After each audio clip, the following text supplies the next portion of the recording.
Someone caught a slime to get a magic stone. Magic stones can be exchanged for money.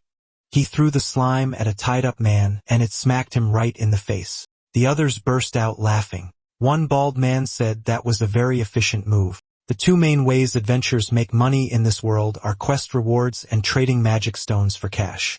When they defeat a monster, a magic stone appears from inside its body. The exchange rate depends on the stone. A slime's magic stone is worth about 1 copper coin. The tied man was in terrible pain. His name was Tori. This white-haired guy will be our protagonist. The bully named Kahal grabbed his hair and asked if he was ready to give up. Kahal noticed something. Tori could still move. He reminded Kahal of their deal that if he endured without throwing up, Kahal would give him all those magic stones. The protagonist is Tori, 16 years old, a rookie adventurer, a member of the guild Azure Flame Wings, and his specialty, magic is life magic. Kahal rubbed the slime across his face, annoyed by Tori's attitude. He couldn't believe a weakling like him was the younger brother of Neil. Unlike his brother, Tori had no talent as an adventurer. That was why he had no choice but to endure. He needed the magic stones. Moments later, they had made a little money, so they decided to head back soon. They left Tori to untie the rope himself. They assumed he would figure it out with his life magic.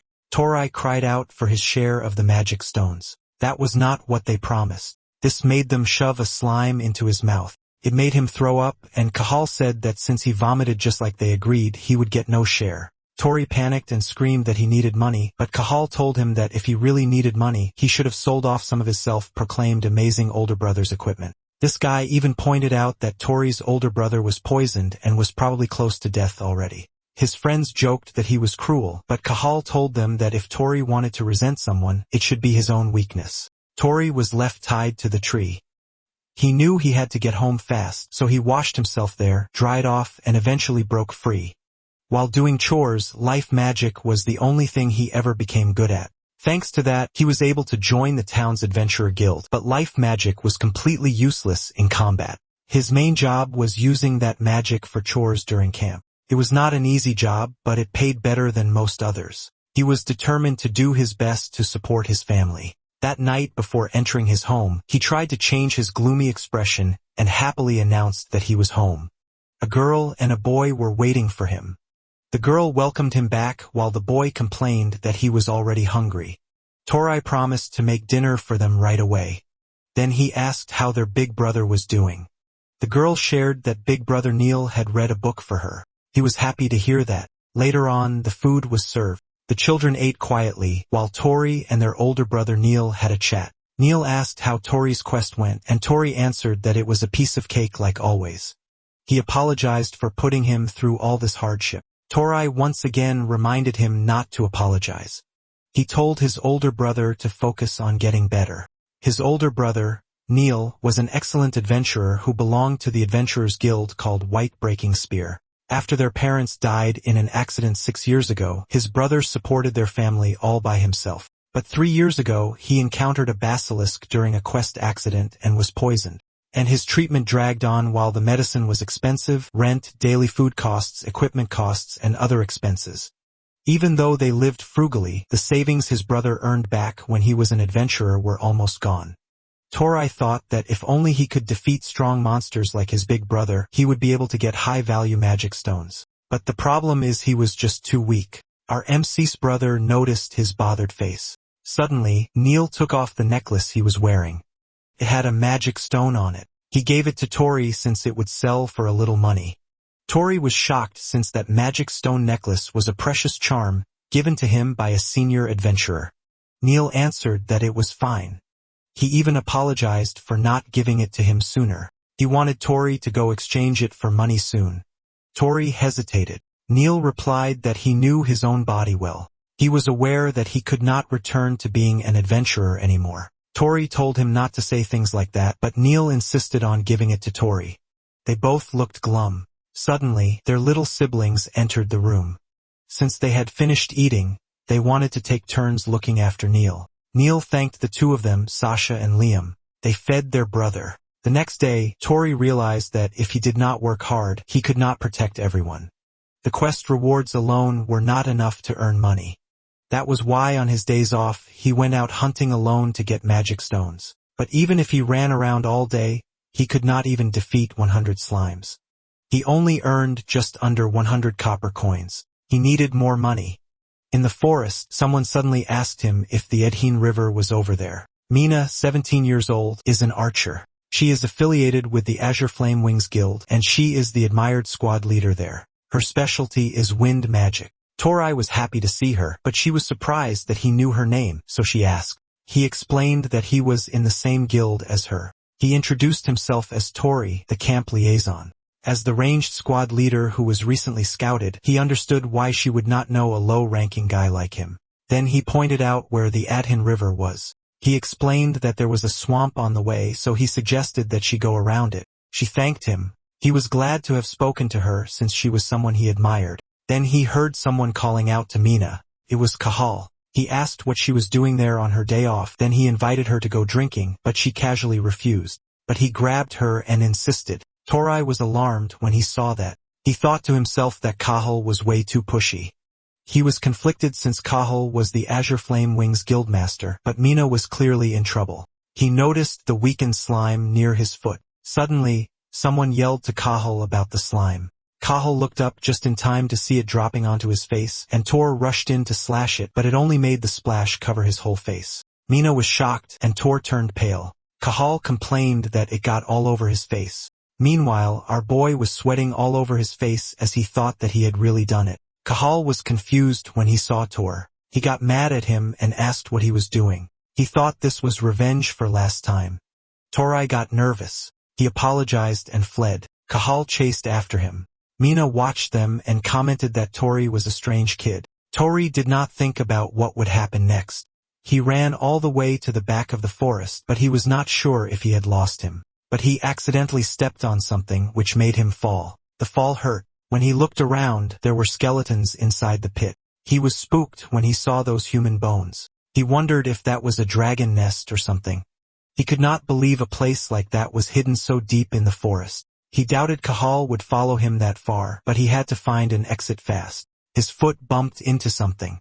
It was a book. He picked it up, wondering if it would sell for a high price. He wondered what kind of book it was. He tried to undo the lock, but it would not open.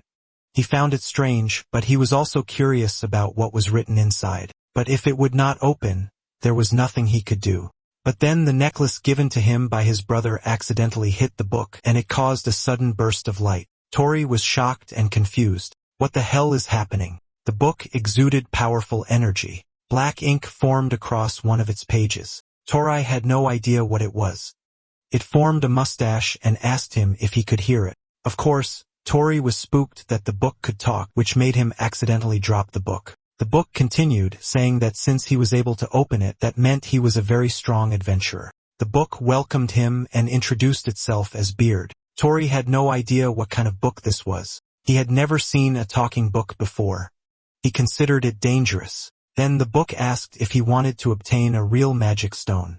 Tori was confused. Just as the book expected, he did not know about it. It explained that a real magic stone was called a magic crystal. Beard told him to copy the method written in the book. It revealed that a magic crystal was worth 100 times more than a normal magic stone. This was shocking news to Tori. If that was true, it meant he could get his brother the proper treatment he needed, but it also made him question if he could really trust what the book said. He was worried that the book was some new kind of monster. Beard began with Chapter 1. He taught him how to obtain a slime's magic crystal. Tori was informed that the most important thing when obtaining a slime's magic crystal was not to try, but to kill the slime. Tori was left confused. Slimes were very sensitive to killing intent. Once they sensed even a hint of killing intent, they would become agitated. Their agitation would affect the magic stone, so in order to obtain a magic crystal, he must not let them sense his killing intent. Beard asked if he understood, but Tori had never heard a theory like that before. Beard also offered to briefly teach him about the ecology of slimes. It explained that a slime is a monster that latches onto a person's face to suffocate them, then consumes them. A single slime's attack was simple and not much of a threat. However, being attacked by several at once was extremely dangerous, so he had to use that to his advantage. He asked how. So Beard began teaching him the simple 3-step method for how to obtain a slime's magic crystal. Tori was horrified by what he read. It made him throw the book away. What was written there made no sense since no one would do something that reckless. He was frustrated that he had been misled by some incomprehensible book. He began to question what he was even doing. At that moment, he could not help but think that this whole magic crystal thing might just be a lie. He decided to get out of the cave first, but a slime got close to his foot. Startled him. Suddenly, a huge swarm surrounded him.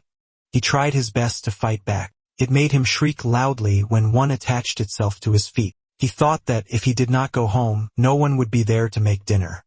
As he fought off the slimes rushing toward him, he worried about who would earn the money for his brother Neil's treatment. He struggled harder, thinking about who would protect his family. But the slimes kept piling onto him, dragging him down. They became so heavy that he could not move. If this kept up, he was going to be swallowed. The book was just a few inches away from him.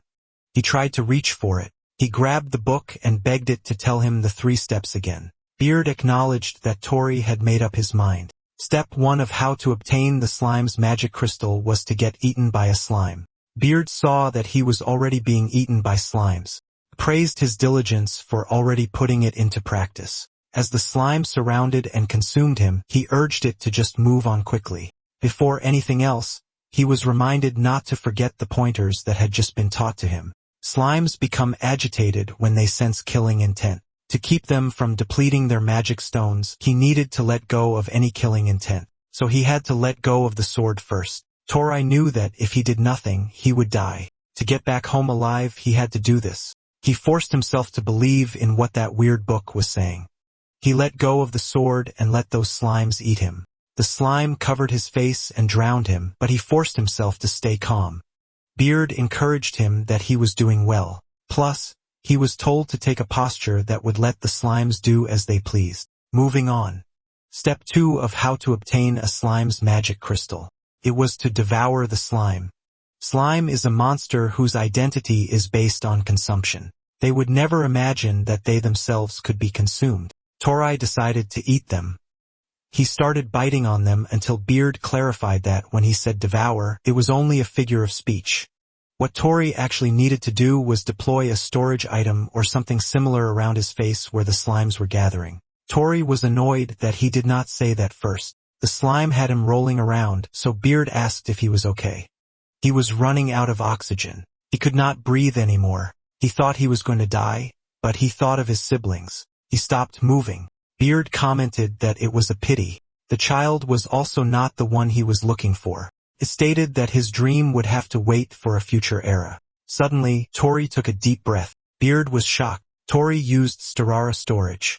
A magic circle appeared in front of his mouth and absorbed them. Beard knew that Starara storage was life magic. He was impressed. It was useless magic in a fight, but it was a clever way to use it. Tori finished most of the slimes because his family was waiting for him to come back home. That was why he could not die. He was determined to make it back home. Beard was amused that his strength was born from conviction. More slimes rushed toward him. Tori asked what the 3rd step was. He was desperate to do whatever it took to survive. Then he was told that step 3 was to run away. Tori was dumbfounded. Beard told him that the slimes he failed to store were in a state of extreme agitation. They had become more dangerous and their magic stones had grown smaller. So it would be best to avoid a pointless battle. Tori had no choice but to run with everything he had. Beard cheered him on. He kept going. He was glad to have escaped. He was so exhausted that he dropped to the ground. But thanks to the book, he was saved. When he looked at the book again, the beard was gone. He was so confused. Suddenly, it showed up and declared that it would teach him how to acquire the magic stones he had stored. He was spooked by its sudden appearance. If a slime is not exposed to the open air, it cannot maintain its body's water balance. Once stored, they would turn into magic stones in less than 5 minutes. The magic crystals should already be ready by then. Tori was worried that the slimes would attack him again, but he still released them from the Starara storage. Then instead of slimes, a large magic stone appeared. With that, Beard completed its explanation of how to obtain a slime's magic crystal. Tori could not believe that he was holding a real magic stone. He could not believe that one piece was worth 100 copper coins. Just 2 of them were worth more than his monthly salary. Then he grew curious about something. What was written on the next page? To his surprise, he could not turn to the next page. He told Beard about it. Beard simply told him that it looked forward to the day they would meet again. Tori was left dumbfounded. Beard completely bid farewell. Tori screamed for it to wait since he still had so many things he wanted to ask, but the book was completely unresponsive now. The pages he had already opened could still be read just fine, but the next page would not open. He wondered what was required. He looked at the magic crystal in his hand. Thanks to the book, he managed to obtain a huge magic stone. He thought that if he sold it, he could not only buy medicine for his brother, but maybe even get clothes for Sasha and Liam as well, and he would be able to eat a full meal just once. Since it was already late, the shop was already closed. He decided to take the magic stone to exchange in the morning. He was already expecting that everyone would be shocked when they saw the stone. He decided to head home early for the day. To him, today had turned out to be a good day. He then wondered when the last time was that he had felt this happy on a day like this. A few hours later, he saw his younger siblings outside their home. He called out to them. They happily greeted him, and he asked if they had been practicing magic. Liam replied that he wanted to be able to use magic just like him. Then he was asked what he had done that day. He hesitated, unsure how to answer, and since it was a really odd experience, he wondered if he should really tell them. He simply told them that he had beaten a slime and read a book. He could not tell them that he was chased by Cahal and nearly died. Liam commented that it was rare for him to be reading. He showed them the book. The 2 of them looked confused. Tori pointed at it and told them to look at the book in his hand. Liam asked him if he was messing with them. He paused, noticing something strange. He wondered what was going on. He suspected that the book might only be visible to him. The thought crossed his mind that he might be the only one who could see it. Before he could think about it further, Sasha told him to watch her magic. She drew a circle in the air using a stick. Then she recited ignition and lit a bonfire. But the flame did not last long. It left her confused since it had worked just a moment ago. Tori volunteered to demonstrate. Our boy used ignition and the bonfire was lit. Liam praised him, saying he was really good at it. He shyly apologized, saying it was only life magic.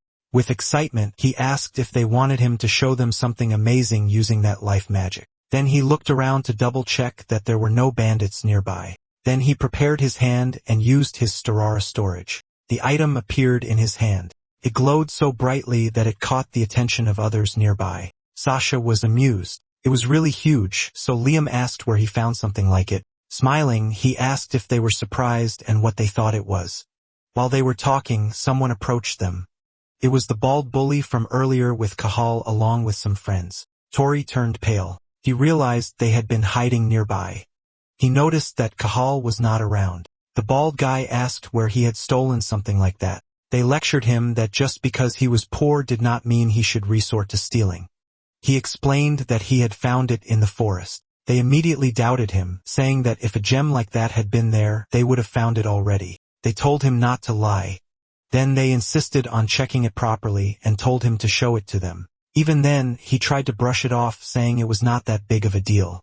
This annoyed the bald guy, and he insisted that Tori show it at once. The man tried to grab it from him. He was disappointed that this happened since he thought today was going to be a good day. But then his younger siblings grabbed the hem of his shirt. He noticed their trembling hands. They were scared, and seeing that expression made his heart ache even more because he wanted them to believe it was a good day too. Because of this, he decided what to do. He used his storage skill, and everyone saw the magic crystal disappear from his hand. The bullies were annoyed expressions as they asked Tori what he had just said. Those were magic stones he obtained by going through hell. He would not give them to people like them.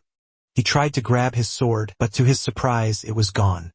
He suddenly remembered that he had thrown his dagger away when he was fighting the slimes. In that case, he knew he had to think of another way. He whispered to his siblings and informed them that they had to run for a bit. After that, our MC attacked the bonfire with the intention of extinguishing it. Everything went dark. Then he yelled for his siblings to run. The bald guy used acceleration. Tori was shocked. He was suddenly punched and thrown to the ground. All his things spilled out of his bag. The man mocked him, saying he was trying to escape by using the darkness and dismissed it as nothing more than a cheap trick. Before he could react, the man lunged forward and struck him. Liam got worried about him, but he urged him to just go. He assured him that he would be fine, so they only had to get home first. The bald guy struck him hard, sending him crashing down. The man told him that he was weak, accusing him of just putting on an act. To counter the incoming attacks, Tori used illumination.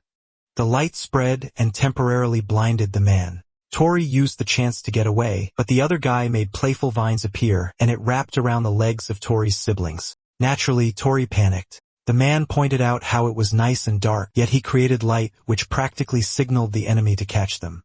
With resolve, Tori ran toward his siblings and declared that he would save them both, but the man controlling the vines told him to stop. He wrapped vines around Sasha. Tori screamed at him to stop it. The man told him that it all depended on what he chose to do. He threatened him, saying that if he did not hand over the jewel fast, his little sister's face would end up scratched. Tori screamed at them to stop. The man activated Water Sphere. It was supposed to rain down on Tori, but Tori used drying. Still, it did not fully block the attack, and it reached Tori, causing him to fall down. But he refused to give up. Even while lying on the ground, he countered with ignition. But the man activated rain. Dark clouds formed in the sky. Tori was horrified. The man looked confused and asked what he had just done when there was no way he could win using something like life magic. Mocking him, the red-haired bully said that even a kid could come up with something better and called him pathetic. The man who made it rain found it funny that Tori still dared to pick a fight with him when he could only use life magic. Tori was so excited when they got that magic crystal. The bald guy claimed that he would be needing money for eye treatment now, and they pointed out that they would be needing the jewel for that. They kicked him at the same time while demanding the jewel. Tori knew he could not win. His younger siblings watched him get beaten up. He endured it as he curled his body into a ball. He realized that a good day would not simply come for him. And since he got no other choice, he used release storage and got the magic crystal out. Then he threw it on the ground, which made it roll and hit the book. The gentle bump of the crystal made the book glow brightly. Beard's voice was then heard and said that it saw that Tori was in a tight spot. Our boy didn't expect it to appear again. Then it opened. Then Beard stated that they would proceed with Chapter 2. It would teach him combat methods using magic crystals. Tori realized that the next page had opened. Beard discussed Step 1, which was to cast a spell on the magic crystal. Beard asked him if he knew what would happen when he poured a different mana flow into compressed mana. The bald guy was about to pick up the magic crystal. He expected it to sell for a high price. Tori realized that only he could see the book or hear Beard's voice. He wondered what compressed mana was and if it was related to the crystal. Beard asked him if he should really be feeling exhausted at a time like this. Tori was asked if he wanted to change his situation, and, of course, he answered that he would do it. So he did Step 1 combat methods using magic crystals. He unleashed ignition and fired it towards the bald guy holding the crystal. But in truth, it was actually a spell for the magic crystal. The flame and the crystal collided. The bald man holding the magic crystal was confused. He asked what Tori had been doing. Beard explained that when he poured different magic into its compressed mana, a few seconds later, the magic crystal glowed brightly and the flame grew bigger. It swirled around the man. Beard revealed that the magic power was amplified and released. Everyone was shocked, including our MC. This is the first time he had seen this method. The man was burned and he dropped the magic crystal. The other bullies were rattled. They asked what he had done. Tori was left stunned until Beard explained to him that despite his own tiny magic power, he could use the vast amount of magic compressed inside a magic crystal. He was told to remember that magic stones were not just stones he got from monsters. A magic stone is a stone that possesses magic. The man screamed loudly as the fire continued to burn. Tori could not help but be impressed. Beard told him that was not even half of it. He was then told that there were 2 more steps to go. The bald man's friends tried to put out the fire. They asked him if he was okay, but most of his face was burned. It was brutal. They cursed Tori. They had no idea what he had just done. Struggling to get back up, he forced himself to move despite the pain. Gritting his teeth, he told himself that he had to hurry and save Sasha and Liam. But Beard told him to wait and began explaining Step 2 on how to fight using magic crystals. He needed to get the enemy to touch the magic crystal. Of course, our boy was completely confused. Then Beard explained that Tori's magic was now embedded inside the magic crystal. In other words, he was the owner of that magic crystal. It repeated that he was the owner of the magic crystal, and that was the reason he needed to make them touch it. At that moment, the enemy, frustrated, decided that if things had come to this, he would at least take the jewel. Beard informed him that anyone who was not the owner of the magic crystal would be treated as an enemy.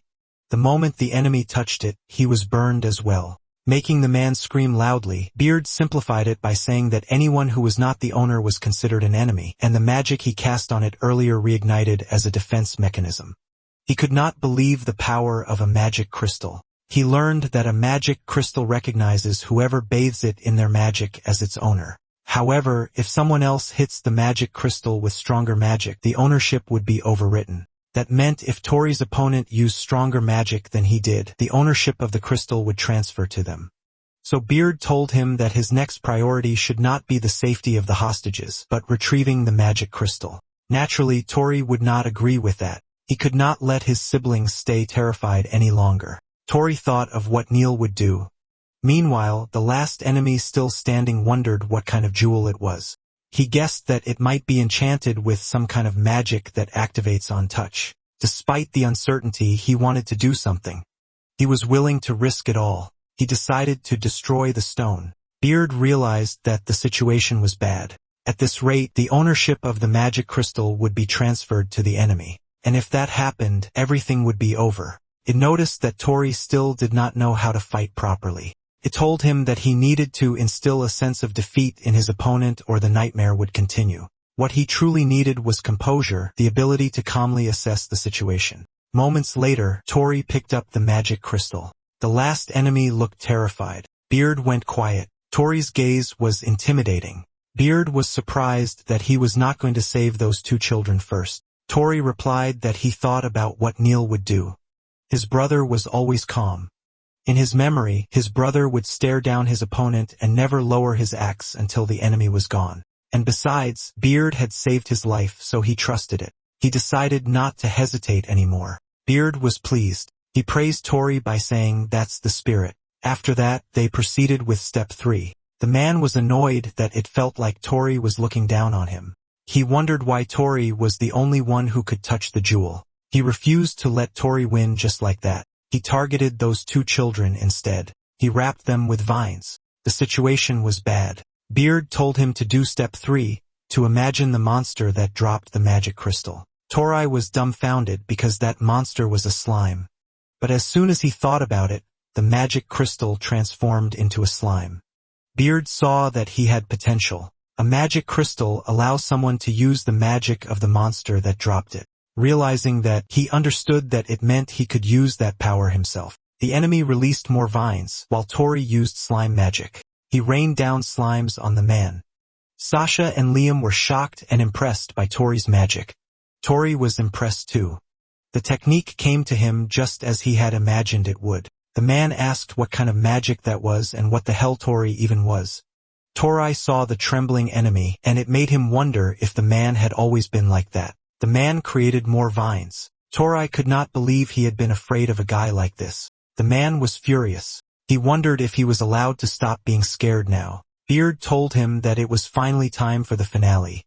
It asked Tori if he now understood the proper way to use a magic crystal. Basically, he had to own the magic crystal and imagine. He got his hands on a dragon's magic crystal. He could even master dragon magic. That was the true power of the magic stone. Beard asked if he thought it was exciting too. He replied yes. Now he was also ready to deliver payback for what happened earlier. The man screamed at him to stop, but our boy had already created a huge powerful orb. Then it rained down on his senior, even choking the man. Then ice pierced his body. All of Tori's enemies were now unconscious. He could not believe he did it. Through the use of the power of the magic stone and the book, he won. Sasha rushed over to hug him. Tori immediately checked if she was all right and not hurt anywhere. Sasha exclaimed that he was amazing. Tori was surprised. She told him he was so strong and so cool, and that made him smile. Also, it proved that he had truly won. He apologized for scratching her face, but she answered that she was fine. Liam approached him. He saw the magic Tori used and knew that it was not life magic. Tori did not know how to answer. He made up something about meeting an old man in the cave and that he taught him. Liam wondered who it could be. Tori insisted that it was just a lucky coincidence. Tori decided to keep everything a secret for now. He did not want to drag the two of them into anything weird. What mattered to him was that they all got home safely together. He made an announcement that whoever got home last had to do the dishes. Sasha followed behind him, but then he remembered something. He told them not to tell Neil about what happened. He persuaded them by saying that their big brother told them not to fight and to keep him from worrying, it would stay a secret between the three of them. Moments later, they arrived home. And as soon as they arrived, Sasha announced that Tori used an amazing magic trick. He covered her mouth and told Neil that it was nothing. Then he stopped. When Tori got a better look at Neil, he was shocked. He did not expect him to be awake when he should have been sleeping. Neil replied that they were late, so he thought he would check on them. Tori apologized and told him that a lot had happened. Neil noticed that he came back pretty injured, so he asked if gathering magic stones was tough. He answered that it was tough. Neil felt guilty, saying he was always the one making Tori carry the burden. He thought that he should do something too whenever he could at least move a little. Seeing him like that, Tori quickly reassured him, insisting that he was fine and that Neil just needed to rest. Then in a hurry, he called out for Liam and Sasha, asking them to help carry him. Time quietly passed. The three siblings were deep asleep, except for Tori. He double-checked if they were truly asleep. Just as he thought, he could not tell Neil, knowing it would only make him worry more. That day had been full of unexpected events. He did not expect a magic stone to hold that kind of power. He took out his magic book. He wondered what the true nature of this book really was. He tried hard, but none of the other pages would turn. Then he noticed his necklace. He remembered that the first time the page opened was when the magic stone necklace touched it. Suddenly, Beard spoke and that surprised him. Fortunately, none of his siblings woke up from the noise. He was annoyed at Beard for scaring him like that, but Beard told him it just had a little supplement to add. Someone woke up and asked him if something was wrong. He replied that he just had to go to the toilet. Outside, he complained, telling it not to suddenly show up like that because he could not explain it to anyone. Beard told him that to begin with, no one else could see or hear it. Frustrated, he argued that he had his own circumstances to deal with too. Beard dismissed it, saying that if that was the case, he should handle things himself and not rely on it only when it was convenient. He could only click his tongue in response. Beard then addressed him seriously, telling him that as an adventurer, he would likely acquire many magic crystal stones in the future. Because of that, what he needed most was funds. Without money, it told him, he would not be able to continue as an adventurer. It clarified that he should exchange those magic stones for money. Thinking about it, he agreed, saying that was what he originally intended. But now he also wanted to be able to use slime magic. Beard told him that he should now be able to obtain magic crystals like that anytime. Pointed out that he had already grown stronger than before. He was asked if he thought of it that way too. He could not answer. Beard abruptly told him good night. Caught off guard, he tried to stop it, saying he still had things he wanted to ask. As it went silent, he could not help but think it was a selfish guy. Looking up at the night sky, he wondered why it was telling him so much. Even so, he understood that money was necessary. With that in mind, he decided that tomorrow he would bring the magic stones to the exchange. The next day, he was in disguise. He gathered the old helmet from home. He also used the cotton beard he had made. Even the old sheet he was planning to throw away became part of it. With all of that, he believed no one would be able to recognize him. He went to the exchange store. His appearance caught the attention of the people there. Some guessed that he might be there to sell off his stash of magic stones before retirement. Thinking about it, if a mere camp helper showed up with a magic stone, people would start getting suspicious. The people in the store mocked him, asking what he was doing there and if he was trying to get some nursing home money. Laughing, they assumed all he had were moldy old stones. Without saying a word, he slammed the magic stone down in front of them. Their jaws dropped. He calmly asked them which one was moldy, the stone or their eyes. Caught off guard, the staff panicked and quickly called for the manager. Seeing the stone, they were shocked, wondering what it was and if the old man could actually be a famous adventurer. Some even admitted they had never seen such a huge magic stone before. He realized that in this world, if someone was being looked down on, the store would not buy what that person was selling. Bluffing his way through, he remembered that this was the technique at the exchange, just like Neil had used before. After that, he finished his business and immediately set out. He turned into an alleyway, sat for a bit, and took out his gold coin. He inspected it carefully. He could not contain his emotions upon seeing it in his hand. He was so happy about getting one gold coin. It was his first time ever holding one. Just like Beard said, it was worth 100 times a slime's magic stone. At this point, he had taken off his disguise and thought that with this, he could already cover Neil's treatment fee, and even their rent for the month could be paid. Excited, he also thought about buying shoes and clothes for Liam and Sasha. Filled with joy, he declared that tonight they would feast until someone grabbed his hand. It was Cahill. Cahill asked why he had a gold coin. Tori was shocked. Then he felt rage. Tori was angry since he had finally gotten his hands on a gold coin, and he was found by those guys in an alleyway. But to his surprise, the gold coin was gone. Even Cahill was dumbfounded. They saw the culprit running away.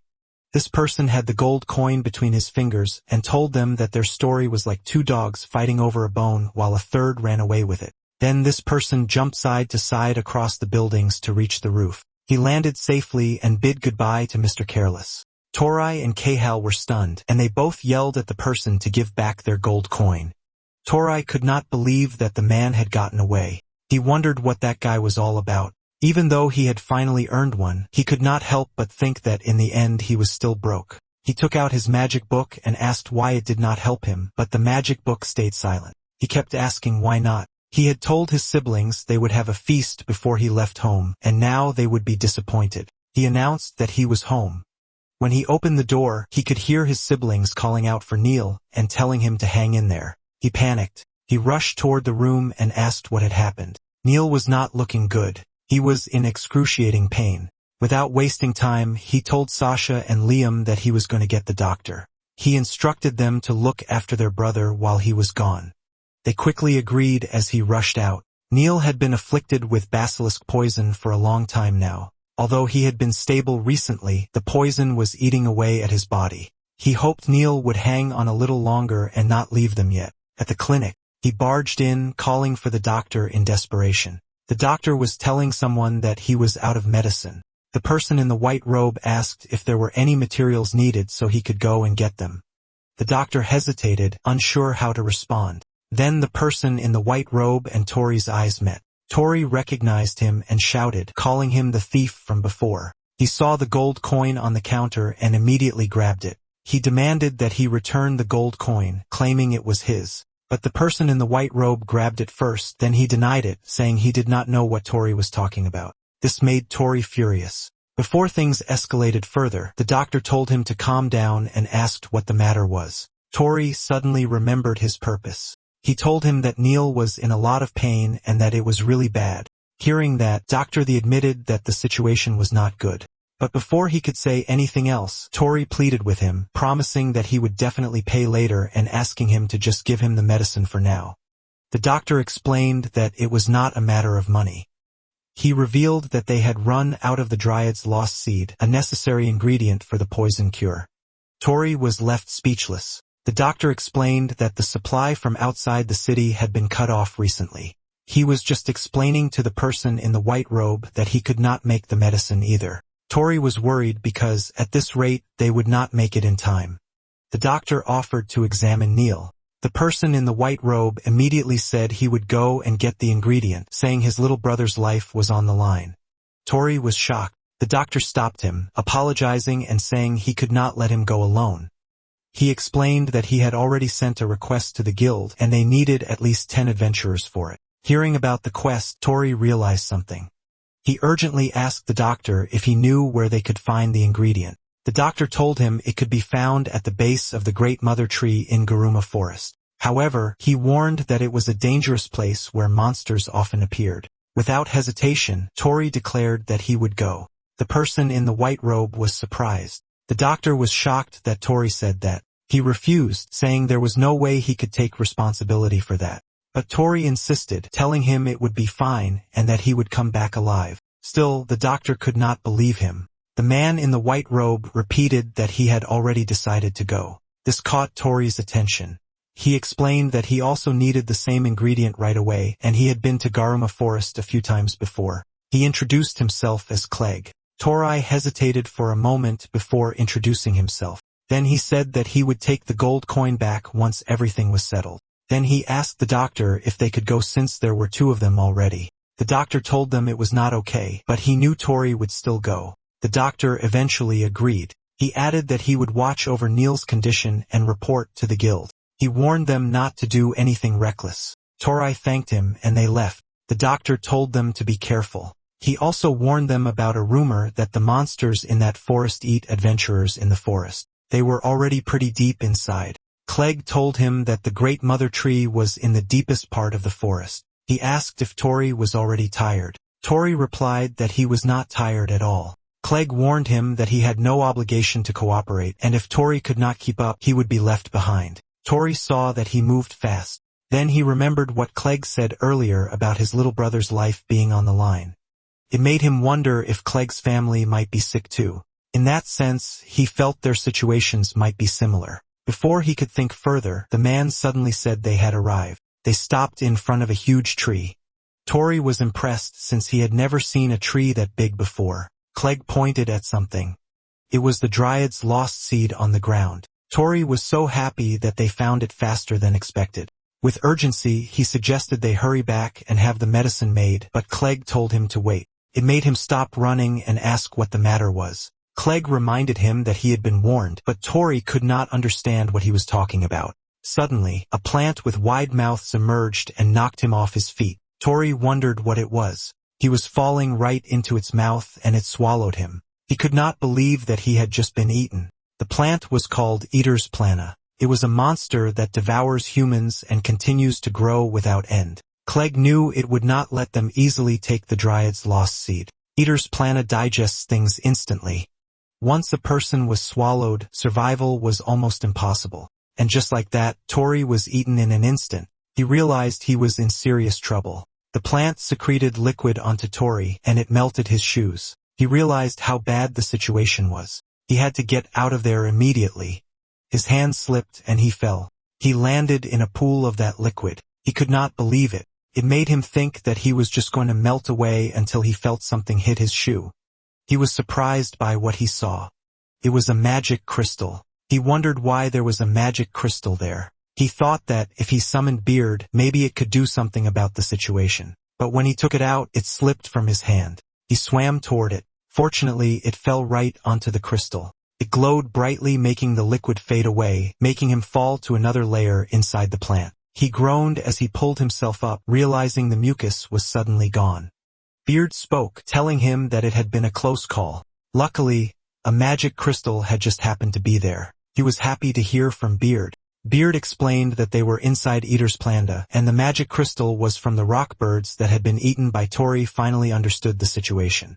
Beard admitted that it would answer when called out that way.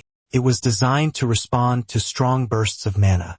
If he waved a magic crystal and called out, it would answer. Frustrated, he complained that it should have been explained sooner. Beard casually apologized. Looking around, he realized the situation was as bad as ever. It sarcastically stated that it was such a warm welcome. Then, without wasting time, the book told him to begin.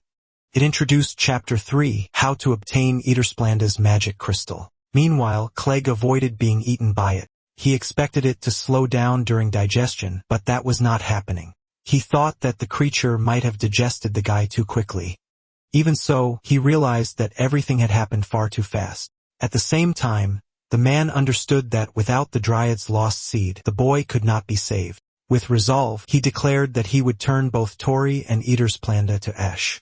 He jumped onto a tree branch and settled there as he opened his cape. There were many vials strapped across his body. He knew that plant-type monsters were weak to fire. He opened one vial. It was Flame Hawk Magic Powder. Then he opened the vial for Slime Magic Powder and Bomb Turtle Magic Powder. He mixed everything and threw it onto Eater's Plana. It was an explosive mix. The plant burned. It could not extinguish the fire and rolled across the ground. He noticed them circling beneath him. He used Rabbit Magic Powder and Rockbird Magic Powder. The fire died out and it attacked him. He noticed how it was rubbing itself against the ground. He wondered if it had intentionally put out the fire on purpose. He grabbed 2 more vials and opened them. He realized that this creature had real intelligence, meaning it was a highly evolved specimen. He mixed the vials, and it released a beam toward Eater's Planda. Then he was engulfed by a slime as he used Soaring Leap. It tried to eat him while he was midair. Fortunately, he was able to avoid them at the last second. Then he noticed something. The creature did not have teeth yet. Its stalk could not detach from the roots. Even though it was growing, its biology was the same as the normal type. He landed with his back to it, and it wrapped around his torso and slammed him into the ground. It made him spit blood. He worried that he was going to get eaten. Unexpectedly, they moved erratically. He could not believe that it started convulsing. He took his Purple Panther magic powder and Wolf Helm magic powder and threw them. Allowing him to use Axle Mix, Eater's Planda chased after him, but he moved fast and intentionally tangled them together. It was intelligent, but it was still at a child's level. He planned to destroy its nerves from the outside. He then prepared multiple types of magic powder, poison feed, fly moth, and acid bee. He mixed them all together, creating the technique Dissolve Mix, but the creature's body was still intact. He clicked his tongue, realizing the creature was tougher than expected. Even so, he managed to slow it down. Suddenly, someone thanked him for holding it in place. It was just as he thought. The body of the creature was being attacked from the inside, and it burst open. A cocoon dropped onto the ground. Clegg was dumbfounded when he saw it, started to crack, and Tori emerged. Tori exclaimed how close that had been. He almost got digested for real. He muttered that getting eaten by a monster once was more than enough. Then he felt Clegg's gaze on him. He did not expect to see him there. Clegg noticed the magic crystal that he was holding and stated that it was an Eater's Planda magic crystal. Then he questioned him, asking what exactly he had done inside its stomach. Tori was unsure how to respond, but he knew that if he did not answer properly, it might be forced out of him. Memories of being bullied surfaced, reminding him of how things used to go. Feeling the pressure, he struggled to find the right words. He quickly brushed it off, saying they needed to take the Dryad's lost seed with them.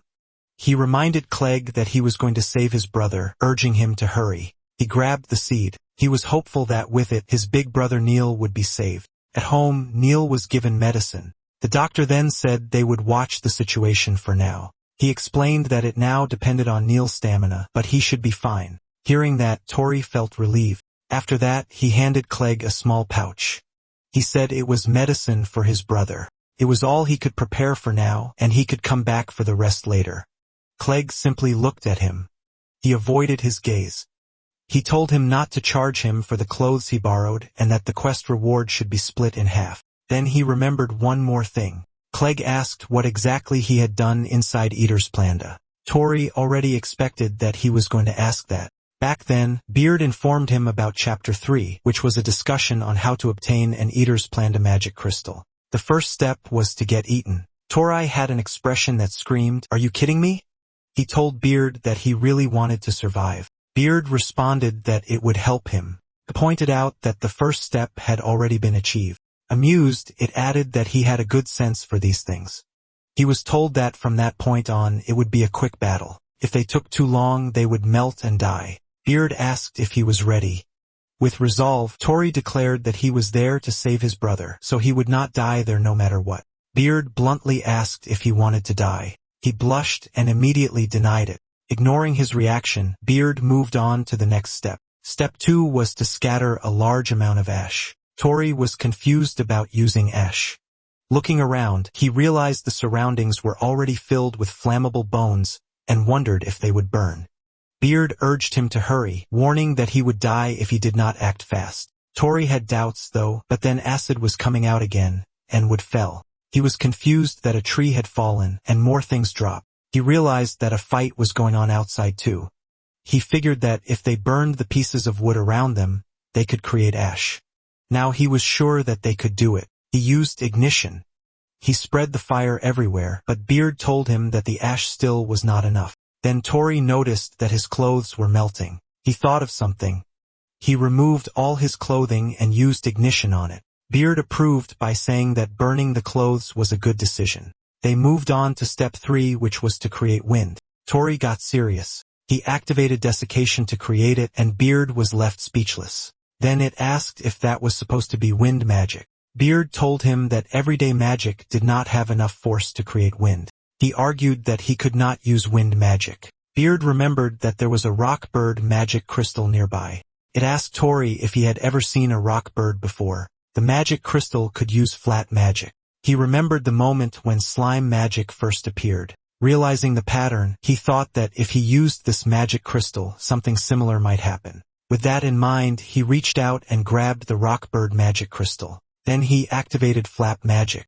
A strong wind circled around him. He was told that he was getting the hang of using magic crystals. He shouted that he had already scattered the ash and asked what to do next. Beard calmly replied that it was done.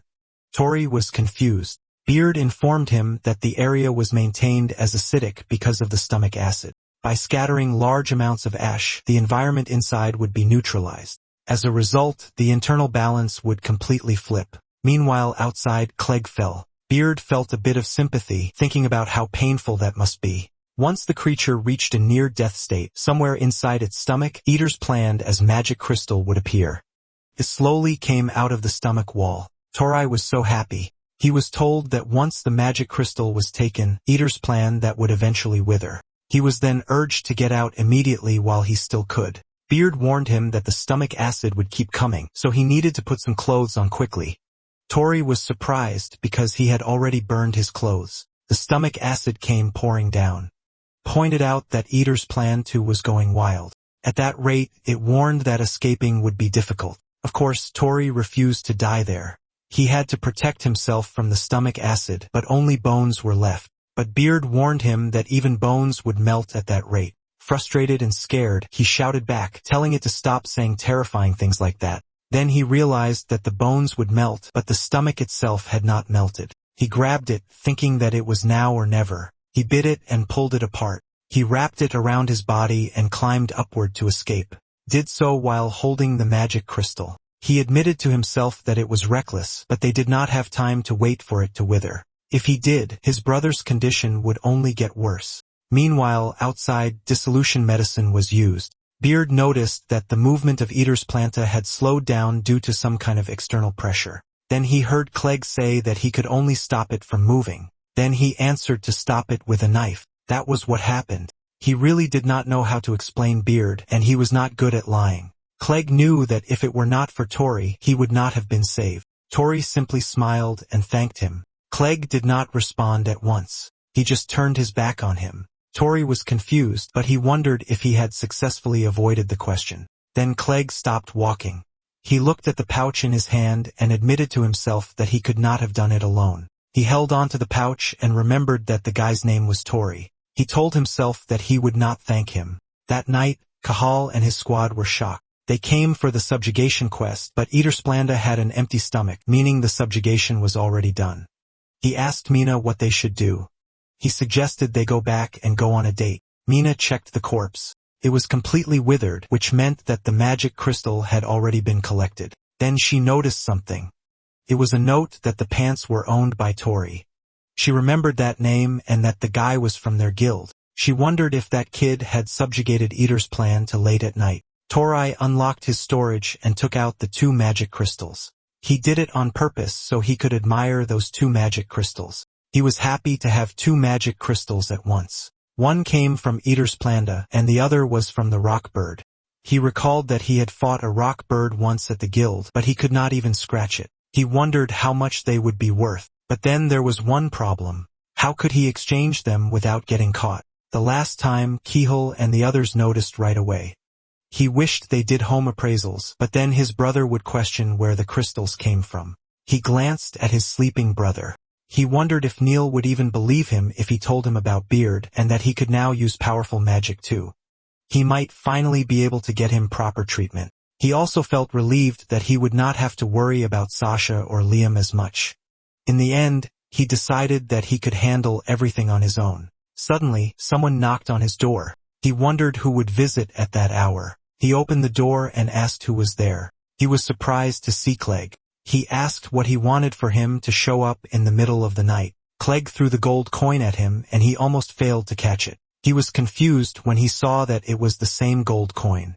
It was the one Clegg had been holding. His brother told him to return it. Tori answered that Clegg's brother was a good kid, unlike him. Clegg scoffed and pointed out that he already returned it. He was about to leave, but Tori called out for him to wait, saying he would also return the clothes he borrowed. He invited him to sit down at least and said he would serve him some tea. He added that his brother was sleeping in the back and told him to keep quiet. Clegg saw Neil from a distance. He recognized him as the hero of the white breaking spear, Neil. Tori asked if his brother had recovered. He answered that the medicine worked and that his brother was doing fine. Tori felt relieved and said it was good to hear. He added that Neil's condition had stabilized as well. Even so, he mentioned that Neil still needed rest, though he could at least get up and move around now. Clegg simply replied, "I see." But he saw the sunken eyes, muscle loss, hair falling from the side effects, and those damaged lungs wheezing with every breath. It made him sad. He muttered that it really was basilisk poison. Tori was surprised he could tell. Clegg explained that he was a healer and knew a fair bit about poisons. He admitted that poison from a monster was truly terrifying. Tori answered that the medicine was helping little by little, but a full cure was not possible. Clegg muttered that if they had a basilisk magic crystal, things might be different. Tori was shocked to hear that. He asked him what he said, but Clegg told him to forget it because it was not as simple as it sounded. Basilisk were calamity-class monsters. Even so, Tori thought to himself that if there was a chance for a cure by obtaining a basilisk magic crystal, he wanted to ask more about it, but Clegg was already gone. He complained that Clegg was as slippery as ever. Still, he held on to the chance to finally cure his big brother. So he wondered if the book could make it possible. Tori sat and read. He'd been able to unlock more pages from it. He learned that combining crystals could unlock new ones. Then one page caught his interest. There was a list of different types of magic crystals, like the slime magic crystal, eater's plan to magic crystal, and the rockbird magic crystal. He wondered if the book was some kind of encyclopedia. It contained all the crystals he'd collected so far. One entry described the slime magic crystal, a clear blue crystal that generates slime magic. It also noted its value, estimated at around 38,000 to 52,000 G. There was also the eater's planned magic crystal with C rank rarity. It was a beautiful indigo crystal that generated vine magic. Its value was around 220 to 280,000 gold. He read the next entry about the rockbird magic crystal. It described it as a rugged amber crystal that generated wingbeat magic. Its value was much higher, around 90 to 110,000 G. Out of nowhere, Beard commented that Tori had finally noticed something. Of course, its sudden appearance startled Tori. He told it not to suddenly appear like that. Beard told him that those records in the encyclopedia were pretty handy. Tori admitted he'd never seen those pages before. He only read what was available. Beard replied that once he inscribed them, knowledge was added automatically. It had unlocked part of its knowledge for him. Tori was confused why it would do that. Beard continued, explaining that there were 100 types of magic crystals in the world. It wanted him to collect all of them. Shocked, he asked why it had to be him. It answered that it was because it trusted his ability. It asked him if he wanted to cure his brother's illness. Hearing that, he froze. Then it explained that it contained all the knowledge about magic crystals, but it also admitted that it was just a book, could not hunt monsters on its own. And meeting him gave it an idea, proposed a deal. He would gather the magic crystals. In return, it would share its knowledge with him. Pointed out that their interests aligned perfectly. He felt uneasy, saying it sounded like making a deal with the devil. He's also well aware that there were plenty of stronger adventurers out there. Beard laughed and said he didn't understand his own true value. Confused, he repeated the word, questioning what it meant. Beard was about to reveal something. When they were interrupted by a loud noise, Beard found the aura familiar. Tori was shocked. He rushed to check it. There was a monster wreaking havoc in the city. He could not believe the city was being destroyed, and that monster looked familiar to him. It was the basilisk, the one that left Neil in that condition. Basically, Tori's sworn enemy. He brought up what Beard mentioned, that their interests aligned. Beard confirmed that. That made him determined to take the magic crystal while Beard lent him its strength. Beard stayed silent and, eventually, it agreed. So their Chapter 4 discussion was how to obtain the basilisk's magic crystal. People ran in panic as a massive basilisk appeared. They shouted for everyone to run, warning that they would be crushed. Amid the chaos, a child cried out calling for his mother. Terrified and alone, he desperately looked around shouting for her. But then, a building was about to fall on them. Fortunately, a man with a huge hammer arrived. He caught the child while smashing apart the falling section of the building. He told the child that everything was all right. The mother spotted the child. She was relieved to finally find him. The child ran to her. The mother thanked the man for saving them. He told them to run carefully and head to higher ground since the rescue team would be there. They agreed and quickly left. The child asked the mother about the man, and she answered that he was the strongest adventurer in town. He was introduced as the guildmaster of White Breaking Spear. His name was Angus, also known as Black Iron's rabid dog. He was a 37-year-old adventurer. He specialized in striking magic and stood as one of the strongest figures in the guild. He noticed a line of ants near his feet. He apologized for almost stepping on them. He thought they were evacuating too. With confidence, he told them not to worry and to leave everything to him. He declared that he would restore peace to the town in no time. He dragged his hammer to draw a line. It was the mark of the place he needed to protect, and then the basilisk noticed him. Angus didn't waste his time and immediately used black iron thorn. A pentagon-shaped barrier formed in front of the basilisk. He swung his hammer. Dark energy surged from the pentagon and burned its body. He told the basilisk that from that point onward, entry was forbidden. The basilisk hissed at him. He had no idea why the monster known as the Mad Poison Basilisk had suddenly appeared in town, but what he did know was that it was Neil's enemy. Without hesitation, he launched an attack. He was determined to take its head right there and then. After his attack, he commanded his reinforcements. The archers prepared to strike. They simultaneously unleashed piercing arrows. The arrows they fired were not getting through at all. They reported to Angus that the scales were too hard. Some of them even thought it was impossible. But Angus shouted at them not to get discouraged and said the rest of the team would arrive soon. He told them to keep firing. Even if 100 arrows were shot and only one landed, it still dealt damage. And if they shot 1,000, that meant 100 times the damage. He charged forward and struck the basilisk head-on, declaring that they would not lose in a contest of strength. He added that their guild was all about hitting things until they broke. Cahal arrived and commented that their leader was a muscle brain as usual. Suddenly, someone used the skill weight. The basilisk was forced to the ground. Angus was surprised to see gravity magic. Then Mina came in and used Arrow of the Storm, and it damaged the basilisk. Angus saw that the star players of Azure Flame Wings had arrived and praised them, saying they did a good job. Calling them by name, he acknowledged Cahal and Mina. Cahal joked that it was called a star's entrance. At the same time, Clegg used bombing medicine on the basilisk. Angus acknowledged his arrival. Clegg apologized for being late and asked about the situation.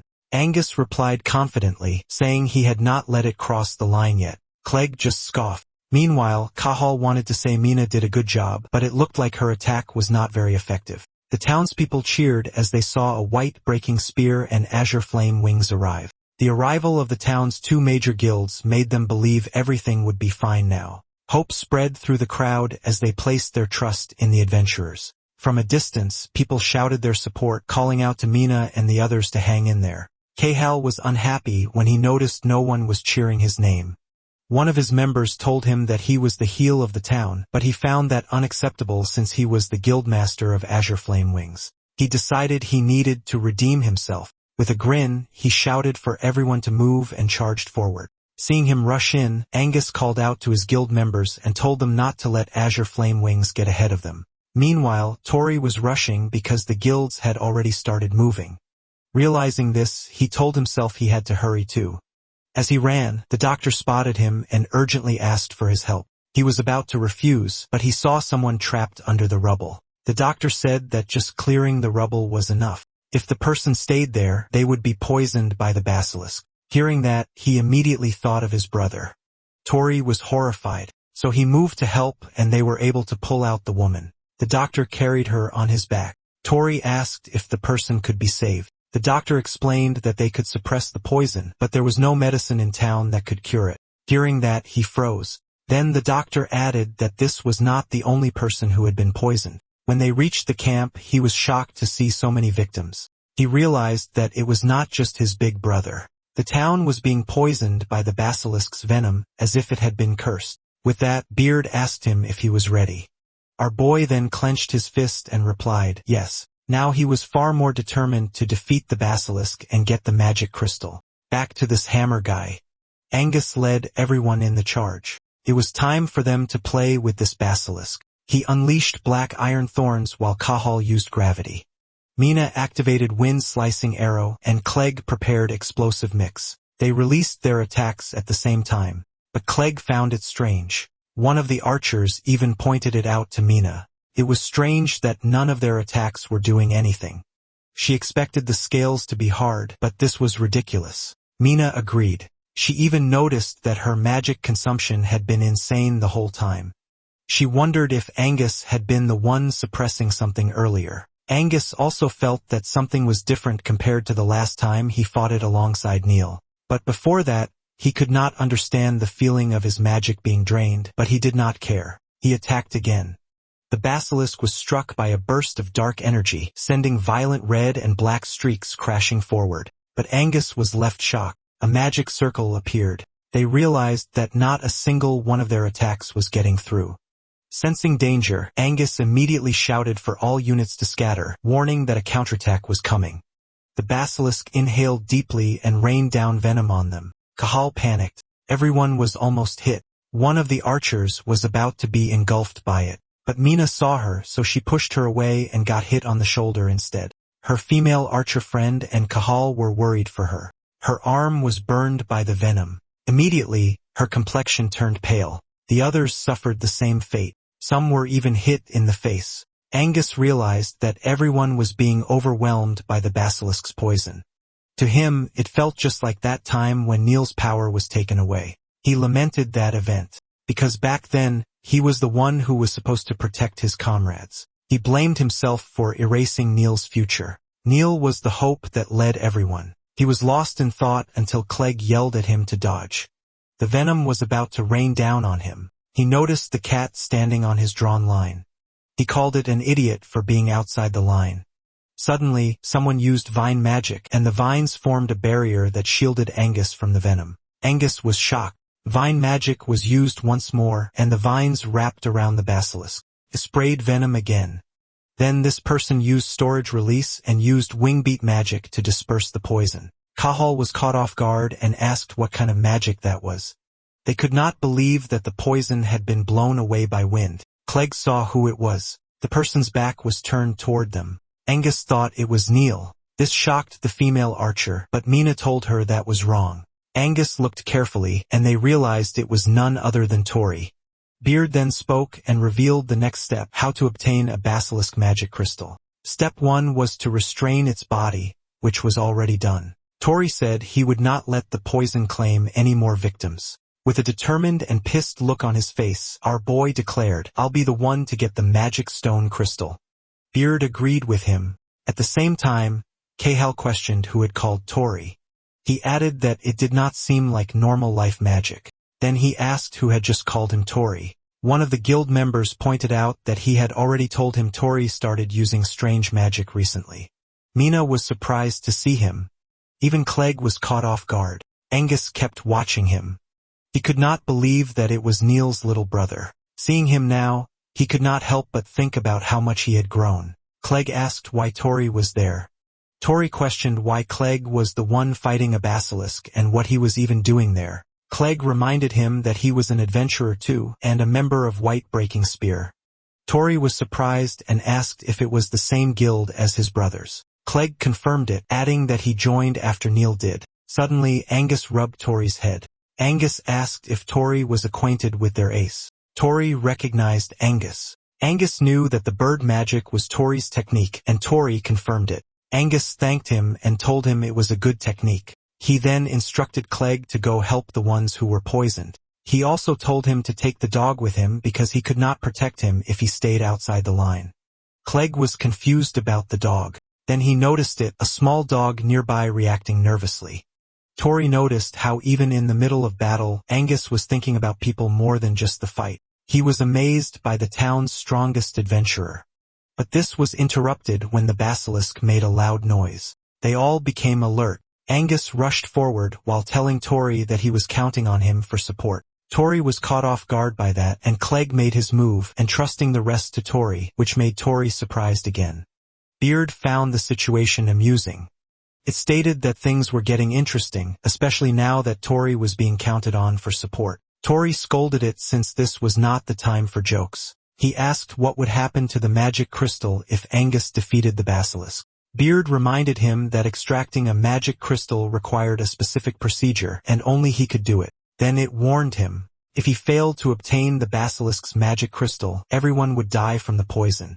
Tori recalled the injured people he saw, and he made up his mind to do it. They proceeded with step 2, which was to peel off its scales. Peeling off its scales would be their biggest mission. Tori asked why. Beard told him to look closely.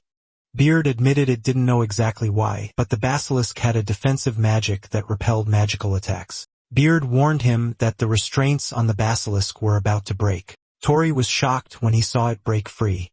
It also made Angus click his tongue in disappointment. Cahal could not believe that the basilisk had torn through the thick vines. Seeing that, they knew the situation was getting worse. Mina asked if the treatment was done. He answered that it was only temporary.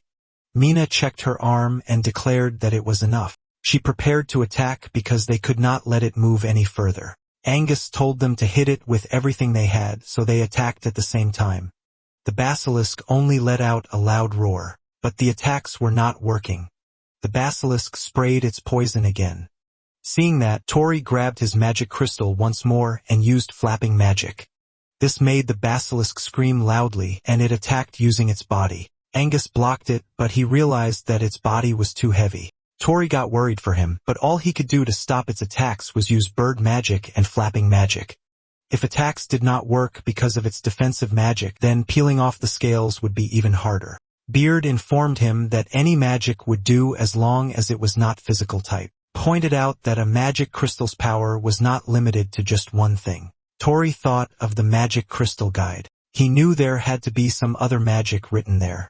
Looking through the book, he found information about the Eaters planned a magic crystal. It was described as a rare crystal that generated bird magic. He complained that it only had bird magic. Beard clarified that it was the main magic. It reminded him of what it said when they made their contract. It had not chosen him just because he was a strong adventurer. It was because he had a heart that never gave up no matter the crisis and the drive to turn his imagination into reality. It reminded him not to forget that someone who could imagine a path to victory, even in hardship, was stronger than anyone else. Hearing that, Tori began to realize something. Since meeting Beard, he had been able to do things he never expected. With that, he called out the Eater's plan to Magic Crystal. He thought that if his imagination could become reality, then he could do it using that. Tori tried to clearly remember the inside of Eater's plan to stomach. The magic crystal glowed brightly. Then Eater's plan took shape, and he made it use acid magic. It opened its mouth and sprayed acid on the basilisk. The basilisk screamed loudly when the acid hit it. Clay could not believe that Eater's plana could be summoned, and Cahal noticed that the tough scales were melting away. Angus was impressed when he saw the power of Neil's brother. The basilisk was left injured. Beard was amused by his idea of using the acid. For Tori, Eater's planda was a monster that dissolved things with acid.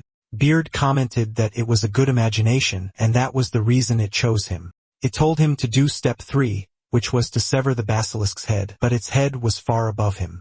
Beard mocked him, asking if he was backing down now. Tori admitted that he did not expect that task, but then he noticed a sword.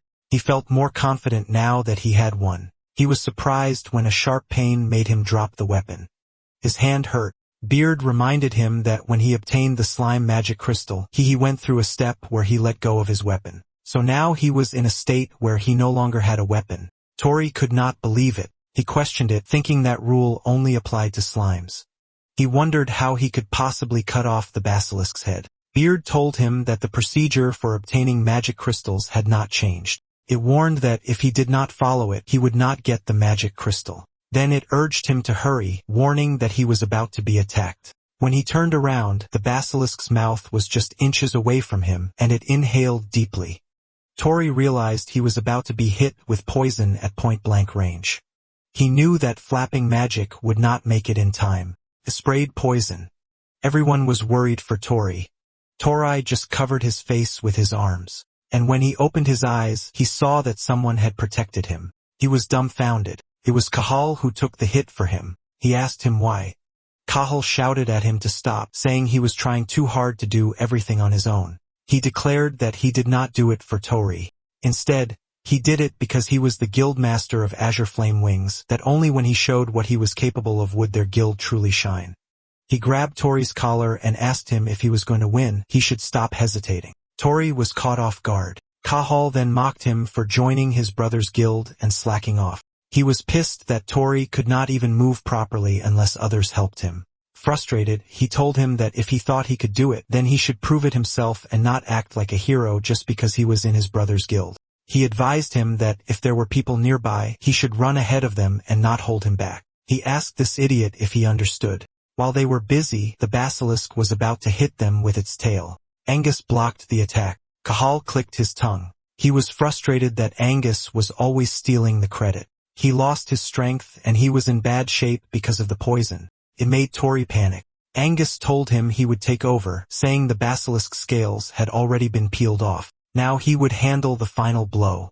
But Tori protested, saying that if he did that, no one would be saved. The basilisk attacked again, so Angus carried Tori and Cahal away from danger. He teased him, asking if he came to steal the credit after being pushed by Cahal. Tori quickly denied it. With urgency, he declared that he had to do it himself because it was the only way Cahal would be saved. He told Angus to leave it to him. Angus watched his expression and let him. He stayed back and defended the line. He smiled at him and told him to go. Tori perked up and thanked him. He rushed ahead, but he tripped. While watching him, Angus told Cahal that he raised his junior well. Cahal told him to shut up. He admitted that no matter how much he kicked or tormented him before, the light in Tori's eyes never dimmed. That was why he was so pissed off at him. Tori approached the basilisk. They were confused, wondering what he was doing. It looked like he was not even paying attention to the basilisk's attack. Clegg remembered that Tori pulled something like that during the Eater's plan to fight too. He wondered if Tori might have figured out a way to win. He asked Mina if she could back Tori up. She agreed and said she would enchant her arrows with wind magic to deflect the poison. At the same time, another member stepped in, saying he would clear the path for him. They quickly coordinated, preparing to support Tori's move. Mina used Windsward Strike. The other guild member used Water Orb. While Tori jumped toward the basilisk, his goal was to reach its neck. He jumped onto its tail. The basilisk let out a loud roar while Tori climbed toward its head. But it moved and he lost his balance. Beard mocked him, saying running on top of it was boring. He yelled at it to shut up. Angus realized that Tori was going straight for the neck. He helped him by unleashing a powerful attack. Then he offered his hammer to Tori to help him get up there. Tori was surprised. He landed on the pentagon barrier. Angus screamed at him to finish it. Tori jumped toward its head, but he could not use a weapon, and he could not use attack magic either. All he had was imagination. He unlocked the storage and took out the Rockbird's magic crystal. A little flashback. He remembered when Liam mentioned that their kitchen knife was getting dull. Liam asked where he had put the whetstone. He recalled that Sasha had been using it to play, but she could not remember where she left it. Liam pointed out that if she did not put things back, they could not find them when they needed them. Hearing that, Tori decided to take matters into his own hands. He used honing on it. Liam was impressed that the knife was sharp again. Sasha called it amazing. They told him that when it came to things like this, he was the best. They also said that his magic was incredible. Then, back in the present, he realized he had both a magic crystal and life magic, and no one understood life magic better than him. He combined the Rockbird magic crystal with his honing. A golden light burst out. Tori put all his strength into it to create Wingbeat Slice. Clegg asked if he was able to get the head. They all watched carefully. Cahal looked optimistic about it, but Beard told him it was too bad because all Tori did was cut the skin. The basilisk sprayed poison at him. Everyone got worried for him. The situation was bad. He took the full blast of the poison. He was hurting so much. felt like his body was being stabbed with needles. He could not believe Neil went through that, as well as Mina, Cahal, and everyone else too. Thinking about them made him even more determined. They all needed the basilisk's magic crystal. He knew he was nothing if he just suffered and stopped there. He became determined to get that magic crystal. He was almost there. He focused, thinking the basilisk's head just needed to come down a little more. His eyes were blurry, but he could see someone place a hand over his and asked him if he was still alive. He was left confused. Everyone was shocked when they saw who it was. Cahal got mad at that person, asking why he was there. Angus was left speechless. That person was Neil, and he was supporting Tori. Neil asked Tori if he was still alive. Tori could not believe his brother was there. Neil told him he had fought well. Tori wondered if he was just hallucinating from the poison. He could not understand why his brother was there. He lost strength. Neil saw that he was poisoned all over. Then he called Angus to take care of Tori. Tori was confused by his brother's actions. Neil told him to leave the rest to him. He took out his axe and announced that he would take care of the basilisk. He declared that he would turn it into dust with his axe. Tori was surprised and confused when Neil vanished. When he appeared again, he was already near the basilisk's head. He slashed its body, making it scream loudly, and it prepared to counterattack. Neil saw it, so he stepped on his axe and launched himself in the other direction so he could evade the poison it sprayed. Mid-air, he turned and aimed his axe forward to cut through the basilisk's mouth. The others watched in shock, calling his move amazing. They could not understand how he was swinging such a massive weapon so easily. Some wondered if he was just enduring the basilisk's poison. Others immediately denied it, saying that was impossible. Mina and Clegg saw that he used enhancement magic. Tori was surprised. Then Angus grabbed him and asked if he did not even know his own brother's magic. He informed him that it was Neil's specialty, a composite enhancement magic.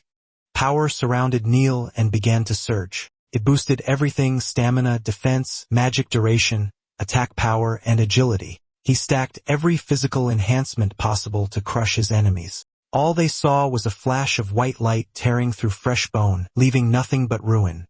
Neil, the man known as the Whitebreaker's Spear, is the most powerful adventurer among them. Cahal commented that for a sick man, Neil really loved to show off. Angus replied that Cahal and Neil were alike in that way.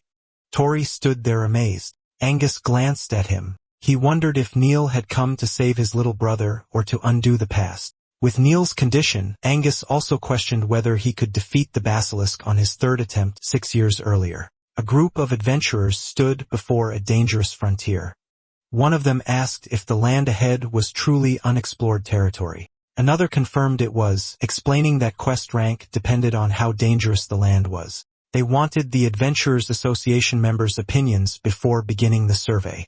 Since it would be a major investigation, 2 specialists had been called in. They were Tori's parents. They pointed out that monster hunting grounds were not lacking, but the number of adventurers kept rising. They guessed it was because technology powered by magic stones had been advancing quickly. Since monster activity was low during the day, they decided to measure the mana levels first. They had also brought Neil with them. He wanted to become an investigator too, so this was his chance to observe real fieldwork.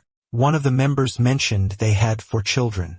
If all of them became investigators, their family would become an elite household. Tori's mother smiled and replied that with both parents working for the association, the children might grow lonely.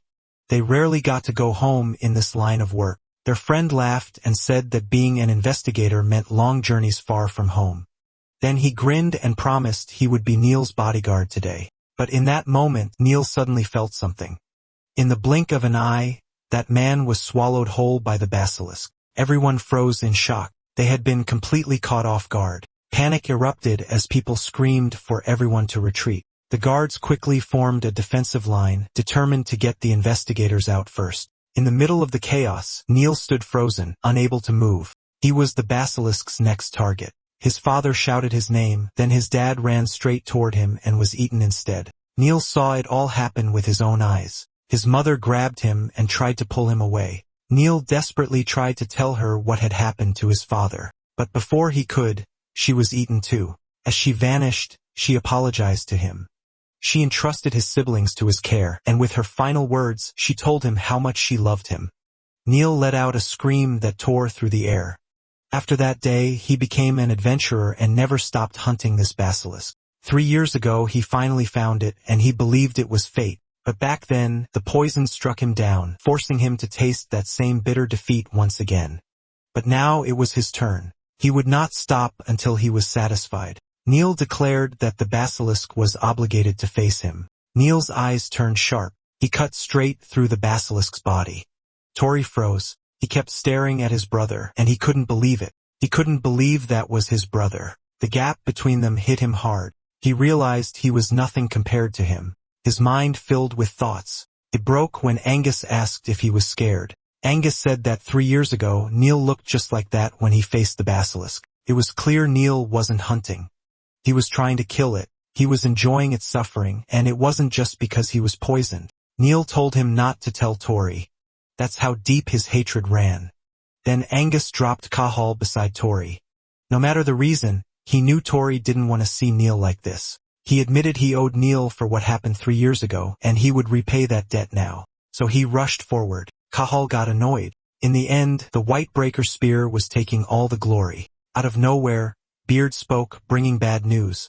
It said the basilisks hadn't taken real damage, and Neil was already reaching his limit. This shocked Tori. Beard explained that Neil was burning his own life to use that magic. It shined because it was the flame of someone about to die. It warned that if this kept going, Neil wouldn't survive. And if Tori's spirit broke and he couldn't move, that would be a problem for Beard too. So it made an exception. It would grant him another step. If he accepted, he wouldn't be the same person anymore. Cahal was shocked when Tori suddenly moved. Of course, Tori wouldn't let his brother die. He was going to save him even though his body was already weak. Meanwhile, Angus and Neil fought side by side. Angus realized even Neil's boosted attacks weren't working. Worse, the basilisk scales were already healing. Neil had completely lost control. He cursed in frustration, realizing something was wrong with Neil. It didn't look like he was even trying to coordinate his attacks anymore. He thought the basilisk's poison was already messing with Neil's mind. Neil was panting. He felt his heart tighten, but he forced himself to hold on a little longer to avenge his parents. He was about to strike when someone grabbed his weapon. He froze.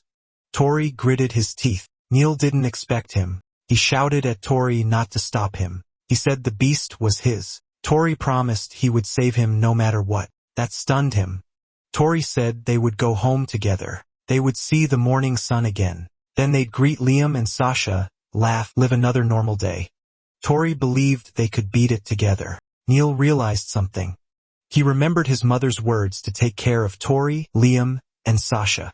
Now he understood. His mother's smile wasn't about revenge. It was about passing life forward. He realized if he died here, he would leave the same burden behind. Tori said that was exactly why they had to win. Together, they were about to be eaten. Clegg panicked when he saw it. Angus could only curse. But with a perfect time spell, Cahal tried to help with his gravity. The basilisk's movement slowed. Everyone turned to Cahal. Angus said his timing was perfect. Cahal shouted back that he had a guild to protect too. He refused to stand there as bait. Angus called out to Neil. Cahal called Tori. They yelled at them to do it. Beard spoke about step 4, enhancing Neil with life magic. Neil pushed his power to the limit. They used a technique called honing. Their power surged and blood burst from the basilisk's neck. Then its head fell on the ground, confirming their victory. Everyone was shocked and relieved that the brothers pulled it off. Cahal used to think Tori was useless, just a guy who could only use daily life magic. He always jumped into subjugations and dragged people down. Just an annoying brat with that grin. And yet, he was the one who took down the basilisk they all struggled with. Cahal muttered that Tori was a fool who could do it if he actually tried. Tori looked at his brother and said they did it. Neil thanked him, then he passed out. Tori shouted his name, drawing everyone's attention. He placed Neil's head on his lap and saw the poison spreading even faster. Panicking, he called out to Beard and asked about the basilisk's magic stone.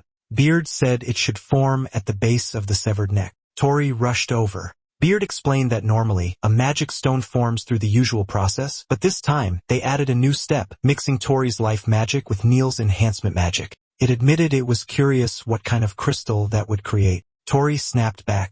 It better work or they were done.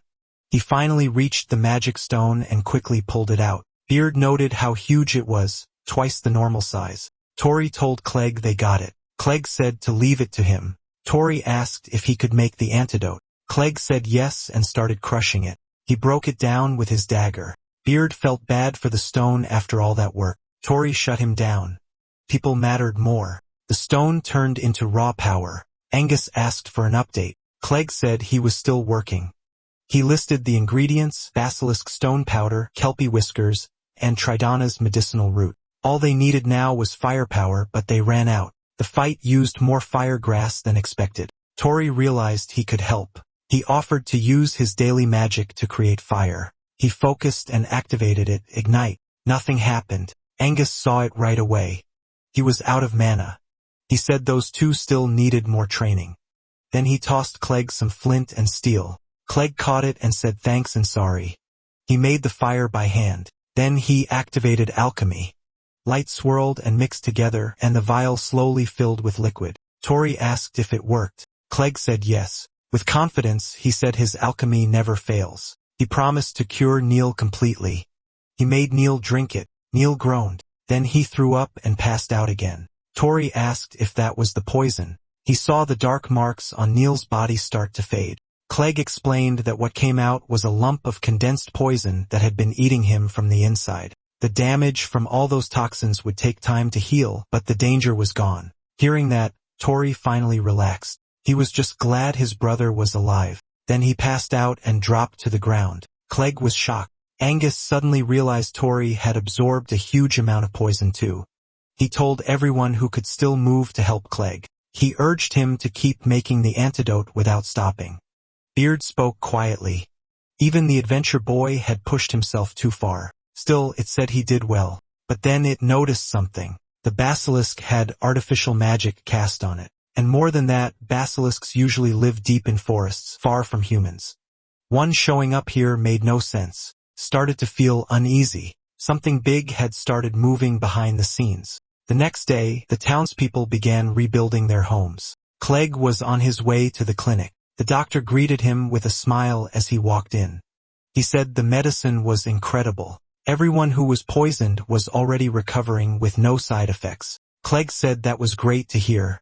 The doctor added that this wasn't something you could do with knowledge alone. He said Clegg had real talent in magic. He also heard Clegg had only recently joined Whitebreaker's Spear, so he asked who taught him alchemy.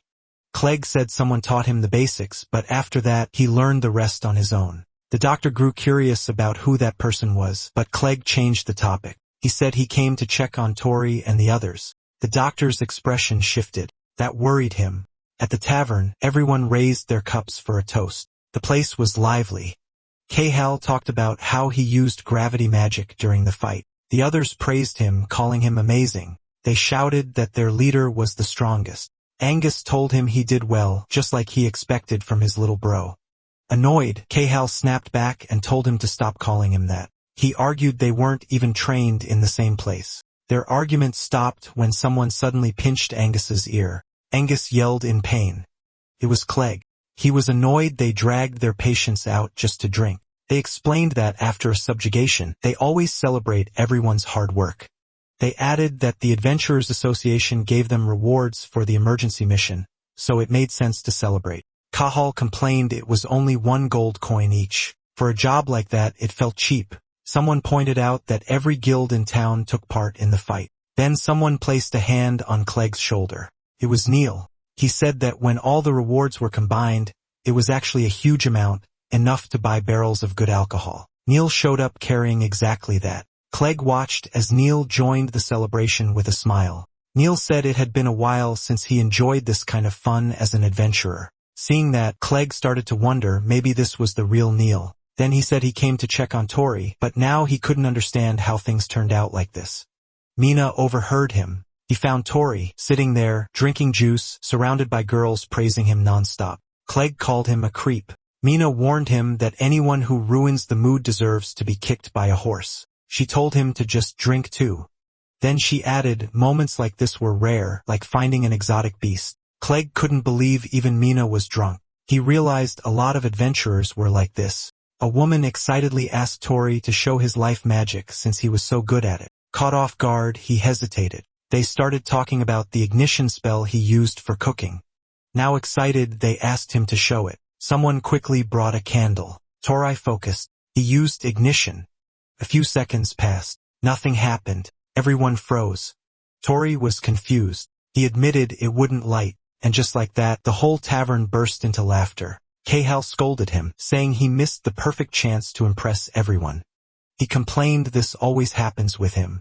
Meanwhile, Mina watched quietly, wondering if he was acting clumsy on purpose. Tori scratched his head and said maybe he was a bit drunk. Then he said he'd go to the bathroom to clear his head. They told him to come back soon.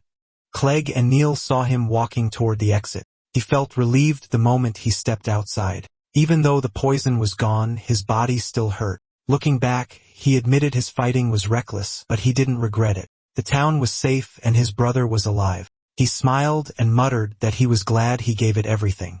He took out the book and thanked Beard. It was all thanks to it. Then Beard spoke. It said it preferred payment over gratitude. He jumped in surprise. He complained that it always showed up out of nowhere. Then he asked what it meant by payment. It was just a book. Why would it need gold coins? Then he asked why he couldn't use life magic anymore. He demanded answers, sensing the book knew something. Beard explained it was a side effect of reaching the fourth step. His magic itself had changed. It said Tori now had to form his magic outside his body instead of inside his head. It told him to try casting it like drawing a circle in the air. Tori followed the instructions and the magic activated. He used ignition. A beam of fire burst from his fingertip. He froze in surprise. Then it disappeared. He was both impressed and confused by the power. Beard explained that since the control method changed, the power changed too. It added that his body had also leveled up from the battle. Beard said it was impressive. Then it asked him something. Did this make him want to meet? It told Tori to come find him. That would be his payment. Tori was left confused. Back to their home. Sasha called out to her brother Tori. She jumped onto his sleeping body and greeted him good morning. She woke him up because Liam said breakfast was ready. Still groggy, he greeted them and apologized for oversleeping. Liam greeted him as well. Then he asked Sasha to wake up Neil. Tori apologized for making him cook again, so he helped out. Liam told them to pick up some spices in town if they were going out for monster hunting. Neil arrived and greeted them. He was also impressed with their breakfast. They ate together. Tori felt like their ordinary days had finally returned. Neil had recovered quickly. Sasha and Liam were happy that every day felt bright again. This was the kind of day he had always dreamed of. He prayed for this kind of happiness every single day. But then he remembered what Beard told him, to come and meet it. That would be his payment. Back then, our boy was caught off guard. He was confused. He questioned it, pointing out that they were already talking. He couldn't understand what it really meant by meeting. It said its real body existed somewhere in this world. Tori was shocked that it was actually human. Beard told him that if he truly wanted to be an adventurer, he should come find it. It told him to search for it while collecting magic crystals along the way. Then Beard abruptly ended the conversation. Tori was left confused by what it meant. Then he saw something being inscribed on a page. He noticed that the basilisk's data was being added to the grimoire's magic stone section. The basilisk's magic stone was a rank. It was a purple glowing stone that generated steel scale magic. Its selling price ranged from 600,000 to 720,000 gold. Tori exclaimed that an rank was incredible and the price was insane too. In his head, he thought Beard was as selfish as ever. Back in the present time, he realized Beard was a real person somewhere in the world, not just a spirit inside a book. Beard had taught him everything even when it barely knew him. It had also shown him how to grow stronger. Thinking of Beard as a real person, he grew curious about what kind of person he was. He wanted to meet him. 1 week later, Tori was in the market. He saw how busy the townspeople were rebuilding their infrastructure. He thought about selling the magic stone, but with the exchange post in ruins, that wasn't an option for now. He had the magic stone, but no money. Since then, Beard hadn't appeared again. Because of that, he felt stuck in limbo. He did want to meet him, but he couldn't just leave town. Neil was still recovering, and Sasha and Liam were still kids. Again, he told himself that he still wanted to meet Beard, and he was certain there was a whole world out there he hadn't seen yet, but he couldn't decide. Frustrated, he called himself indecisive. Then he noticed something. Neil was training. He cut a boulder in half. He lifted his axe again, then spun it across his shoulder and arms. He caught it cleanly and struck again. Tori was impressed. When he spoke, Neil noticed him. Neil acknowledged that he was back. He asked how the exchange post was. Tori answered that the area had taken a heavy hit. That led Neil to conclude they would have to hunt and stockpile magic stones for a while. Tori volunteered to go, but Neil answered that it would be good for his rehab. His body was fully healed, so he wanted to rejoin the guild soon. He decided to train more that day to get back in shape. Tori asked if he could train him too. Neil didn't expect that. Tori felt embarrassed as he admitted he was a bit rusty and wanted to move again, plus he wanted to see how much stronger he had become. Neil accepted. Tori used a stick for their spar. He charged at Neil, and Neil used the handle of his axe to block it. Neil noticed that Tori's wound had healed. Tori confidently said yes. Neil sidestepped his next attack, then he spun his axe and knocked the stick away. Tori couldn't land a single hit. He realized just how strong Neil was. Every move he made was being read easily. It made him think it would be better not to go so he wouldn't just make everyone worry. Watching Neil read all his moves made him question if someone like him could even survive out there. He knew there was no way someone that weak could win. For a moment he even thought about giving up. Neil called his name, then attacked. The strike broke Tori's stick and pushed him backward. Tori grabbed his arm. Neil pointed out that he was thinking useless thoughts again. Tori was surprised. Neil might not know what was bothering him, but he said that if he stayed half-hearted, he would never take his first step. He told him it was okay to feel lost sometimes, but he needed to stop hiding things. He told him to move forward with everything he had. Neil urged him to show all his strength. Neil and Tori fell silent. Tori was deep in thought. He told Neil that he was incredible. He admired how he could figure things out from just a short fight. Then he decided not to hide anything anymore. Neil didn't expect that. Tori touched his necklace. He shared that the necklace Neil gave him allowed him to meet Beard. He even thought that Neil was the one who was supposed to find the book. Then he asked if Neil was willing to hear everything. He had a lot to say. Neil, of course, was ready to listen. So Tori told him everything. He talked about the book he found in the cave. He explained how to obtain magic crystals and the magic connected to them. He even shared that Beard told him to come find him, but he still didn't know where Beard actually was.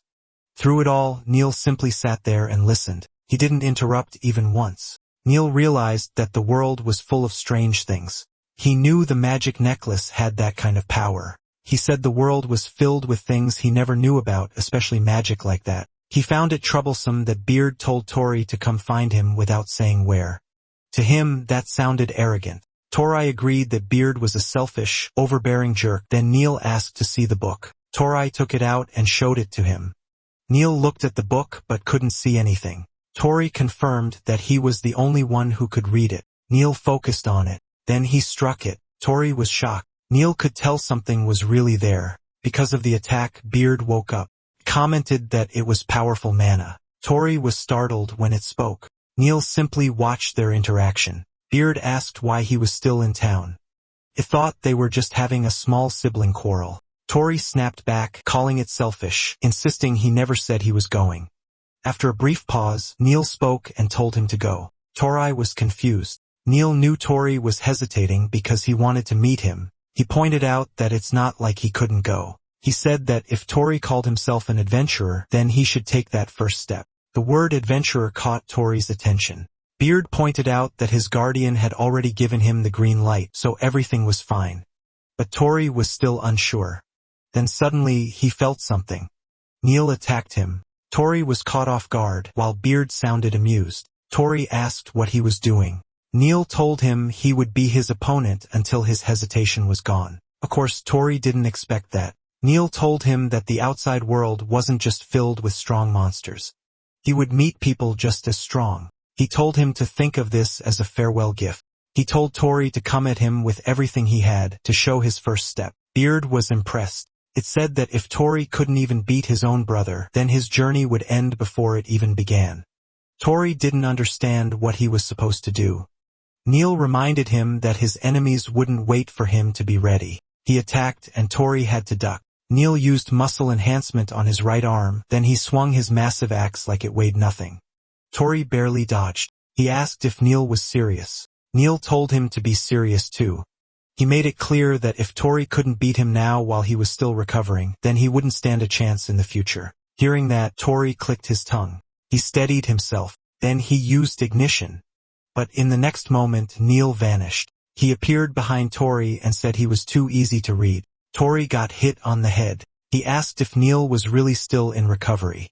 Neil noticed how much Tori's life magic had improved and asked if it was because of the book. Tori opened his storage and took out an Earth Panda magic stone. Then he attacked Neil using vine magic. Neil cut the vines down. Tori was shocked. Neil had now seen Tori's real strength. He laughed and said Tori was still as tough as ever. From that point on, he said he wouldn't hold back anymore. Tori's eyes sharpened. He was determined to show Neil everything he had. Meanwhile, Sasha rushed over to Liam to report an emergency. She told him that Tori and Neil were fighting. Liam was confused, so she told him to look. They saw Neil swing his axe at Tori, and Tori jumped back to dodge it. They were both serious, but Liam didn't seem worried. He told her they were probably fine. In fact, it looked necessary. Sasha didn't understand what he meant. Liam explained that back then, when Tori wanted to become an adventurer and refused to listen, Neil would handle it like this. Then Liam added that whenever something new was about to begin, they would overcome something greater than who they used to be. Beard pointed out that Tori couldn't even see the opportunity right in front of him. It asked if he wanted advice, but Tori refused. Tori felt this was something he had to do with his own strength. If he lost here, he felt like he wouldn't be able to do anything later. So he decided to put everything into this fight. He unleashed his full power against Neil. He took out the basilisk's magic stone from his storage. Then he used its steel scale magic on his right hand. His hand turned into a basilisk's claw. Neil tried to strike it with the back of his axe. It held firm, but Tori struggled to control the magic stone. It was too large. Still, he believed that with this power, he could finally fight Neil on equal footing. He declared he was coming, then he charged forward. Neil watched him closely, but Tori tripped. He crashed to the ground. Then he realized his brother had disappeared again. Neil appeared behind him, the blade of his axe stopping just an inch from Tori's face. Just as Tori expected, he couldn't win. Neil let out a breath, then he burst into laughter. He admitted that Tori had gotten stronger. Tori didn't expect that from him. Neil pointed out that there was a gap in experience between them. But if Tori had mastered the power of the magic stone, the outcome of the match would have been uncertain. He found it impressive that Tori could even block his axe. Because of that, he felt reassured sending him off. He told Tori to go and see the outside world. Tori was speechless. Neil continued, saying he should go not as Neil's brother, but as a full-fledged man, because he had the potential to become the strongest adventurer. Beard added that it was great he had his big brother's approval. Tori admitted that he didn't know anything about traveling. He didn't even know where to begin preparing. On top of that, he couldn't stop thinking about Sasha and Liam, who were still kids. And Neil had only just recovered from the basilisk's poison. He didn't want to cause trouble by doing whatever he wanted. Then he was caught off guard. Liam told him they would be fine. They could handle chores using the life magic he taught them. Sasha added that Neil would earn money since he was already training again. She happily shared that she could use ignition now too. Liam smiled and said they wanted to hear his adventure stories when he came back. Tori was moved, but he still looked panicked. Liam was confused. Tori admitted that he didn't know where he should go. He couldn't leave town with that kind of mindset. They couldn't believe that was what he had been worrying about. But Tori quickly denied it, saying that wasn't all. His biggest concern was still the family, and he couldn't just leave without a plan. Neil brought up what the book said about collecting magic stones. Tori agreed that Beard sometimes spoke on a whim. Neil suggested he head to the royal capital, Leorga.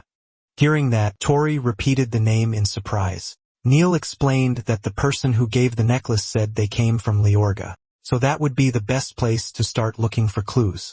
Tori asked for that adventurer's name, but Neil couldn't remember it. Beard cut in, saying there was interference magic. Tori was surprised. It explained that the person didn't want their identity to be known. That kind of magic existed. Even Beard didn't know who gave the necklace. Tori thought that if he could trace the origin of the magic stone in the necklace, he could get closer to Beard's location. He finally smiled. He had made up his mind. He would go to the royal capital, Leorga. With excitement, he told Beard that he was setting off on a journey to meet him. Moments later, Tori ran through the streets shouting Angus's name. He was searching for him. Frustrated, he said he couldn't find him anywhere even after checking the whole town. Clegg heard him. Clegg told him to quiet down. Tori replied that he'd been looking for Angus this whole time. Clegg asked what business he had with him. Tori revealed that he's going on a journey, and Neil advised him to meet Angus for guidance. Clegg's brows furrowed at that. Tori declared that he'd be setting out to find a soul stone and become a solo adventurer. Then he added that Angus had traveled all over the world before creating the Whitebreaker spear. Because of that, he wanted to learn from him and prepare for the journey ahead. Clegg simply said, "That's what they all say, Angus." Right then, Angus popped out from a barrel beside Clegg and yelled at him not to expose him. Tori asked what he was doing there. Angus explained that Neil told him to hide so Tori could get some practice searching for people. Tori looked confused. Angus hesitated to explain further. A while earlier at the tavern, they were talking about Tori's plan to leave on a journey. Angus thought it was great, but Neil said it wasn't that simple. He brought up Tori's power. He was concerned about the strange magic he was using. Angus noticed that it looked like Tori was using magic through a magic stone, but not a normal one. It was powerful enough to attract attention from the kingdom itself. He pointed out that they had already confirmed that during their spar. Neil said that kind of power was too great to keep hidden in their small town. He added that someone who had taken interest in Tori had already brought up the idea of a journey.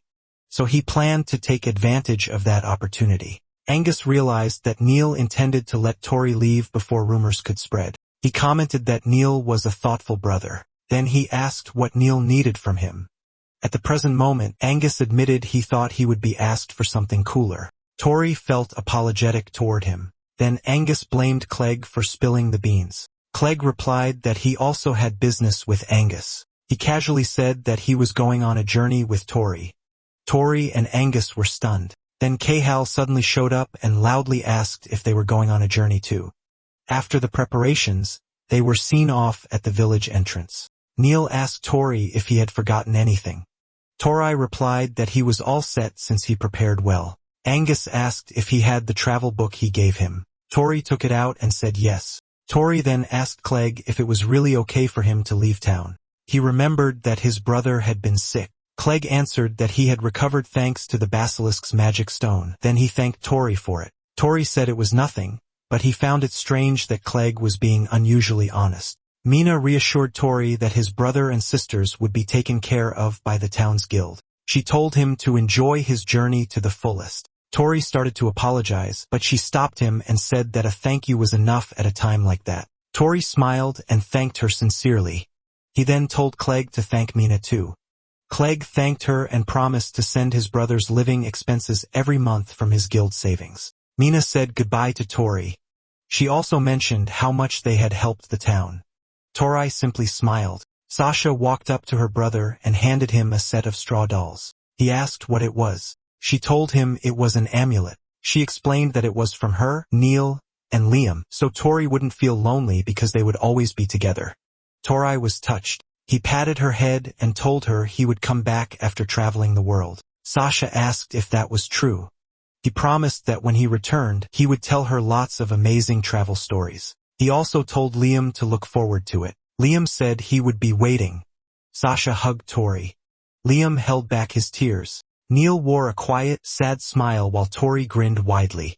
Tori and Sasha made a pinky promise. Meanwhile, Angus was crying hard, muttering that having siblings was great. Neil told him not to cry more than him. Tori told everyone that he was heading out, and with that, he began his journey. He left town to meet Beard. A few moments later in the forest, he heard rustling. Suddenly, Cahill jumped out and shouted at him.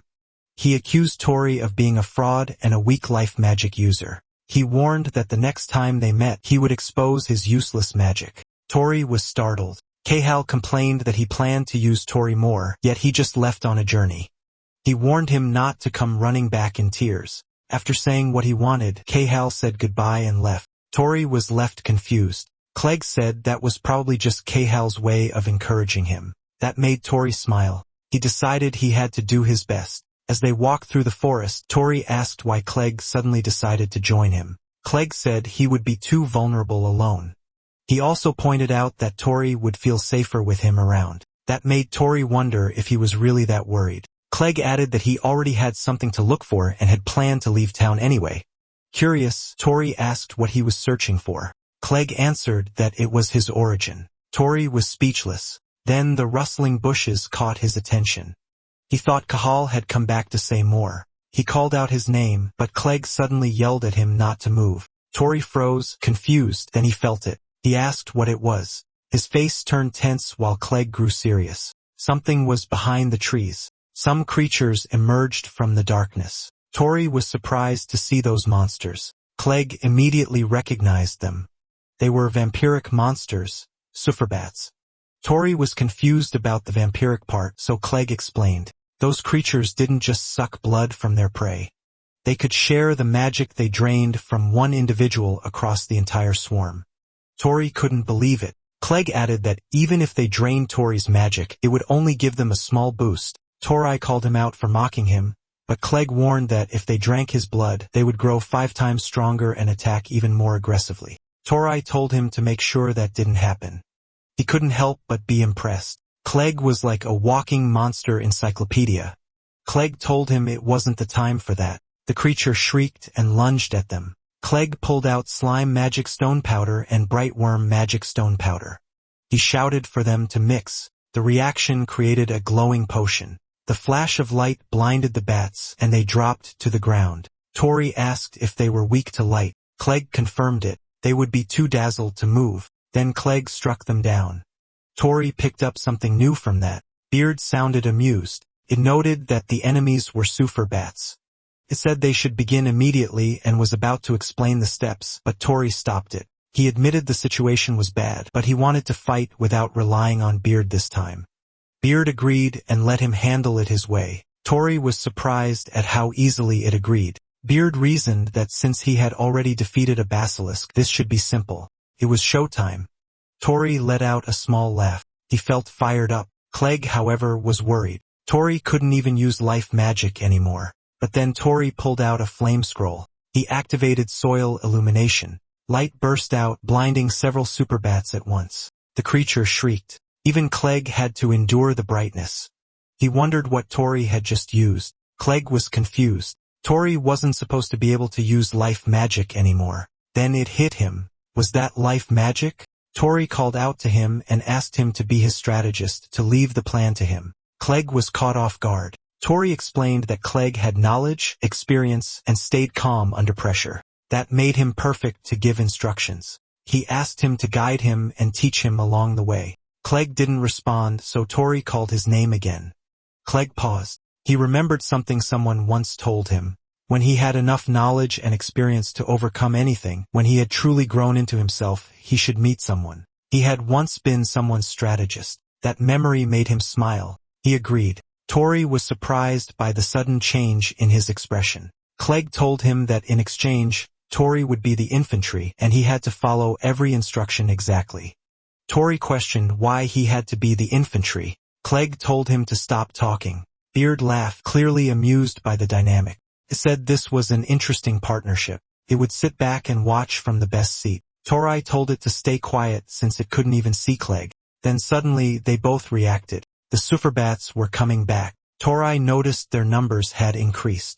Clegg asked if his other life magic spells, aside from illumination, were stronger too.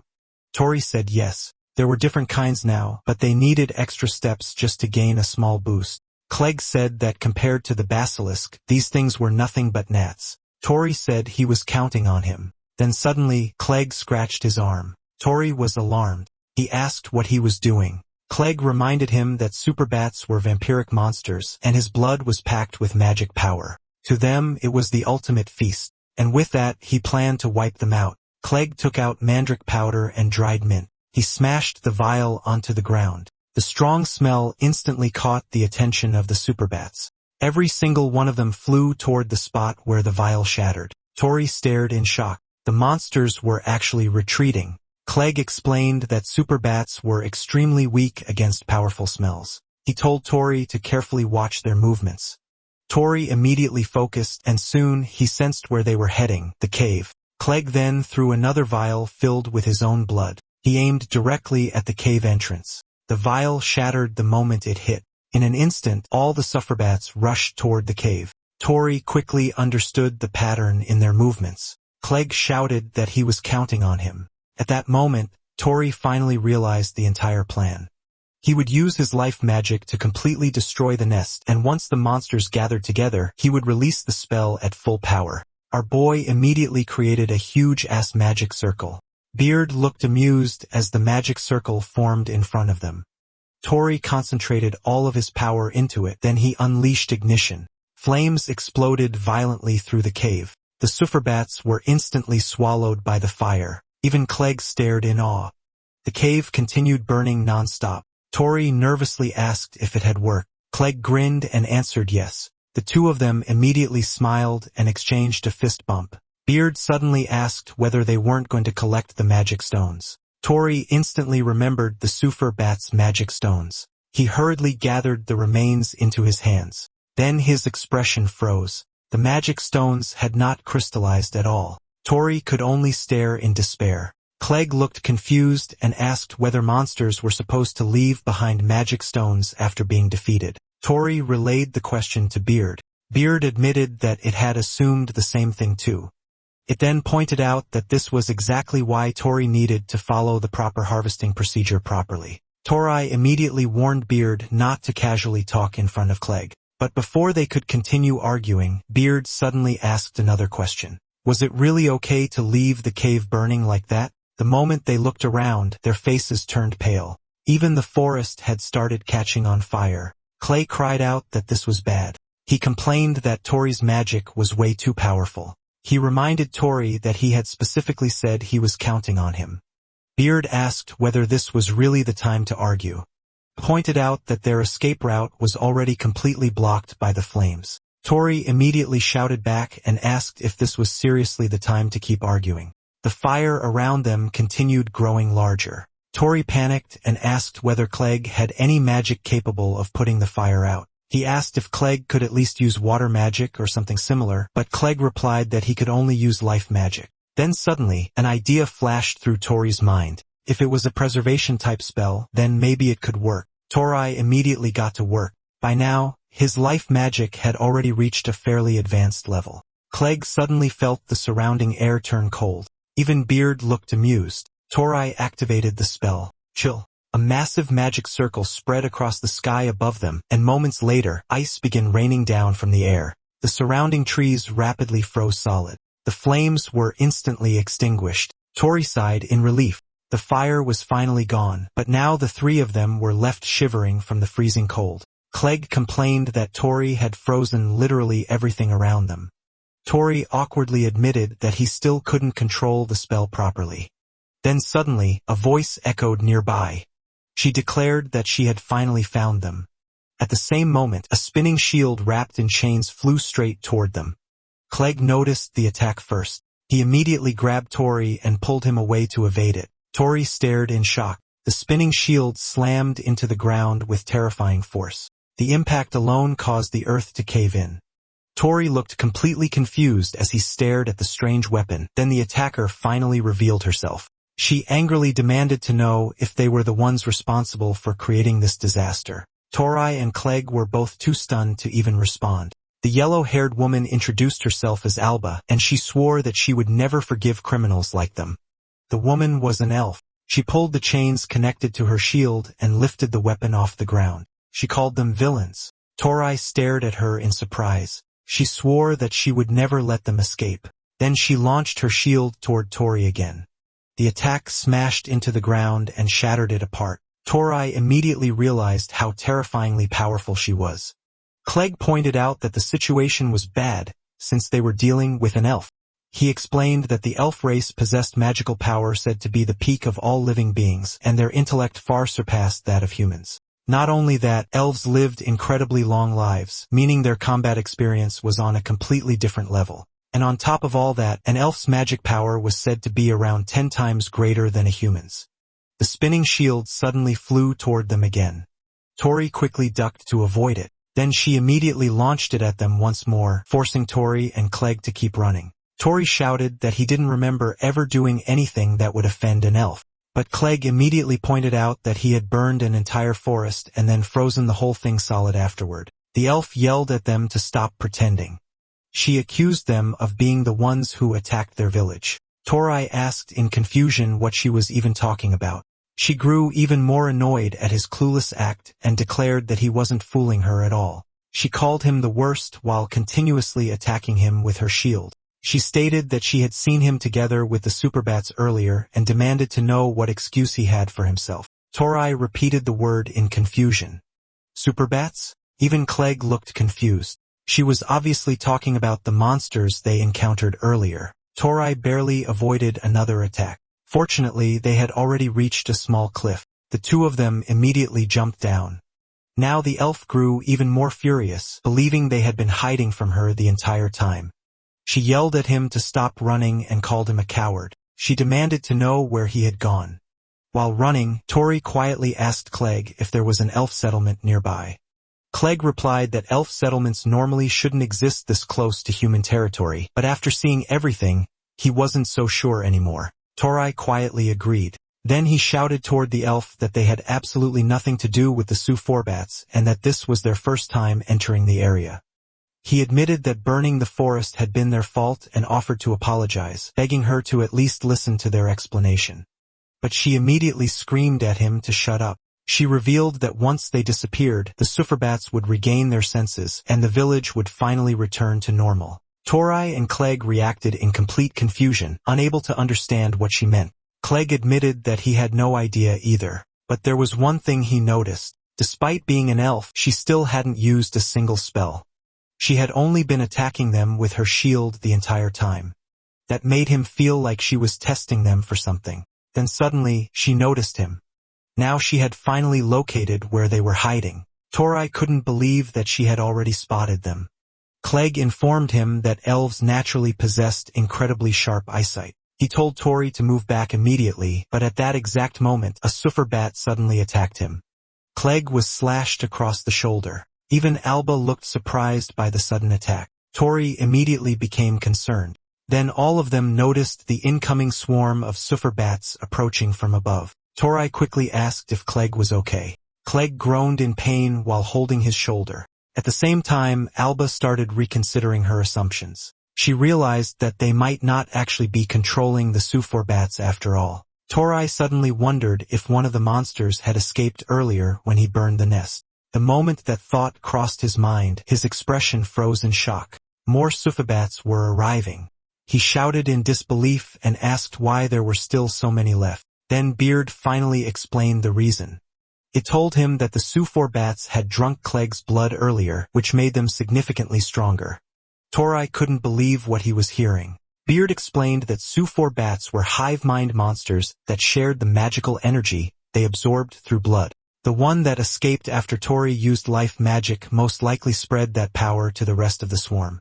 And now the entire group had regrouped and returned while following the prey their comrade had discovered. Tori stared in disbelief. Then Beard added another terrifying detail. The Su-Forbats had already marked Clegg as their source of nourishment, which meant that unless they completely wiped out every single Su-Forbat in the area, the hunt would never end. Meanwhile, Beard sounded completely entertained by the situation.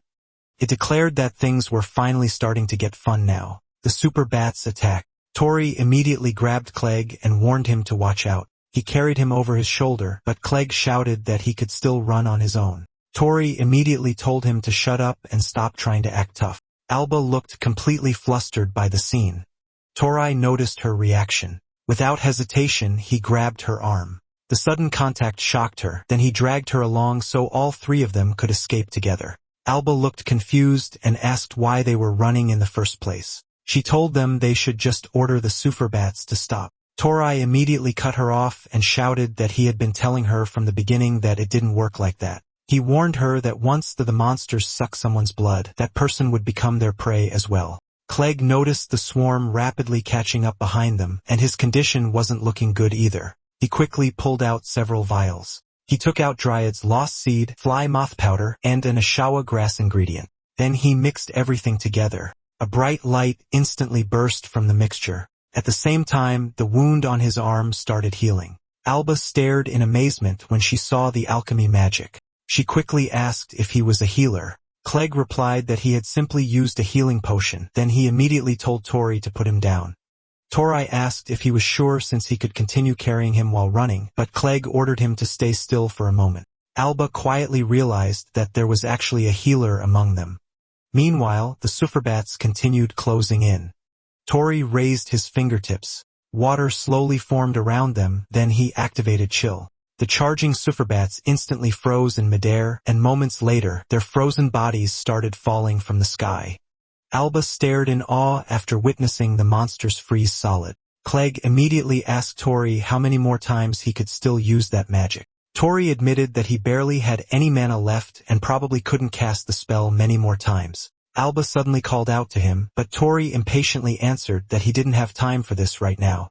She asked if the spell he had just used was actually life magic. Tori answered yes and asked why it mattered. Alba immediately called the magic seriously impressive. Tori narrowed his eyes and asked if she was mocking him, but Alba quickly clarified that she was actually relieved. Then she thanked him for protecting her earlier. Tori replied that it was only natural because if she had gotten her blood sucked, all of them would have been in danger. Alba lowered her head slightly and admitted that she had misunderstood them from the start. He pointed out that it was exactly what he had been telling her the whole time. He told her to actually listen when people were talking. Clegg suddenly warned them that the Sufferbats were coming again. Tori looked surprised when Alba suddenly let go of him. She declared that elves never forgot debts of gratitude or obligations. Then she focused her attention forward. She swung her shield with tremendous force and struck the incoming Sufferbats. Several of them immediately fell from the sky. After retrieving her shield, she announced that she would cover the rear. Tori immediately called her an idiot for suddenly stopping like that. Clegg could only let out a tired sigh.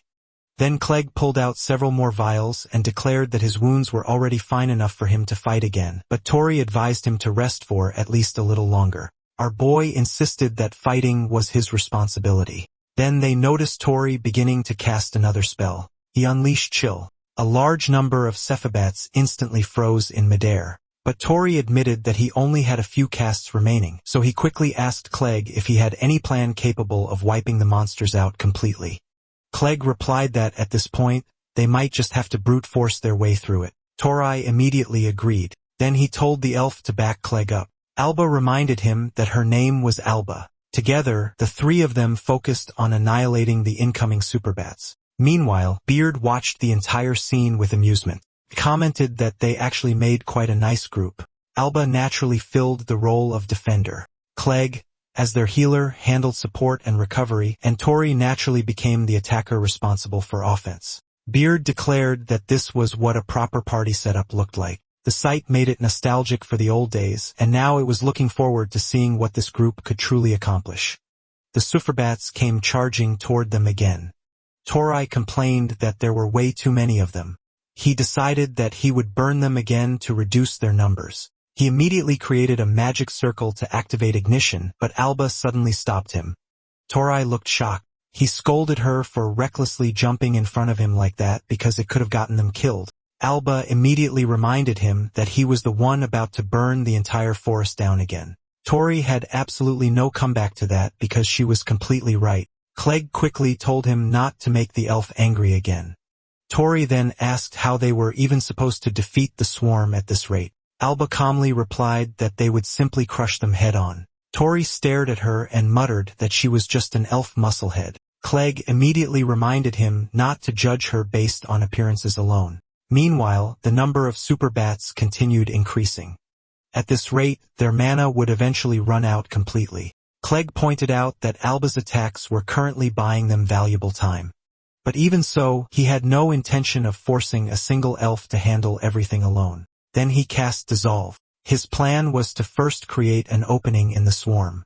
Together, he and Alba charged directly into battle. Meanwhile, Tori was left standing behind them while watching the fight unfold. With the current level of his life magic, he knew he could definitely wipe out the entire forest if he wasn't careful. A giant ignition always burned everything surrounding it, and he wasn't confident that he could successfully cast Karasu Chill one more time afterward. That meant he couldn't use his strongest finishing move life magic right now, but at the same time, he also understood that Alba and Clegg didn't possess unlimited stamina either. Then Beard suddenly spoke up and asked what exactly he was hesitating for. Tori looked surprised after hearing him.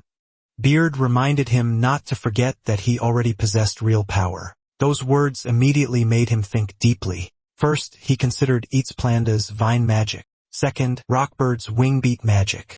Third, the steel magic scale. He wondered which magic crystal would be best suited for handling a massive swarm during a prolonged battle. That thought led him to open the encyclopedia page. As he flipped through it, his eyes suddenly stopped on a particular entry. He quietly wondered if he could actually use it. Then he slowly looked around. Clegg noticed the change in his expression and immediately realized that Tori was probably about to try something crazy again. Clegg asked Tori what was wrong. Tori remembered the cave from earlier and asked Alba where the super bats originally came from. Alba answered that their nest was located above the cliff nearby. She also reminded them that later they'd be helping her restore the frozen forest. Tori suddenly bit his own forearm and made it bleed. He intentionally tried to attract the Sufferbats with his blood, but nothing happened. Tori quickly realized that his blood barely contained any mana, so it wasn't effective bait at all.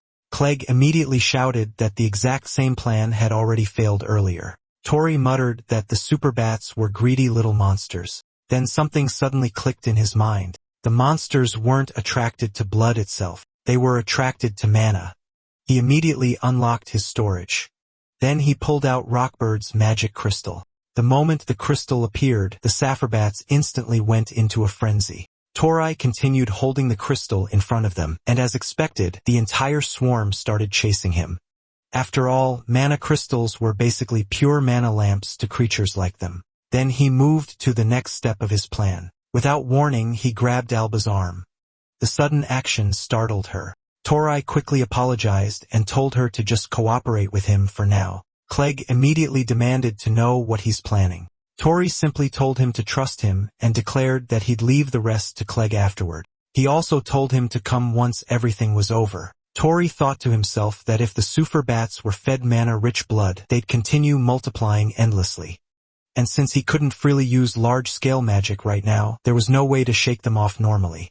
Then he activated wing beat magic. Alba stared in disbelief when she saw him using magic to fly through the air. She genuinely wondered what kind of insane person this guy was. Meanwhile, Tori confirmed that the Suffer-bats were following him perfectly. Soon he found the cave again. Then he immediately dove straight inside. Tori ordered Alba to guard the entrance until every last Zufferbat entered the cave. Alba looked completely confused, but since the swarm was rapidly approaching, she focused on defending instead. She spun her shield rapidly, creating a defensive barrier around them.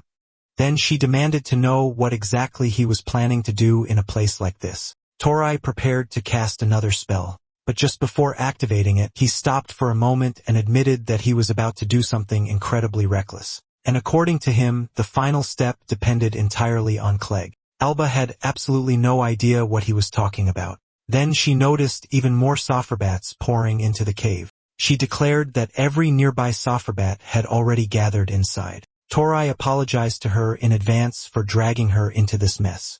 Then he confidently assured her that everything would definitely work out somehow. That reassurance only made Alba even more nervous. Tori admitted that the monster he was about to use was an enormous pain to deal with, which was why he originally didn't want to rely on it.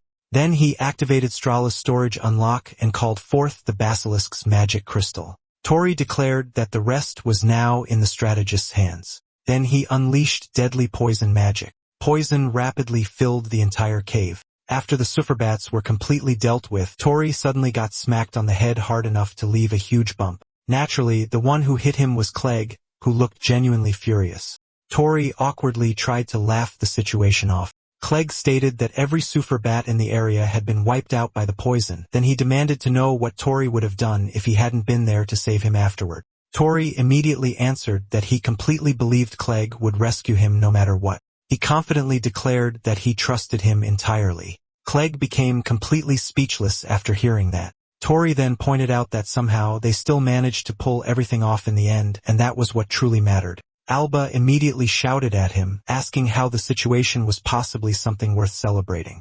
She angrily complained that she had nearly died because of that idiot. Then she outright called Tori complete trash.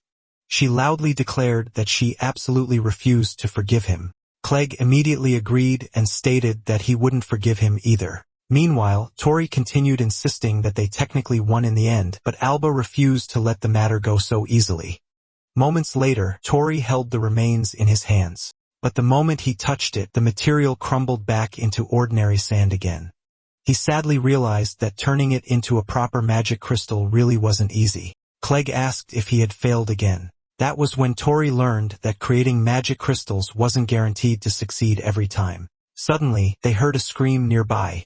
Tori immediately reacted in alarm. The surrounding trees looked terrible. Alba quickly informed them that the forest was rotting this time. Tori immediately realized that the damage came from the basilisk's poison. Clegg added that the poison was even eating away at the soil itself. Tori awkwardly apologized to Alba, but honestly, he didn't even know what else he was supposed to say at this point. Then Clegg suddenly stated that he could fix it. Both Tori and Alba reacted in surprise. Tori immediately asked if that was actually possible. Clegg explained that antidotes work by breaking down poison itself. Whether the poison existed inside a person or inside the ground, the basic principle remained the same. And according to him, the current damage was still manageable. Alba immediately became interested. Clegg then poured the antidote directly onto the contaminated soil. Alba looked surprised. Clegg asked her how it looked now. He confidently stated that the poison inside the ground should already be gone. Alba confirmed that the poison had definitely disappeared, but the forest still hadn't completely returned to normal. In the end, she simply said that it was fine. Although, honestly, she admitted that she had expected him to restore things more perfectly. Both Tori and Clegg immediately fell silent. Tori quietly admitted that the entire situation was his fault. Then he turned toward Clegg for help again, but Clegg apologized and admitted that this was already the limit of what he could currently do.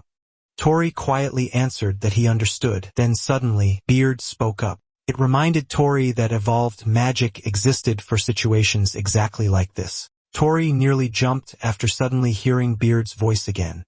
He immediately panicked and loudly announced that he suddenly needed to go to the bathroom. Alba looked confused and asked what was wrong with him. Meanwhile, Clegg narrowed his eyes suspiciously. Once Tori finally got away from the others, he immediately scolded Beard and told it not to suddenly talk while he was around other people. But Beard calmly replied that it was about to show him what its fine actually meant. Tori looked confused. Beard proudly declared that it had already cleaned up after Tori countless times before, and according to it, this was finally the perfect time for a long overdue lesson. Then it simply told him to synthesize it. Tori immediately asked what exactly he was supposed to synthesize and how. Of course, Beard was talking about the Su-4-Bat's magic crystal. Tori looked even more confused because every single magic stone he touched immediately turned into sand. But Beard explained that this was exactly why synthesis was necessary in the first place. Tori somehow became even more confused afterward. Then Beard officially began what it proudly referred to as Chapter 6, How to Synthesize a Super-Bat Magic Crystal. Moments later, Tori somehow ended up holding a frying pan and a spoon. He was even wearing an apron and a chef's hat, making him look like a completely misplaced chef. Alba immediately looked annoyed. She genuinely thought he was messing with her at this point. But Tori quickly insisted that he seriously wasn't joking around. Then he quietly asked Beard if he really needed to wear such a ridiculous outfit. But Beard calmly replied that if he looked the part, then he would naturally fit the part too. Tori became annoyed after discovering that the outfit was apparently only meant to improve motivation. Beard told him that they should begin. Step 1 was gathering the Su-4-Bat's magic stone. Step 2 was simmering it gently. For that step, Tori used the life magic skill warming, and step 3 was cooling it slowly. For this part, Tori activated chill. After that, the process was complete. Alba stared at him in confusion and asked what exactly he had just done. Tori casually replied that since it was life magic, pretty much anyone should be able to use it. Alba was about to call it amazing. But before she could finish, Clegg suddenly questioned whether she truly believed that. Then Clegg focused on the object in Tori's hand and asked if it was really a superbat's magic crystal. Tori explained that he had suddenly remembered the proper method midway through the process. Clegg still looked suspicious since Tori completely failed earlier. But regardless of how it happened, the result was still useful for them. Then Tori noticed something nearby. He pointed out that there was still some left. Both Alba and Clegg reacted in confusion. Tori was referring to a flower. He gently pressed the superbat's magic crystal against it, then he activated synchronization magic. The entire area suddenly glowed brightly. Alba stared at the scene in shock. Flowers rapidly bloomed throughout the vast field around them. Alba couldn't believe that the dead flowers had actually come back to life. Tori explained that since superbats shared a hive mind, he used that same principle to synchronize the healthy flower with all the withered ones nearby. Although, technically, he clarified that he had only cloned identical versions of the plants for now. But eventually, those flowers would create seeds, new sprouts would grow, and the next generation would slowly restore the entire forest again. This was what Beard meant earlier by saying, "It's fine." Suddenly, Alba started crying. Tori immediately panicked and worried that maybe what he did somehow wasn't enough. He awkwardly apologized and admitted that this was currently the best he could manage. But to his complete surprise, Alba suddenly screamed that it was way too amazing. She immediately bombarded him with questions without even giving him time to respond. She asked if this was really life magic. She asked if beginner magic was truly capable of doing something like this. And most importantly, she desperately asked how he even managed to pull it off. Then, suddenly, she asked him to become her magic teacher. Tori looked completely confused. Moments later, we saw both Clegg and Tori were left stunned and speechless. Apparently, Alba couldn't use magic at all. Tori and Clegg genuinely couldn't understand how that was possible for an elf. Alba explained that she was currently traveling around for training, and she believed that if she traveled alongside an amazing teacher, then eventually she would learn magic too. Tori immediately told her to wait a second and loudly insisted that there was no way he could become anyone's teacher. But Beard calmly told him that it was fine since he had already earned Alba's trust anyway. Tori immediately whispered back and told Beard to stop casually saying whatever it wanted. He asked Alba if she encountered the superbats during her training journey. He remembered her mentioning earlier that the monsters were attacking a village. Alba explained that she had stopped by a nearby village when one of her friends was suddenly attacked by superbats. Clegg immediately asked whether this friend was also an elf. Alba answered yes, but she added that it wasn't only her friend suffering there. A huge number of people in the village had already been affected. She explained that the victims all had their blood drained and were left bedridden afterward. That was the reason she tracked down the superbat nest in the first place. She wanted to wipe them out completely. But even then, she could still tell that something felt wrong about the situation, even after destroying the nests and exterminating the monsters for years. The villagers' symptoms never completely disappeared. Hearing that, Beard immediately realized something. It's suspected that someone might be intentionally using the superbat synchronization ability. Tori looked shocked after hearing Beard's conclusion. And without realizing it, he accidentally blurted the thought out loud. Naturally, both Alba and Clegg heard him. Clegg immediately stated that because of the hive mind, even if only one Su4bat survived, the entire swarm could eventually multiply all over again. Alba slowly realized what that implied. She asked if someone was deliberately making the Su4bats attack villages on purpose. Beard suspected that the goal was most likely gathering massive amounts of magical energy, although even it had no idea what someone would need that much power for. Still, Beard warned Mr. Adventurer, also known as Tori, to stay extremely careful because something unimaginably evil might be hiding behind the Su4bats. Meanwhile, somewhere far away, cigarette butts were piled high inside an ashtray. A man wearing a bird mask quietly wondered what was happening. Then he noticed something strange. The number of Su4bats under his control no longer matched up. Back to RMC. Tori finally found something important. He happily recovered his backpack, which contained all of his food, clothes, maps, and other supplies. Meanwhile, Clegg managed to recover his belongings as well. Alba then asked if they were truly planning to travel with her. After all, she already knew that the two of them were travelers themselves. Tori replied that while they were indeed traveling, they didn't actually have a fixed destination anyway. And more importantly, Alba's friend was currently in trouble. He believed that Clegg would probably agree to help too. The moment he looked over, he noticed Clegg quietly sighing. Tori immediately asked if he was okay. Clegg immediately blamed everything on him.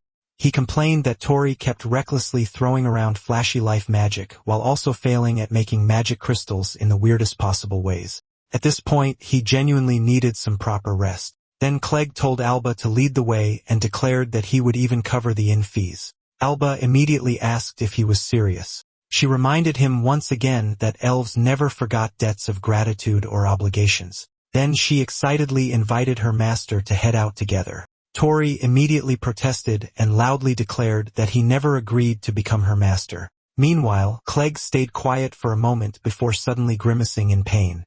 It looked like his injured arm was still bothering him. Eventually, the group crossed a river, then they carefully walked along the side of a cliff before finally reaching the top. Ahead of them stood a village, and surprisingly, it looked fairly large and well-developed. Alba quietly commented that it used to look even better. Once they finally arrived, the entire place felt deserted. Tori stared around in disbelief. Alba explained that the village became like this because of repeated Sufferbat attacks. Tori immediately became alarmed. Alba shared that not too long ago, the village had still been lively and full of people. But around this period, the Sufferbat suddenly started attacking non-stop. Anyone who possessed mana became a target. Even children were bitten. The villagers desperately fought back and barely managed to drive the monsters away each time. That was when Alba's friend was bitten and eventually became unable to move anymore, which was why Alba had desperately been searching for someone capable of using healing magic. Tori asked if her friend was currently inside the village, but before Alba could answer, he suddenly noticed something wrong. Clegg suddenly dropped to his knees. Tori immediately became worried, then he noticed the wound on Clegg's shoulder again. He asked if the Superbat wound was acting up once more. Tori thought the recovery potion had already healed it earlier, but Clegg clarified that while the physical wound itself had healed, for some reason, it still felt like his mana was continuously being drained away. Tori immediately asked what they should do and whether Clegg needed anything. Clegg answered that he needed a strong mana recovery potion. Tori then asked Alba if there was a pharmacy or hospital somewhere in the village. Alba explained that there wasn't any pharmacy, but there was a poorhouse. And right now, every victim in the village was being treated there. The moment they arrived, they were greeted by the sight of countless sick people lying around the building. Tori couldn't believe that all of them were victims of the Superbats. The villagers immediately glared at them. Some even prepared themselves to attack. Tori looked completely confused by the hostility. Alba quickly stepped forward and told everyone to wait. She explained that the two of them were not enemies and that they could use healing magic to help the villagers. The crowd immediately reacted in disbelief. Someone loudly asked if that was really true. An old man quickly called out for father and announced that a healer had finally arrived. Moments later, a man with a cigarette hanging from his mouth walked outside. He bluntly stated that relying on healing magic was useless, especially when what they truly needed was medicine from the Neve Merchant Guild. Tori stared at him in confusion. He genuinely did not expect a priest to casually walk around while smoking. The priest asked Alba why she didn't simply head directly to the Neve Merchant Guild. Alba explained that the Sufferbats attacked again while she was on the way there. Still, she insisted that these two were incredible people, and she genuinely believed they might be capable of curing everyone. But before anyone could continue talking, the priest suddenly grabbed Clegg's injured arm. Clegg immediately groaned in pain.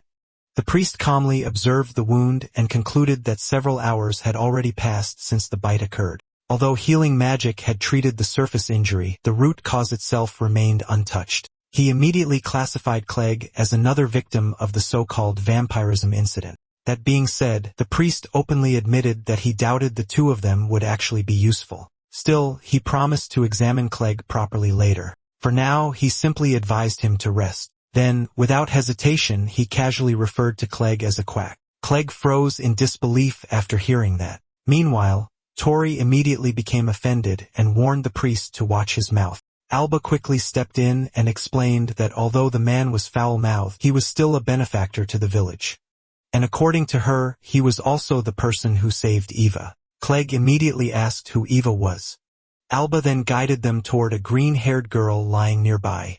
She introduced Eva as her close friend. Tori then asked what exactly the so-called vampirism incident was. Alba explained that this was simply the name the villagers gave to the condition. Anyone bitten by the sufferbats would continuously have their mana drained away. And according to the villagers, the victim's life would completely run out within roughly a month. Alba quietly explained that Eva had already been attacked 3 weeks ago. As she said that, the pain in Alba's expression became obvious. There wasn't much time left anymore. Then suddenly, Eva slowly woke up and weakly reached out to hold Alba's hand. Eva weakly called out Alba's name. She mentioned that she heard Alba had gone to the Neve Merchant Guild, so after noticing Tori and Clegg nearby, she quietly asked who they were. Alba immediately explained that the two of them were the benefactors who had saved her earlier. She confidently promised Eva that they would definitely save her too. Hearing those words, Eva smiled weakly. She happily said that if she recovered, then she would finally be able to travel together with Alba again. She also expressed hope that Alba would eventually learn how to use magic. But suddenly, Eva lost consciousness again. Alba and Tori immediately panicked. Clegg quickly checked her condition and explained that she was still breathing. She had simply run out of stamina. After checking her pulse, Clegg explained that while it was weak, she wasn't suffering from any actual disease. The real issue was severe mana depletion. As long as her mana supply could somehow be restored, there was still a chance to save her. Hearing that immediately gave Alba hope again. Clegg looked like he was about to explain something important next, but Tori suddenly became worried about Clegg's own mana condition too. Then, unexpectedly, Clegg exploded in anger. He suddenly shouted and demanded to know what kind of horrifying sanitation management this place had. He immediately ordered everyone who could still move to carry the patients outside and gather every cleaning tool they had available. Tori and Alba were completely dumbfounded by the sudden outburst. Clegg continued yelling at everyone to clean the entire place immediately. He declared that with hygiene, this terrible, even patients who could have been saved would eventually die. Then he turned toward the priest. Clegg demanded to know whether there was a nearby area where kara fruit grew. The priest answered that kara fruit could be found on the mountain behind the village, although the fruit itself was far too sour to eat normally. Clegg immediately ordered them to gather as much of it as possible. The priest looked completely confused. Then Clegg repeated the priest's own earlier words back to him. The root cause still hadn't been treated, which was exactly why he had decided to target the root cause directly instead. Then Clegg boldly declared that he would personally cure every single victim there. And after saying that, he immediately told the priest to shut up and actually listen for once before casually calling him a quack priest in return. Moments later, Tori made a loud noise as he gathered his power. Then he activated the life magic spell Laundry. The townspeople stared in amazement. Bubbles floated throughout the air even though no soap had been used at all. Alba immediately praised her master. Tori instantly corrected her again and insisted that he's not her master. But deep down he had to admit that being praised actually felt pretty nice. Then suddenly, someone called out to him. It was Clegg. Since the laundry was already finished, Clegg immediately ordered Tori to use magic to blow all the dust out of the room.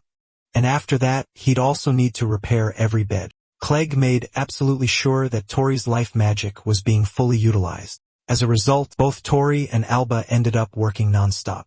Alba quietly whispered to her master that Clegg was basically a demon sergeant. Tori immediately told her once again to stop calling him master. Still, Tori secretly thought that being called a quack earlier probably flipped some kind of switch inside Clegg, although honestly Tori also believed that nothing Clegg said was actually wrong. Meanwhile, Clegg continued barking out orders. He instructed everyone to boil and disinfect the sheets immediately. Then he ordered all the nurses to properly bathe themselves before treating the patients again. He warned them never to touch sick patients with dirty bodies. Then suddenly, someone threw small fruits directly at him. Tori and Alba both looked surprised. The priest grumbled that he had gathered the kara fruits Clegg requested earlier.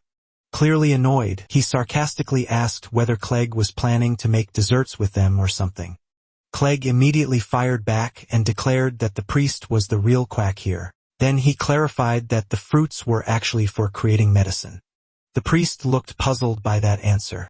He immediately showed Clegg the medicine that had already been delivered from the Neve Merchant Guild. But Clegg casually slapped the bottle away. Tori and Alba immediately turned pale after witnessing that. Clegg openly declared that he had no use for medicine that showed zero effectiveness and couldn't even heal patients properly. The priest could only mutter in anger, "You bastard." Soon, large baskets filled with fruit were brought over. An old woman quietly asked the priest whether kara fruits truly possessed medicinal properties. The priest immediately denied it and claimed that if such a thing were true, there was no way he wouldn't already know about it. But Clegg calmly replied that under normal circumstances, the priest would indeed be correct. Then he explained that once kara fruit was compounded together with a certain ingredient, it transformed into a mana recovery potion. The priest immediately became interested. Clegg simply told him to watch carefully. He first took out Dryad's dropseed, then he added kara fruit and ibex horn into the mixture. Finally, he activated compounding. Everyone watched closely as the entire basket of fruit began glowing brightly. Eventually, the alchemy process finished. Tori stared at the results and commented that the appearance of the fruit didn't seem any different at all. But Clegg clarified that only the appearance remained the same. Then he called out to the elf and tossed one of the fruits toward her. Alba quickly caught it. Clegg instructed her to feed it to her friend. Alba immediately agreed. Nearby, Ava was quietly sitting beneath a tree. She weakly asked whether she was really allowed to eat it. Alba gently held the fruit out toward her. Ava slowly took a bite. It was only a tiny bite. Then everyone silently watched, waiting to see what would happen next. Suddenly, Ava's complexion started improving. She quietly stated that her body suddenly felt refreshed. Alba looked overjoyed after seeing her friend regain some energy. Now, Eva could even stand on her own again. Alba stared at her in amazement. She pointed out that Eva's color was finally returning too. And on top of that, she was now able to stand properly again. An old woman immediately declared that it was a miracle. Clegg calmly informed everyone that this was the true effect of the mana recovery potion. As long as they had this medicine, they could suppress everyone's symptoms. The villagers instantly erupted into cheers after hearing that everyone could finally be saved. Tori immediately praised Clegg and declared that he really was incredible after all. Clegg proudly answered that, of course, he was. But suddenly, his body nearly collapsed from exhaustion. Fortunately, Tori managed to catch him in time. Tori immediately complained that Clegg was overworking himself too much. But Clegg immediately fired back and pointed out that Tori constantly did the exact same thing. Then Alba suddenly approached Clegg. She handed him one of the fruits. Clegg immediately refused and claimed that he was completely fine. But Alba pointed out that someone who was truly fine wouldn't be staggering around like that. She told him that if the doctor himself collapsed, then nobody there would have anyone left to rely on, which meant he needed to remain the healthiest person in the village. Then she sincerely told him that she believed in him and urged him to hurry up and eat the fruit so he could recover properly. Finally, she referred to him as her master strategist. Tori also urged him to eat it. Clegg could only scoff in response. But eventually he still ate the fruit. Right afterward, he immediately resumed ordering everyone around and demanded that the entire place be cleaned even more thoroughly. Not a single speck of dust was allowed to remain.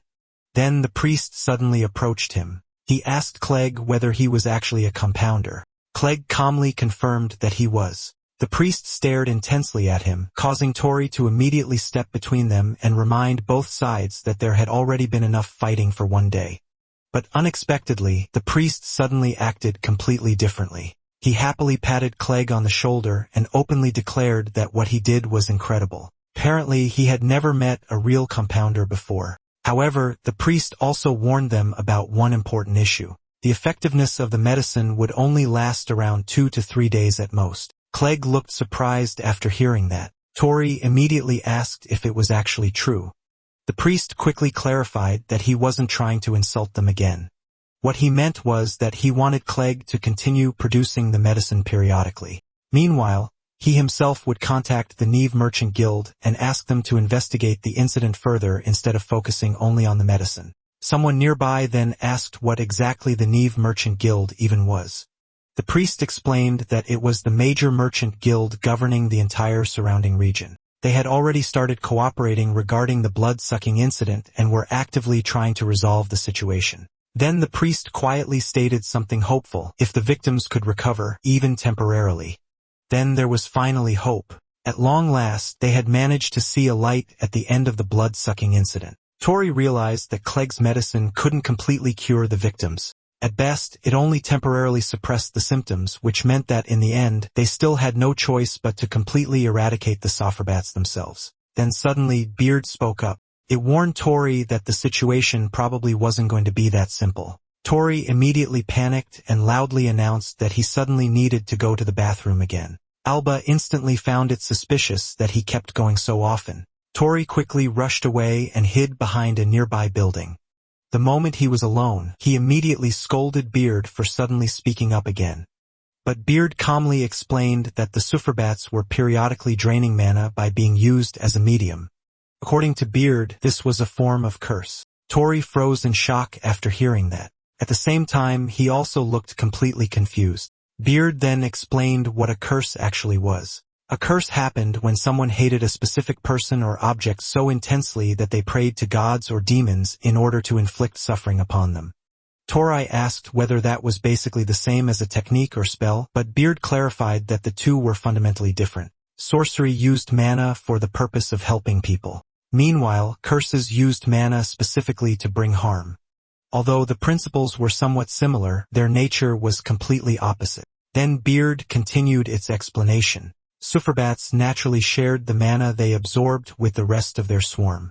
But what if that shared destination had been intentionally altered? If that were true, then the situation would become a complete disaster. Tori immediately asked what exactly changing the destination meant. Beard calmly added that depending on the scale, it could potentially cause something as catastrophic as a natural disaster. Tori became so shocked by what he heard that he accidentally staggered backward and crashed directly into several crates of medicine. He immediately panicked. He couldn't believe Beard casually said something so horrifying and startled him like that. The bottles inside the crates were all medicine. Tori desperately hoped none of them had broken. Meanwhile, Beard casually replied that it wasn't its fault. Then it calmly remarked that Mr. Adventurer's next opponent was apparently going to be a curse. Once again, Tori had somehow gotten himself involved in something incredibly troublesome.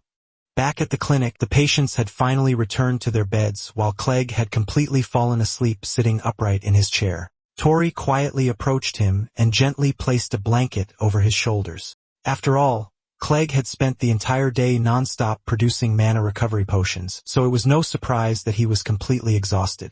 Then Alba quietly called out to her master.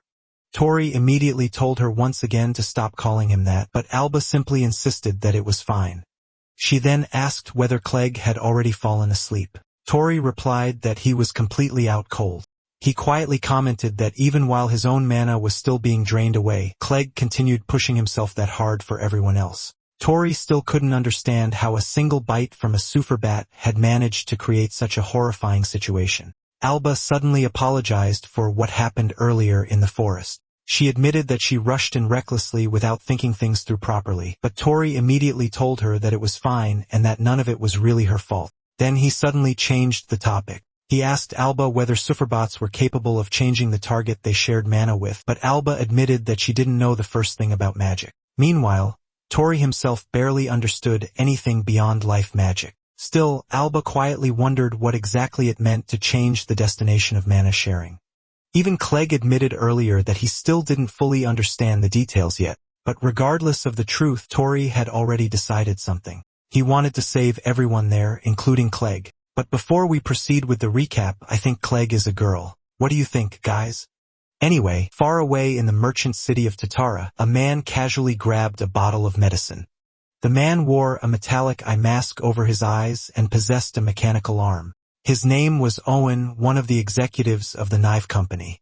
And right now he looked completely bored. He casually walked into another building. Then he opened the door to a hidden room. Inside, countless softerbats fluttered around the chamber. Owen casually remarked that the creatures had managed to absorb a lot of mana that day. But then he noticed something strange. The number of softerbats had clearly decreased. At that moment, he suddenly called out to Dire Mud and asked whether something had happened. Owen walked through a curtain-covered doorway toward the voice. Behind it was a room resembling a laboratory, filled with jars containing strange monster parts and preserved specimens. At first, Owen thought Dire Mud wasn't there, But then suddenly, Dire Mood's voice spoke from directly behind him. Dire Mood was another executive of the Neve Company. Unlike Owen, he wore an eerie bird-shaped helmet over his face. He calmly asked Owen how things were going. Owen immediately complained and told him to stop sneaking up on people like that. According to Owen, Dire Mood always had absolutely zero presence. Then Owen asked how today's harvest looked. Nearby, an hourglass-like container filled with red liquid quietly sat on a table. Owen reported that the collection process was progressing smoothly. Dire Mood seemed pleased to hear that. Owen commented that the entire operation had been carefully planned by Dire Mood from the beginning. As he spoke, he casually grabbed a super bat out of the air. Then he spread open one of its wings. A magic circle had been engraved onto the left wing. Through that enchantment, they were efficiently collecting mana from the victims. Dire Mood explained that the entire process only worked because of his enchantment magic. However, he also warned that if they failed to gather and process enough mana soon, then with the number of Sufferbats decreasing, they might fail to meet the delivery deadline in time. Owen immediately asked why the Sufferbat population was suddenly dropping so quickly. Dire Mood had answered that the issue was currently under investigation, but according to him, something even more important was happening right now. They were finally coming up. Owen looked confused by what he meant. Then suddenly, a bird flew into the room and landed directly on Dire Mood's shoulder. Owen looked surprised by its arrival. Moments later, several men entered while carrying a massive cage filled with a swarm of bats. Dire Mood calmly entrusted the entire task to Owen. After all, Owen was the only person there capable of properly using enchantment magic. Owen immediately grumbled about having to pull another all-nighter again. Then he suddenly asked where the young miss currently was. Dire Mood had answered immediately. According to him, she had become completely obsessed with the container lately. Meanwhile, somewhere deep in the forest, an orc roughly pulled the chains restraining several female elves. Suddenly, an elf wielding daggers appeared and instantly slashed the orc apart. In a single motion, she severed both its arm and head. The elf looked surprised afterward. She never expected the head of the merchant group to personally show up. Then suddenly, a magic circle appeared in the air. The restrained elves were instantly bound once more. At that moment, someone calmly explained that the head had simply eaten too much during lunch and wanted a bit of light exercise afterward. Nearby, a luxurious carriage stood waiting.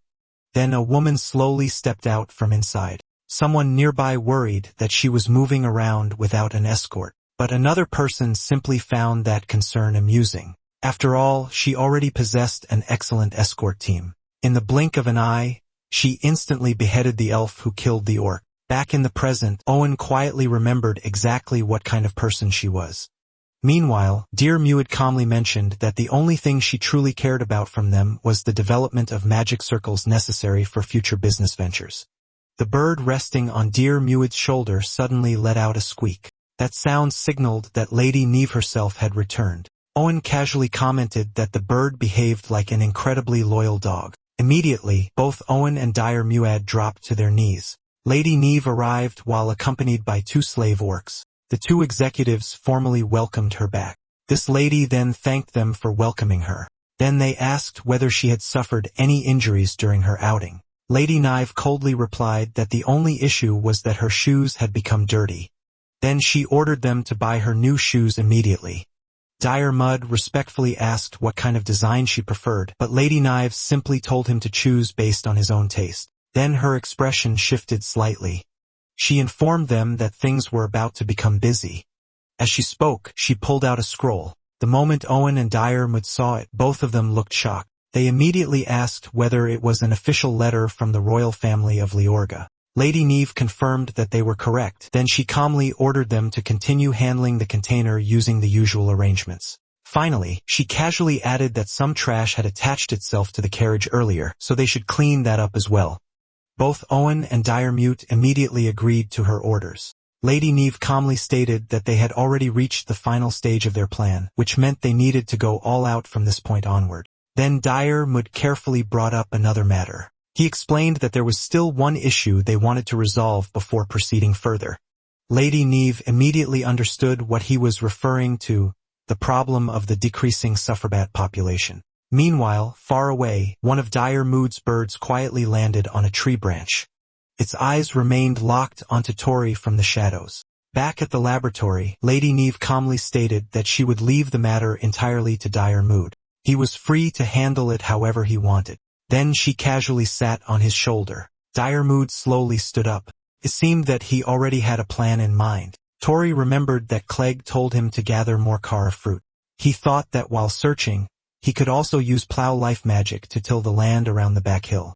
But then suddenly, he noticed a bird nearby. At first, thought it might be another sufferbat, but after staring at it for a moment, he simply shrugged it off. The clouds overhead looked heavy anyway, so he figured it would probably rain tomorrow. Tori decided to get back to plowing. But just before he started, something suddenly caught his attention. A strange cloud-like distortion appeared in front of him. Tori wondered if it was some kind of explosion, but Beard immediately explained that it was actually teleportation magic. And according to Beard, teleportation magic was extremely rare. Tori had absolutely no idea what that meant. Then suddenly, someone stepped out from the distortion. Meanwhile, far away, Lady Neve quietly observed everything through a magic crystal. She calmly remarked that Tori was truly a pitiful boy. After all, he dared to interfere with the bats she treasured so dearly. Back at the scene, Dire Mood immediately realized that someone was observing him remotely. Meanwhile, Lady Neve admitted that she never expected a genius in magic circle development to end up being toyed with like this. Dire Mood had calmly looked toward Tori and stated that Tori himself wasn't actually the person he was searching for. Tori immediately asked who he was. Then in the blink of an eye, Tori was struck by something. He looked completely confused, and then his body instantly collapsed onto the ground. Dire Mood slowly approached him. He coldly called Tori weak. Just as he expected, the true prize was the boy capable of using compound magic. And according to his information, that boy's name was Clegg. Dire Mood had quietly thought about how entertaining it might be to play with him a little, then he calmly headed toward the clinic. But to his surprise, the door wouldn't open. The handle had been frozen solid. Ice crystals rapidly spread across the surface. Dire Mood had quietly wondered if this was life magic. At that moment, Tori slowly stood back up. He was the one responsible for the ice. Tori admitted that he had no idea how this man knew Clegg's name. But regardless of the reason, Clegg had spent the entire day exhausting himself while making medicine for everyone. So Tori quietly asked him for one thing. Please let Clegg sleep peacefully tonight. Dire Mood had looked genuinely confused because he was certain that he had already shot Tori directly through the heart earlier. Tori confirmed that part was true, but Neil had protected him using the necklace he gave him. Tori immediately checked the crystal attached to it in panic and desperately hoped it was only cracked instead of broken. After all, it was something precious that he received from his brother. Dire Mood quietly realized that Tori somehow survived. He calmly commented that Tori was quite the lucky boy. Then Beard suddenly warned Tori that Dire Mood was about to attack again. Beard informed him that the next shot was aimed directly at his head. The next instant, Dire Mood fired, but Tori somehow dodged it. For the first time, Dire Mood looked puzzled. Tori suddenly noticed something glowing near the man's waist. Beard immediately informed him that the stranger was carrying an extremely rare weapon. It was called a gun. Tori looked confused and immediately asked what that even was. Dire Mood reacted with slight surprise after hearing the word. Apparently, he didn't expect someone from a remote village like this to even know what a gun was. He explained that guns were incredibly rare weapons supplied directly by the royal family of Leorga. Compared to bows and arrows, they were easier to carry, possessed greater range, and their lethality was beyond question. Even weak women or children could use one effectively simply by pulling the trigger. And most importantly, it was a masterpiece weapon that didn't require mana at all. That was why Dire Mood had never expected anyone in this backwater village to recognize it. Then his tone suddenly changed. He quietly muttered that this was bad, very bad. Somewhere far away, someone asked if the situation was that serious. Another voice immediately answered that it was definitely serious, especially because Lady Neve was watching everything.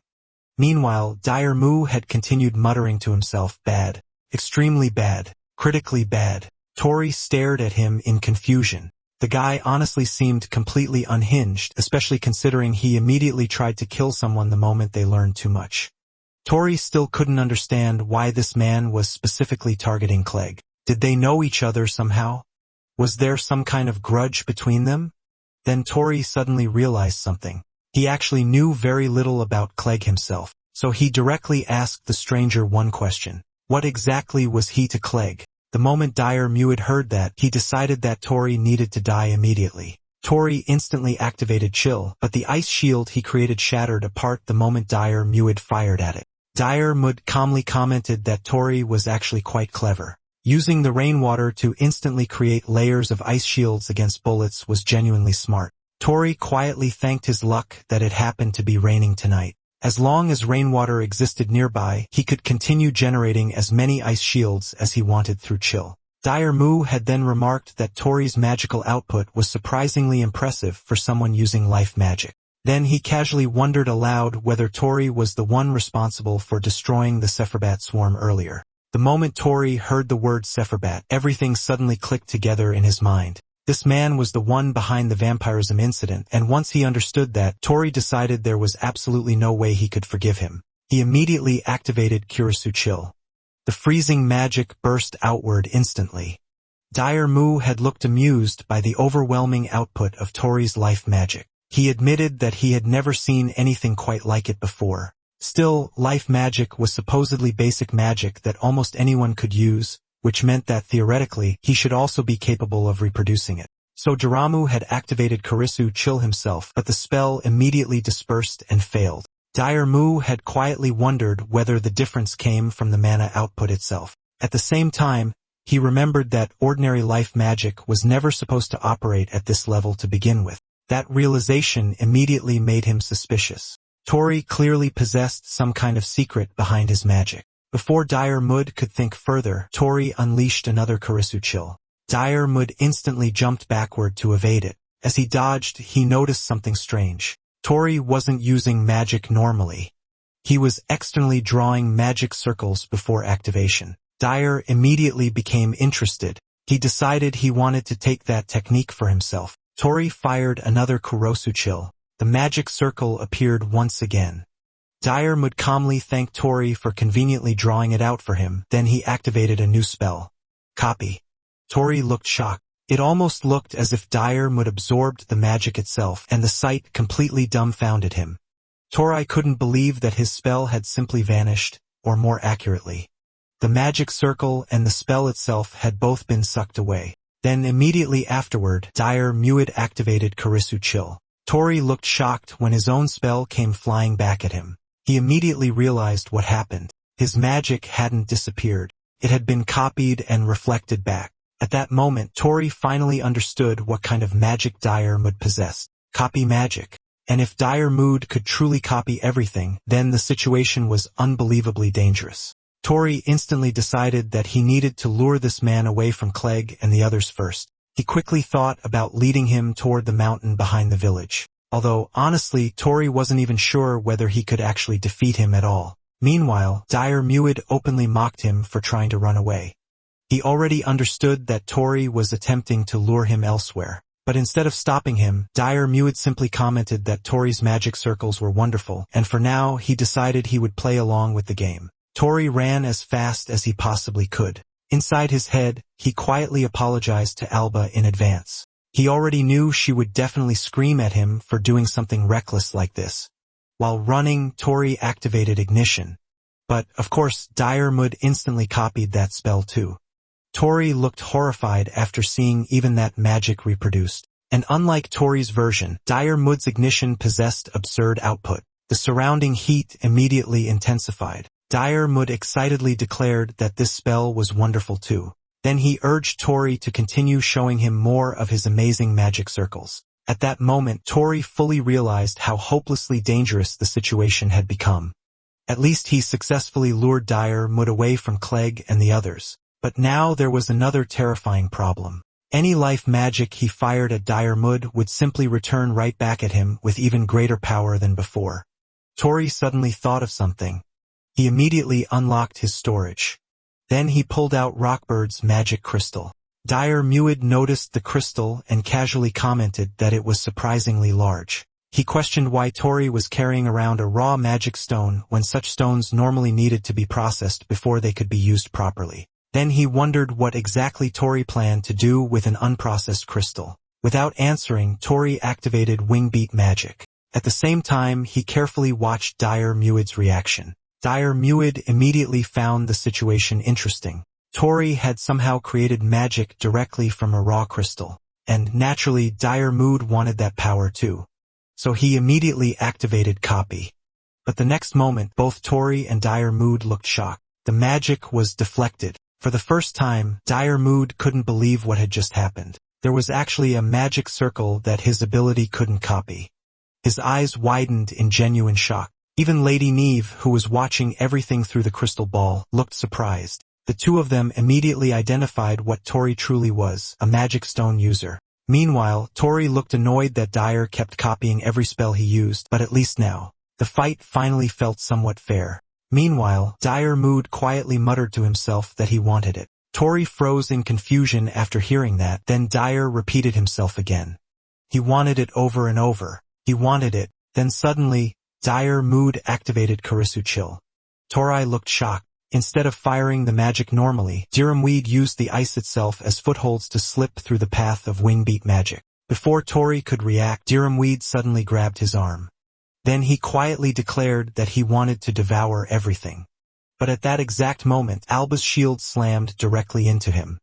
Alba suddenly burst into the battlefield and complained that she had been wondering why there was so much noise outside. Then she immediately asked whether her master was okay. Tori stared in shock. He never expected Alba and Clegg to follow him there. During the impact, Dire Muid's mask was knocked off. Everyone froze in surprise after seeing his face. It was the priest. Meanwhile, Dire casually muttered in disappointment that his favorite mask had been ruined. Alba looked completely confused after seeing him. She genuinely wondered whether the two of them had just been doing some strange magic training together. Dire Muid coldly referred to her as a defective elf and warned her not to interfere. Then immediately he activated ignition. A massive burst of fire exploded toward Alba. Tori instantly panicked. He absolutely refused to let Dire Muid use his own magic against them, so he immediately rushed in front of Alba. Then, at the very last second, Tori activated Tilling. The moment the spell activated, a massive explosion erupted around them. After the smoke cleared, Dire Muid had calmly told Tori that the two people he desperately tried to protect had probably been blown away by the blast. Then he quietly revealed something else. Originally, he only planned to obtain compound magic from Clegg, but discovering Tori's abilities instead had become an unexpectedly wonderful surprise. So now he intended to let Tori continue living, not out of mercy, but because he planned to turn him into his personal research subject. Thick smoke scattered through the area. Then suddenly, from beneath the ground, Clegg pulled Alba out from the dirt. He asked if she was okay. Alba whined that she'd practically been buried alive. She even complained that her own master was the one who buried her. Clegg corrected her and said that wasn't what happened at all. Then he told her to carefully look around herself. Alba slowly remembered the massive flames rushing toward her earlier. Clegg explained that Tori protected both of them, using life magic against the priest's abnormal attack. He suspected the spell Tori used was tilling, a basic farming life magic normally meant for making ridges in soil. But Tori's version of life magic was clearly something completely abnormal. Then suddenly, Alba cried out and asked where her master was. Clegg quietly answered that he didn't know. Alba guessed that maybe Tori was still trapped underground somewhere, but Clegg explained that he'd already dug through the entire area. Then, with a heavy expression, he quietly admitted that Tori had most likely been caught inside the flames. The moment she heard that, Alba ran off. She rushed toward the church while desperately searching for the priest. An old woman nearby gently asked little Alba whether she had business with father, but Alba immediately demanded to know where the priest was hiding. She even threatened that she wouldn't forgive anyone who tried to protect him. Then Clegg suddenly stopped her. He calmly explained that there was no way the priest would ever return there after his face had already been exposed. Alba immediately panicked and shouted that the priest still had Tori. She couldn't understand why Clegg was remaining so calm about all of this. But then she suddenly noticed Clegg's hands. They were completely bloodied. At that moment, Alba realized something. Clegg had been digging through the debris non-stop the entire time until he managed to pull her out, and the person Clegg truly wanted to save above anyone else was Tori. Alba quietly apologized and said that she was sorry he ended up saving her instead. But Clegg immediately told her not to say something so stupid. He explained that if Tori truly died inside the flames, then there should at least be ashes left behind. But there were none, which meant only one thing. Tori was still alive somewhere. Then Clegg turned toward one of the sisters and asked whether she knew where the priest originally came from. The sister informed them that the priest was actually from the neighboring town, which meant he most likely returned home already. Meanwhile, at the merchant city of Tatara, the streets remained lively and crowded with people. Alba and Clegg stood together on a bridge overlooking the city. Then Alba suddenly pointed toward a particular building. She quietly stated that she suspected the bastard priest was hiding there. Clegg immediately asked whether she could actually see the traces of magic leading there, or if she was somehow smelling them instead. Alba explained that traces of magic were strange things. They could sometimes be seen with the eyes, sometimes linger like a scent, and sometimes remain behind as echoes within sound itself. After calming herself down and carefully examining the scorched battlefield, Alba discovered traces of magic leading all the way toward the town the sister mentioned earlier. She explained that it was an elf sense, so it was difficult to properly describe. Clegg immediately teased her for somehow being able to sense magical traces despite not being able to use magic herself. Alba instantly became annoyed. She raised her voice and emphasized once again that it was a sense, not magic. And besides, that was exactly why she kept asking her master to teach her magic already. As they continued forward, Clegg noticed a crowd gathered nearby. Meanwhile, Alba informed him that the mana traces were leading directly toward the back entrance of a building. 2 massive muscular orcs guarded the entrance. Alba confidently declared that this was definitely the right place, but getting inside wouldn't be easy. However, since neither of them knew Tori's current condition, Clegg had absolutely no intention of wasting time waiting around. He immediately mixed Hasho bamboo, slime magic stone powder, and Dryad's lost seed together. The result was a hypnotic drug. According to Clegg, they simply needed to force the guards to drink it somehow. Alba immediately declared that she was actually pretty good at handling this sort of thing. Then she suddenly rushed straight toward the orcs. She immediately jumped onto one of their backs. Then she whispered for it to stay quiet. But almost immediately, she realized that the orc's neck was way thicker than she expected. The orc slammed backward into a wall and accidentally crushed her in the process. Clegg stared at her and immediately asked what exactly she thought she was doing. Then, while the orc was distracted, he forced the potion into its mouth. Immediately afterward, he kicked the orc directly in the chest. The huge body collapsed instantly, but the second orc immediately charged toward him. Alba quickly slammed her shield into its head while loudly cursing at it. Then she proudly declared that the entrance was officially open. Clegg immediately called her a complete muscle head and openly questioned whether brute force was literally the only thing inside her brain. But before Alba could argue back, Clegg suddenly noticed something, a chain. The moment he saw it, his expression changed. Alba noticed his reaction and immediately asked what was wrong, but Clegg simply told her to hurry. Meanwhile, deep inside, he quietly wondered what exactly that sinister presence he sensed earlier really was. Then he reminded Alba to continue following the traces, so Alba immediately led the way. But the moment the two of them reached the hidden room, both of them froze in shock. The Sephirbats instantly attacked them. Clegg immediately reacted and ordered Alba not to breathe in. Then he threw the hypnotic drug directly toward the swarm. One by one, the Sephirbats immediately dropped unconscious. Alba stared around the room in confusion and asked why the creatures were even being kept there. Then suddenly, she noticed several crates nearby. Inside them was the exact same medicine Eva had been taking. Alba immediately followed the mana traces again, and eventually, they led directly toward a massive hourglass-like container. She quietly wondered whether all the mana stored inside the bottles was somehow being gathered there together. Then her eyes widened in horror. The mana inside the hourglass was still flowing continuously. Several mana traces connected directly into it, and when Alba followed the other connections, she discovered they led straight toward the Sephirbats. Her entire body trembled after realizing the truth. Those strange bottles and the Sephirbats were directly connected. Mana from countless victims was being drained through the Sephirbats and funneled into the system. Alba called the entire thing disgusting. Meanwhile, Clegg stared at the magic circle engraved onto the Sephirbats' wing. Then he suddenly remembered something. The priest previously mentioned that the Neve company was cooperating with the vampirism incident investigation. Clegg quickly formed a hypothesis. He explained that if the enchantment magic engraved into the magic circles was rewriting the Sufferbat's mana sharing function, and if the altered mechanism redirected that shared mana into the bottles instead, then the Sufferbats were essentially absorbing mana from people and gathering it all there, which meant the entire system worked like this. First, they created victims by draining people's mana through the Sufferbats. Then afterward, they manufactured recovery medicine using the exact same mana stolen from those victims. The moment Clegg realized that, his expression darkened.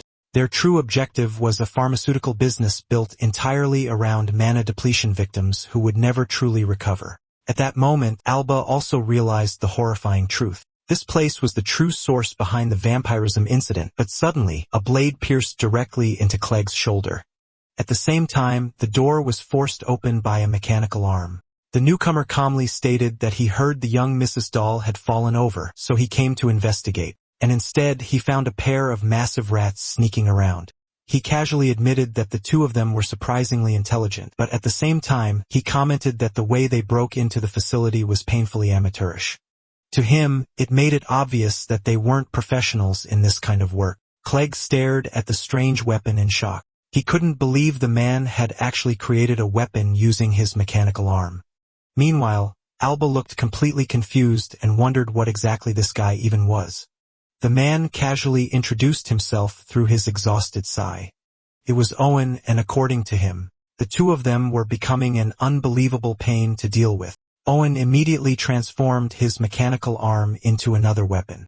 He complained again that the two rats were seriously becoming a pain to deal with. Since neither of them looked like they belonged in the same line of work, he questioned what exactly they were even doing there. Meanwhile, Clegg quietly wondered whether this man was some kind of alchemist. After all, he seemed capable of turning ordinary objects into weapons instantly. Alba immediately warned Clegg that this guy was strong. Owen then asked which one of them was responsible for putting the young lady's doll to sleep. In response, Clegg quietly pulled out several magic stone powders, poison peep, fly moth, and acid bee. The moment Owen saw the ingredients, he immediately realized the truth. This was definitely the compounder or dyer Mu had mentioned earlier. Meanwhile, Clegg quietly asked Alba whether the mana traces ended inside this room. Alba carefully examined the surrounding flows of mana. Then she noticed something. The traces actually continued farther beyond the room. Alba informed him that another flow existed deeper inside the tower. She believed there was another hidden room farther ahead. Immediately, Clegg told her to follow the trail and locate the priest. He declared that Alba was the key to ending this entire incident, and with that, he entrusted everything to her. Owen noticed the two whispering to each other and casually asked whether they were forming some kind of plan. Then he calmly declared that he had no intention of letting either of them escape. But before he could move, Clegg suddenly threw several vials. An explosion instantly erupted throughout the room. Clegg immediately counterattacked using an explosive compound mixture. Owen looked shocked when he saw the company's merchandise, the super bats flying loose everywhere. And worse, those particular bats hadn't even been enchanted yet. Meanwhile, Clegg quickly used a recovery potion on his injured shoulder. Owen looked genuinely surprised after witnessing that, and he clicked his tongue in annoyance. No wonder Dyer Mud wanted this guy's abilities so badly. At the same time, Owen also looked irritated that the other rat managed to escape. Meanwhile, Clegg quietly inhaled deeply while observing Owen carefully. He could immediately tell the type of person Owen was, a man with both merchant and mercenary experience, someone with immense pride in his own work, yet also carrying a strange emptiness deep inside. And according to Clegg's experience, people like that were especially vulnerable to one thing, anger. So Clegg smirked, then he deliberately taunted Owen by asking whether he was really getting angry after being outplayed by a brat like him. The insult instantly worked. Owen immediately attacked. He warned Clegg not to underestimate working people, but Clegg casually mocked him again and pointed out that he completely missed. Then he added that Owen only possessed flashy techniques without any real skill behind them. Owen immediately replied that he wasn't an alchemist in the first place. Then he fired 3 blades directly toward Clegg. Immediately afterward, he enchanted the next set of spikes, causing them to gain a returning flight pattern like boomerangs. Clegg looked genuinely surprised after seeing that. Then Owen finally revealed what he truly was, an enchanter, a versatile mage capable of enchanting magic onto virtually anything. Owen revealed that his mechanical arms also incorporated alchemy into their construction. Because of that, he could instantly turn almost anything around him into a weapon with a single thought. Even ordinary objects like walls or doors were enough for him. Then he told Clegg to experience his craftsmanship personally with his own body. At the same time, Owen warned him not to overwork him too much. After all, thanks to this entire mess, Owen was already stuck working overtime. Then he attacked again. In response, Clegg immediately pulled out Hashiodoc, mellow scales, and sealer butterfly scale powder. Then he activated compounding. The entire room quickly filled with thick smoke. Owen scoffed at the obvious smokescreen and declared that something like this wasn't nearly enough to hide from his eyes. Through the smoke, he spotted the silhouette of that annoying brat. Owen immediately touched the ground, then a massive wooden arm burst upward from the floor and grabbed Clegg instantly. But instead of panicking, Clegg simply mocked him. He commented that Owen was overworking his eyes too much. Then he casually added that getting old really sounded rough. Owen instantly snapped and shouted that Clegg seriously never shut up. Then he repeated his earlier statement once again. He could enchant magic onto absolutely anything. That was how he became strong. And according to him, he would only continue becoming stronger from there. Clegg simply laughed at him. Then he suggested that maybe Owen should switch specialties from enchantment magic to bragging instead. According to Clegg, Owen honestly sounded exactly like some generic mob villain. Owen could only glare at him in irritation and mutter that he was seriously a pain to deal with. Then suddenly, Clegg started counting backward from 30. As the countdown continued, Owen eventually stopped him at 22 and asked why he was counting down in the first place. At first, Owen assumed the brat simply wanted some dramatic final moments before dying. Then Owen found the idea amusing. He joked that Clegg was basically counting down toward the end of his work shift. And according to Owen, once the countdown reached 0, Clegg's life would end too. Meanwhile, Clegg calmly continued counting. When the number finally reached 12, Owen created an enormous hammer and enchanted it. The spell placed onto it was a guaranteed one-hit kill attack. Then Owen casually told the brat to say hello to God for him. Clegg continued counting. 3, 2, 1. Then right before the end, Clegg suddenly stuck out his tongue at him the moment the countdown hit 0. The hammer slammed down directly onto Clegg. His body was completely crushed. Owen coldly remarked that this was exactly what happened to people who underestimated working adults. Then he immediately started complaining again. Now he would have to gather all the bats again from scratch. The equipment he spent so much effort building was wrecked. The medicine supplies were wasted too. And worst of all, he already knew the boss wouldn't let this slide peacefully. Naturally, Owen blamed everything on that damn brat. But then suddenly, Clegg's crushed body dispersed into thin air. Owen froze in complete shock. He couldn't believe that the brat simply vanished. Then he finally realized the truth. The countdown earlier was for the hallucination potion to wear off. At that exact moment, Clegg suddenly appeared behind him. He mocked Owen for being exactly the type of idiot who fell for plans so easily. Owen immediately spun around, but Clegg calmly told him to relax. There wouldn't be any overtime for him anymore. Then Clegg coldly declared that this company was going bankrupt tonight. Immediately afterward, he unleashed an explosive compound mixture directly at Owen. The explosion completely destroyed Owen's mechanical arms. Then Owen's body crashed violently into the surrounding crates. Clegg coldly stated that people who abused medicine despite calling themselves compounders genuinely disgusted him. Then he gave Owen one final warning. Never underestimate him again. Otherwise, he would personally strip away every last bit of their shallow little resolve. The explosion immediately caught the attention of the people outside. Several masked nobles accompanying Lady Neve questioned what was happening since things were becoming incredibly loud outside. Meanwhile, Lady Neve simply muttered one word, idiot. Back inside the room, Clegg picked up Owen's destroyed mechanical arm in surprise. He immediately recognized it as a myoelectric prosthetic. Clegg commented that this kind of technology was completely different from the magic systems used by the great Western nations. He had only heard rumors about this kind of machinery before, but now that he was finally seeing it in person, even he had to admit it was insane technology. Meanwhile, Owen completely lost his temper. He demanded to know why Clegg was still alive when he was supposed to be dead already. Then he started screaming about how expensive his mechanical arm was. He even threatened Clegg and shouted at him to stop screwing around before he killed him for real. Clegg immediately shoved his hand over Owen's mouth to silence him. Then Clegg calmly revealed the truth. The drug he used earlier was a hallucination potion. Normally, it required 5 full minutes before taking effect, but in Owen's case, it activated much faster than expected. Then Clegg immediately began preparing another compound using Hashiodact, slime magic stone powder, and mellow scales.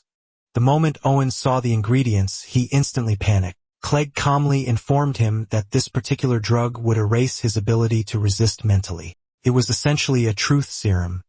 Then Clegg immediately began questioning him. He asked who Owen really was and what exactly the knife company was doing. Under the effects of the drug, Owen revealed his name and admitted that he handled weapon production for the knife company.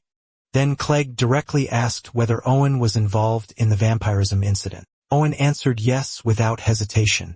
Clegg continued pressing him and asked whose idea it was to create a pharmaceutical business centered around mana depletion patients. But Owen casually replied that the medical business itself was only a side effect. That answer immediately made Clegg even more suspicious. So Owen finally revealed the truth. Everything had been ordered by Lady Neve herself. According to Owen, the Neve company was secretly researching military applications involving monsters for a certain client. He was about to reveal even more information, but suddenly Clegg sensed danger. Chains instantly appeared around Owen's neck, and in the next moment his head was severed completely.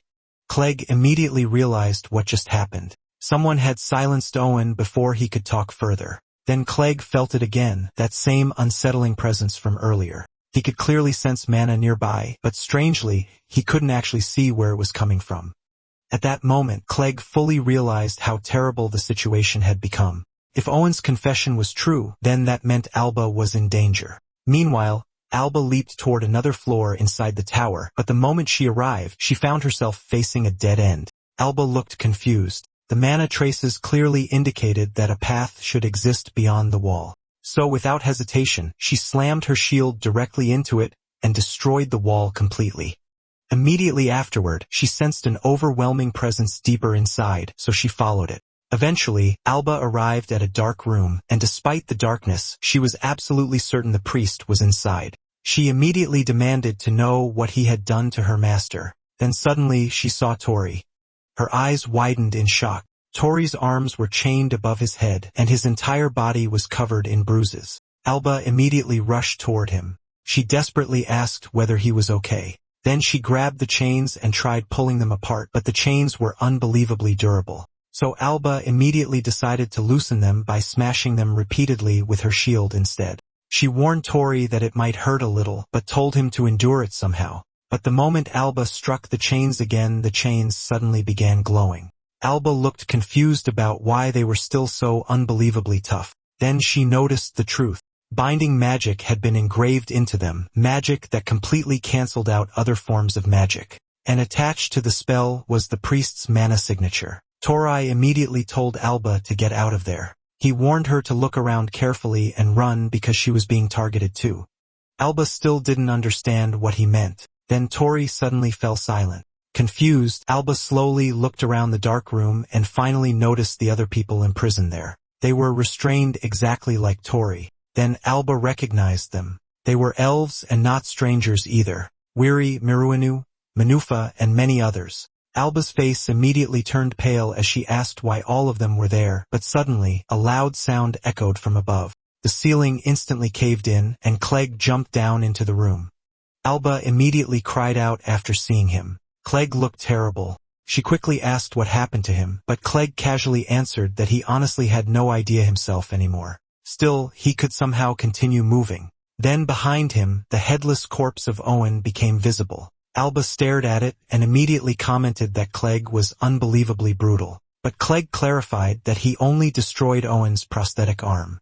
Apparently, almost everything besides Owen's head had already been replaced with myoelectric machinery. Then Alba quickly informed Clegg that she found her master. But at the same time, all the missing elves were imprisoned there too. Clegg immediately looked shocked.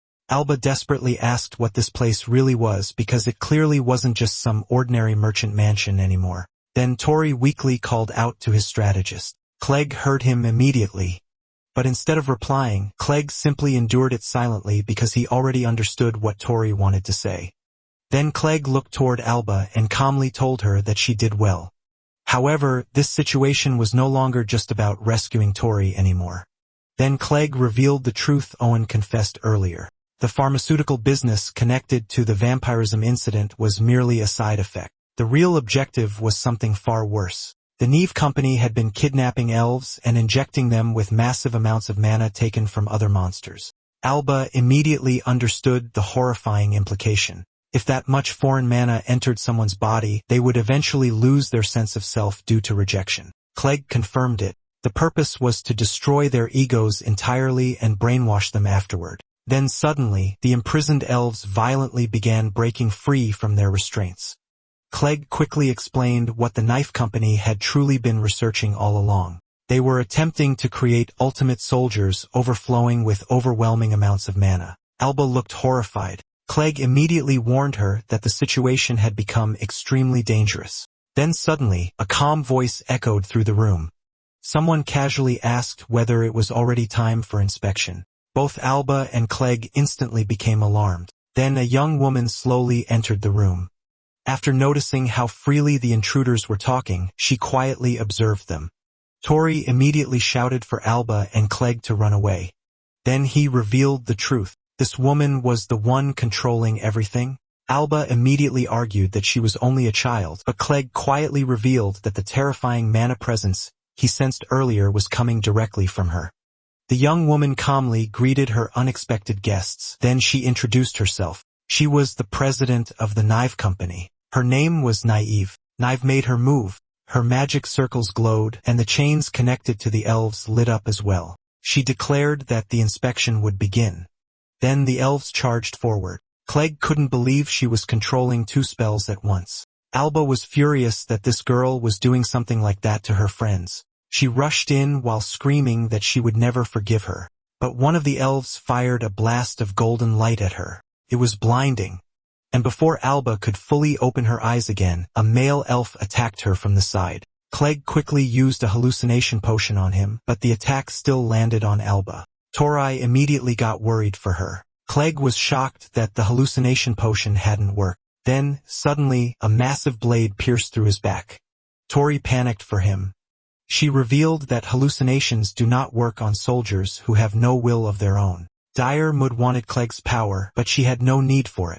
As Clegg slowly lost consciousness, he remembered someone once telling him that he had to survive no matter what 10 years earlier.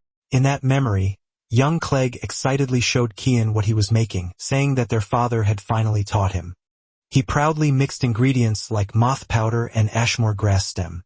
Then he used compounding and it immediately exploded. A man combined Dryad's lost seed, fly moth powder, and ashmore grass stem together, successfully creating a compound. The mixture glowed brilliantly, leaving the boys completely amazed, and Clegg proudly declared that his father was the best compounder in the world. Their father gently scolded the two little researchers. Then he reminded Clegg that a healer who neglects his own body should never exist. He told him that his own life was just as precious as everyone else's.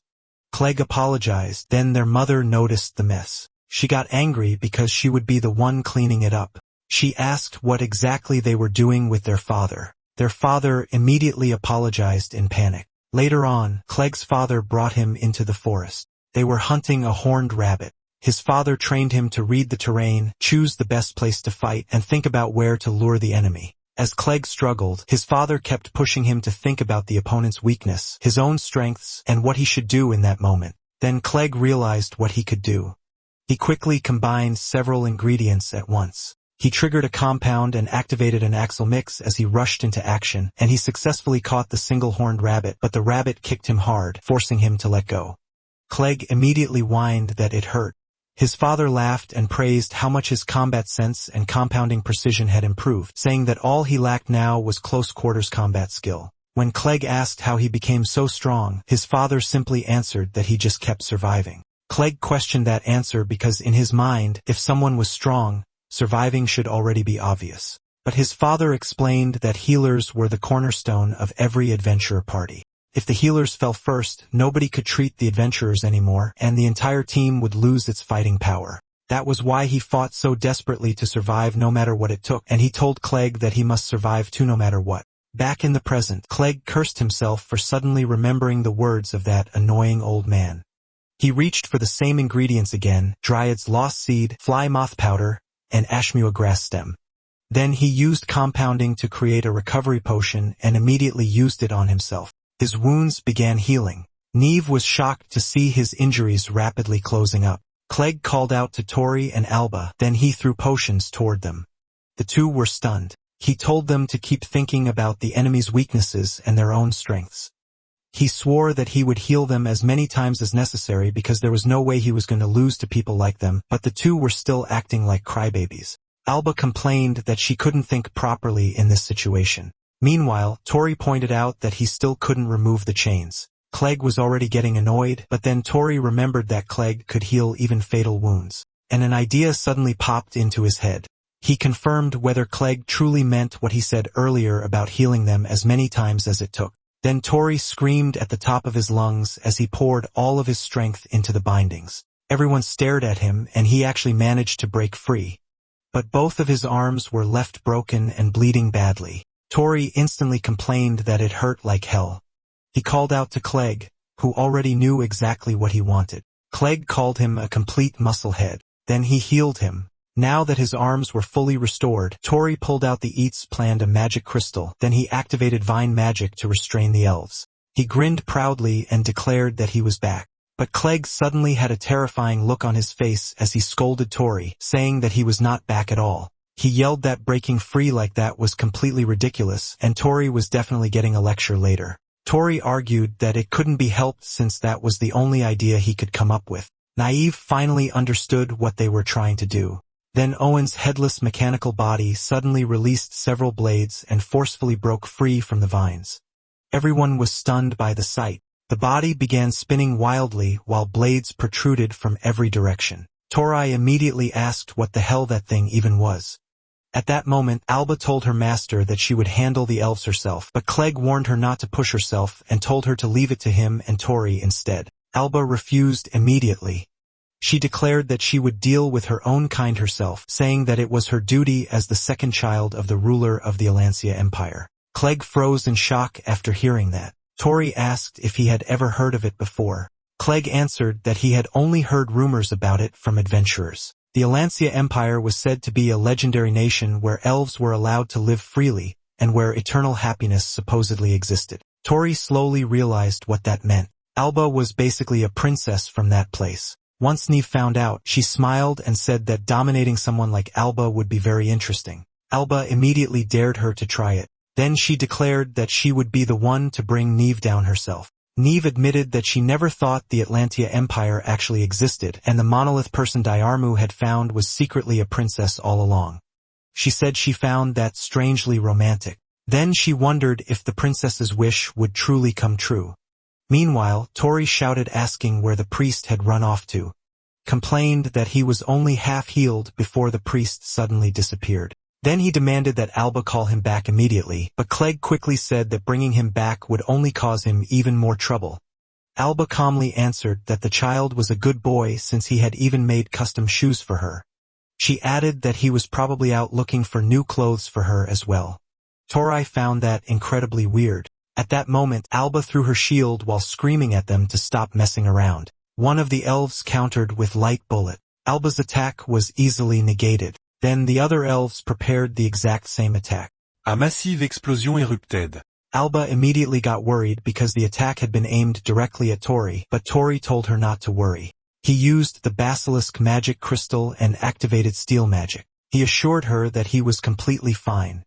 And since they had Clegg's recovery potions, they could continue fighting at full power. Clegg immediately warned those muscle-brained idiots not to get used to relying on recovery potions every time they fought. Just then, the spinning mechanical body covered in blades rushed toward them.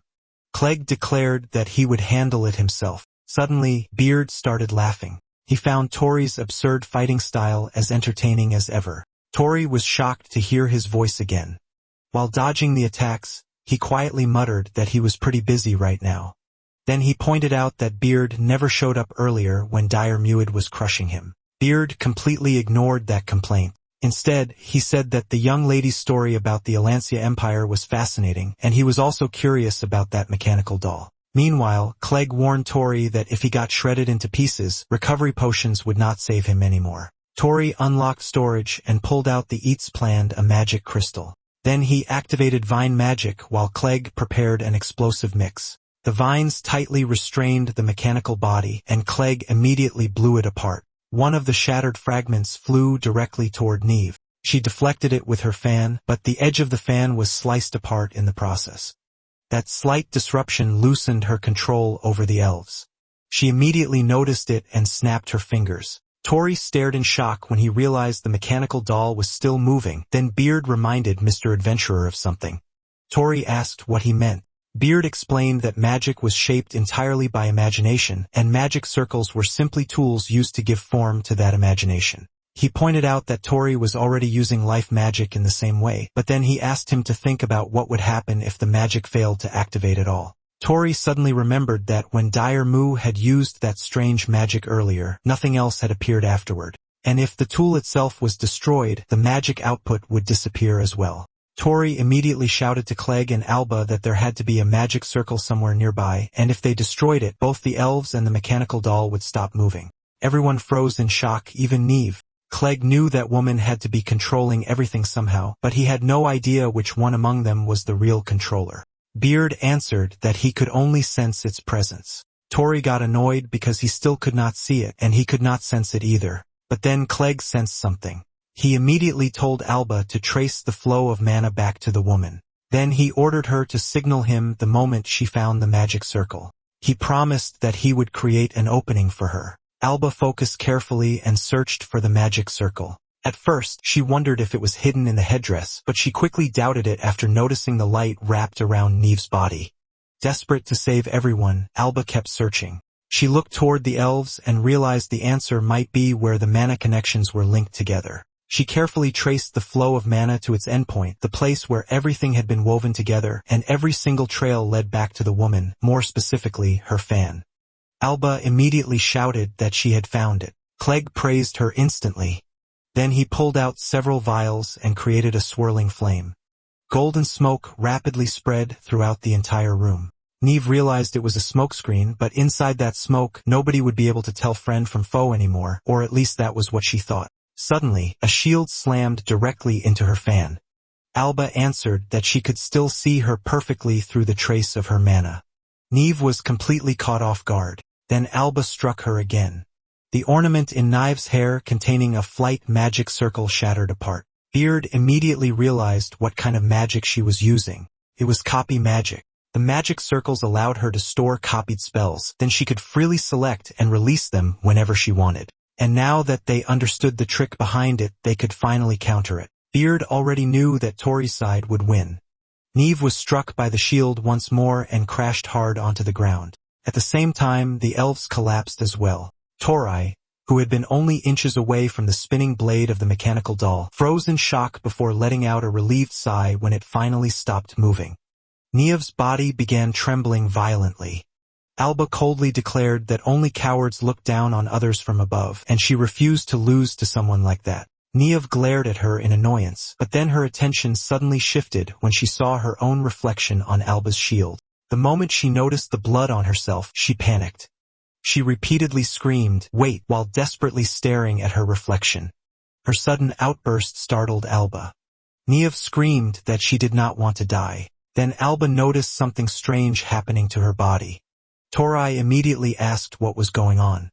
Beard realized that this was not caused by a magic circle at all. This was a rare case. It was the woman's original magic. Then the woman frantically screamed, calling out, "Neve, my precious child." Beard explained that she was a user of transformation magic. Apparently, Neve had spent her entire life being sold from the moment she first became aware of the world, from the facility to a house she did not recognize, then from that house to a merchant company. To everyone around her, she was nothing more than merchandise. That was the only value her life had. The more she worked, the more the adults praised her. But as she grew older, even those praises disappeared. Her body remained weak and frail even after she became an adult. She once said there had even been a time in her childhood when she could not properly learn anything at all. She had never been given something she could truly rely on.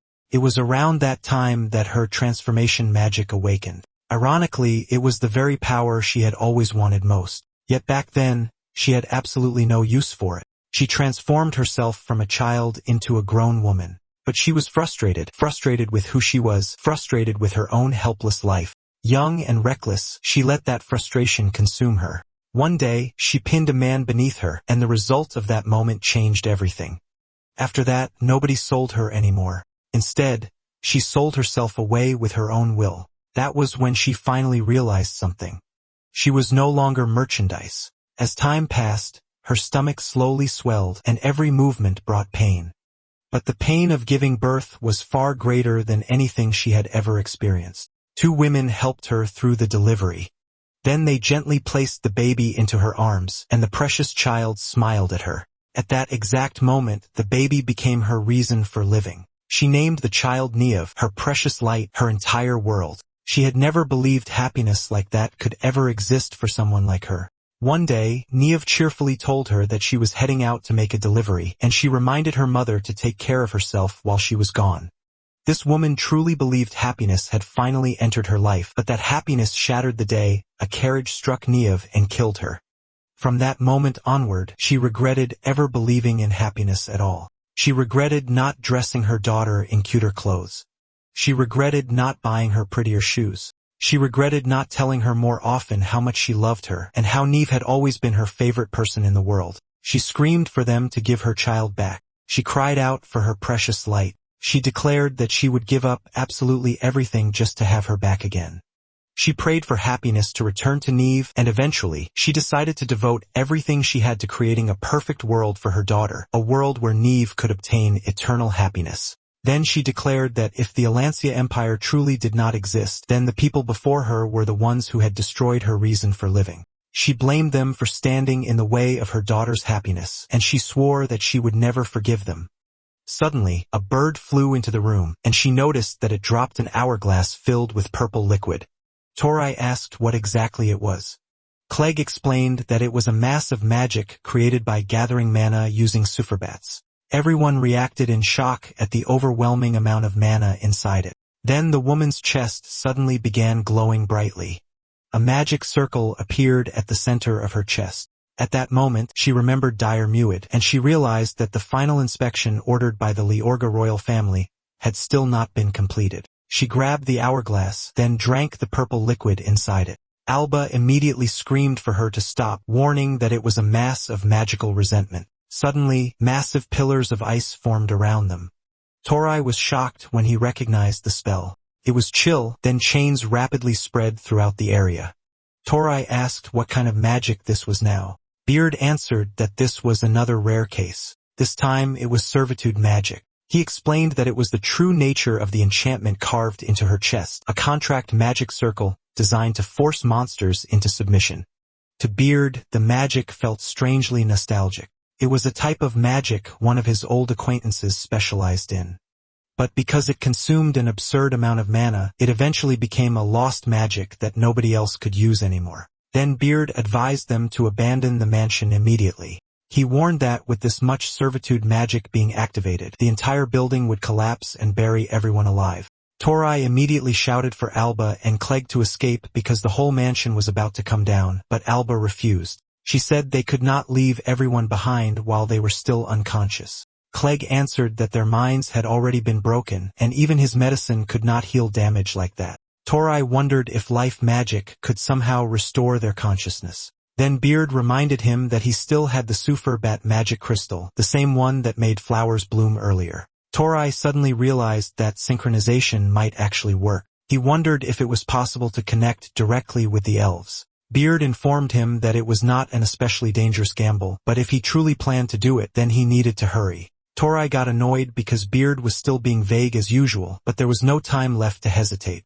He unlocked storage and pulled out the Superbat's magic crystal. Then he activated synchronization and instantly got a nosebleed. The elves suddenly woke up. Alba was overjoyed to see them conscious again, but Tori was in terrible pain. The elf's memories were flooding directly into his mind. It was an enormous risk. He felt like his head was being split apart from the inside. Tori told everyone to forget about him and just run away already.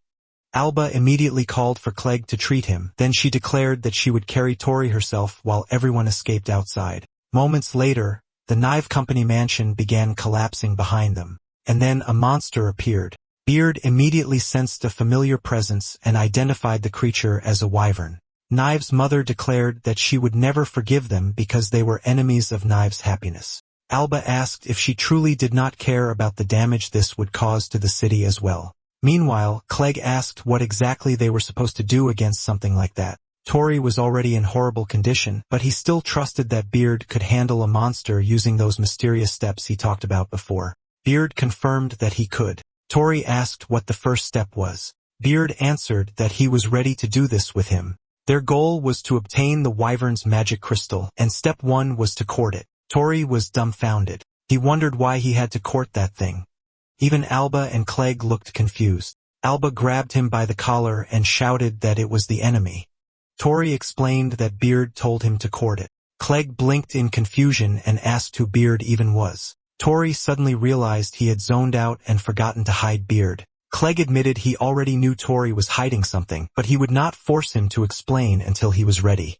Still, if this courting idea could fix the situation, then they had no choice but to try it. He told Tori to do whatever he wanted, but in return, he had to take responsibility for this mess no matter what happened. Tori answered yes without hesitation. Alba panicked when he suddenly ran off. Clegg stopped her and reminded her that their job was to save the townspeople. She shouted that their master was about to court a monster. Clegg sighed and said that whenever Tori started muttering to himself, it usually meant he had already made up his mind about something. He told her to trust him. Tori unlocked his storage and pulled out the Sufferbat's magic crystal. Then he activated synchronization magic. Instantly, Neve's memories flooded into his head. Neve kept muttering to herself. She screamed at someone for stepping around with filthy shoes. The wyvern suddenly breathed fire at them. Both of them coughed up blood. Clegg grew worried for Tori, but Tori assured him that something like that was not enough to bring him down. Still, everyone realized the burden of synchronizing with Neve had fallen directly onto him.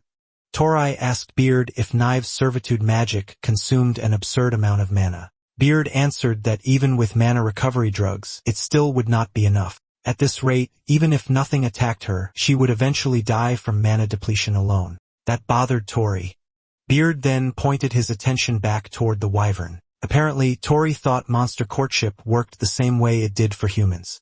Beard could only sigh and tell him he seriously needed to study monsters more. He explained that wyverns preserved their species by mating with creatures that possessed massive amounts of mana. Neve's servitude magic most likely abused that instinct. And there was one more important detail. Whenever a wyvern sensed overwhelming mana, it would reveal its imperial wrath scale as part of its courtship behavior. Tori asked what imperial wrath even was. Beard explained that it was considered one of the weak points of dragon species, and wyverns exposed it even more openly than true dragons. Tori immediately understood what he needed to do. He had to make his mana appear greater than Nevis. The problem was figuring out how. But Beard calmly told him the answer already existed inside him. He advised Tori to remember everything he had learned from him and every step he had taken until now. That was when Tori realized Beard was talking about mana synthesis. He wondered if it was possible to do the same thing using magic stones, but one thing was certain. If he failed here, there was no way he could lure the wyvern away from Neve. Then he shouted for Clegg to give him an explosive mix. Clegg warned that even if he used that, it would not work on the wyvern. Tori said he already knew. He told Clegg to buy him a little time because they needed to stall first. Everyone protested because the wyvern was already flooding the area with flames, and everyone's mana was nearly exhausted. But the other elves said they could still manage because elves never forget their debts. Alba agreed with them. The elves formed whips of light while Clegg threw his dissolve mix at the wyvern. The attack continued non-stop. Tori was determined to stop this no matter what. He activated storage unlock, then he released Eatsplanda's magic crystal and Rockbird's magic crystal. He planned to fuse all of them into one. Neve noticed him and wondered what that brat was planning this time. Because she got distracted, Alba's shield nearly slammed into her. Alba shouted that Neve had dragged the elves into this mess and already destroyed enough of the town, but Neve screamed back at her to shut up because she understood nothing. She said she only wanted to change the world that stole Neve away and create one where Neve could finally live happily. Suddenly, the wyvern unleashed another blast of fire. It burned through a carriage, causing one of the wheels to fly loose. A little girl was directly in its path. The sight instantly reminded Neve of the accident. She saw her own daughter in that little girl. Without thinking, she rushed forward to catch the wheel. At that moment, Tori finally finished his work. He rushed in and grabbed the girl, while using the new magic crystal to deflect the wyvern's claw. Alba and Clegg froze in shock when they saw him, especially after noticing the completely new magic crystal in his hand. Neve was stunned too. She looked around at the ruined city. All she wanted was to save her little girl. She wanted her daughter to live. But the roads they walked together and the plaza where she used to play had already been reduced to rubble. And no matter what she did now, her daughter would never come back. That was when Neve realized it. Her entire life had become nothing but a chain of mistakes. Tears streamed down her face as she wondered what she should have done differently. Tori noticed her. He gritted his teeth and held back his tears. He could not cry for her because if he did, Alba and the others would not survive this. Beard informed him that the servitude magic was fading. Tori answered that he already knew. Then he gently told the little girl to stay back because it was dangerous. At that moment he thought about his brother, Neil. If Neil had died instead, maybe he would have cursed the world the same way Neve did. Still, Tori knew she had forgotten something important. He activated the first step of his own version of courtship. The Neve he saw in those memories had always smiled so brightly. Tori screamed at her to take everything he had. The woman suddenly remembered something. Her daughter had smiled until the very end, knowing that filled her with relief. A massive beam of light erupted from the wyvern, then Neve collapsed. Tori caught her before she hit the ground. He promised that later, he would listen to her story properly. But for now it was time for step 2. Beard instructed him to peel off the Imperial Wrath Scale. The servitude magic was gone, the Imperial Wrath Scale was fully exposed, and now the real fight was about to begin. Beard asked if he was ready, and Tori answered yes.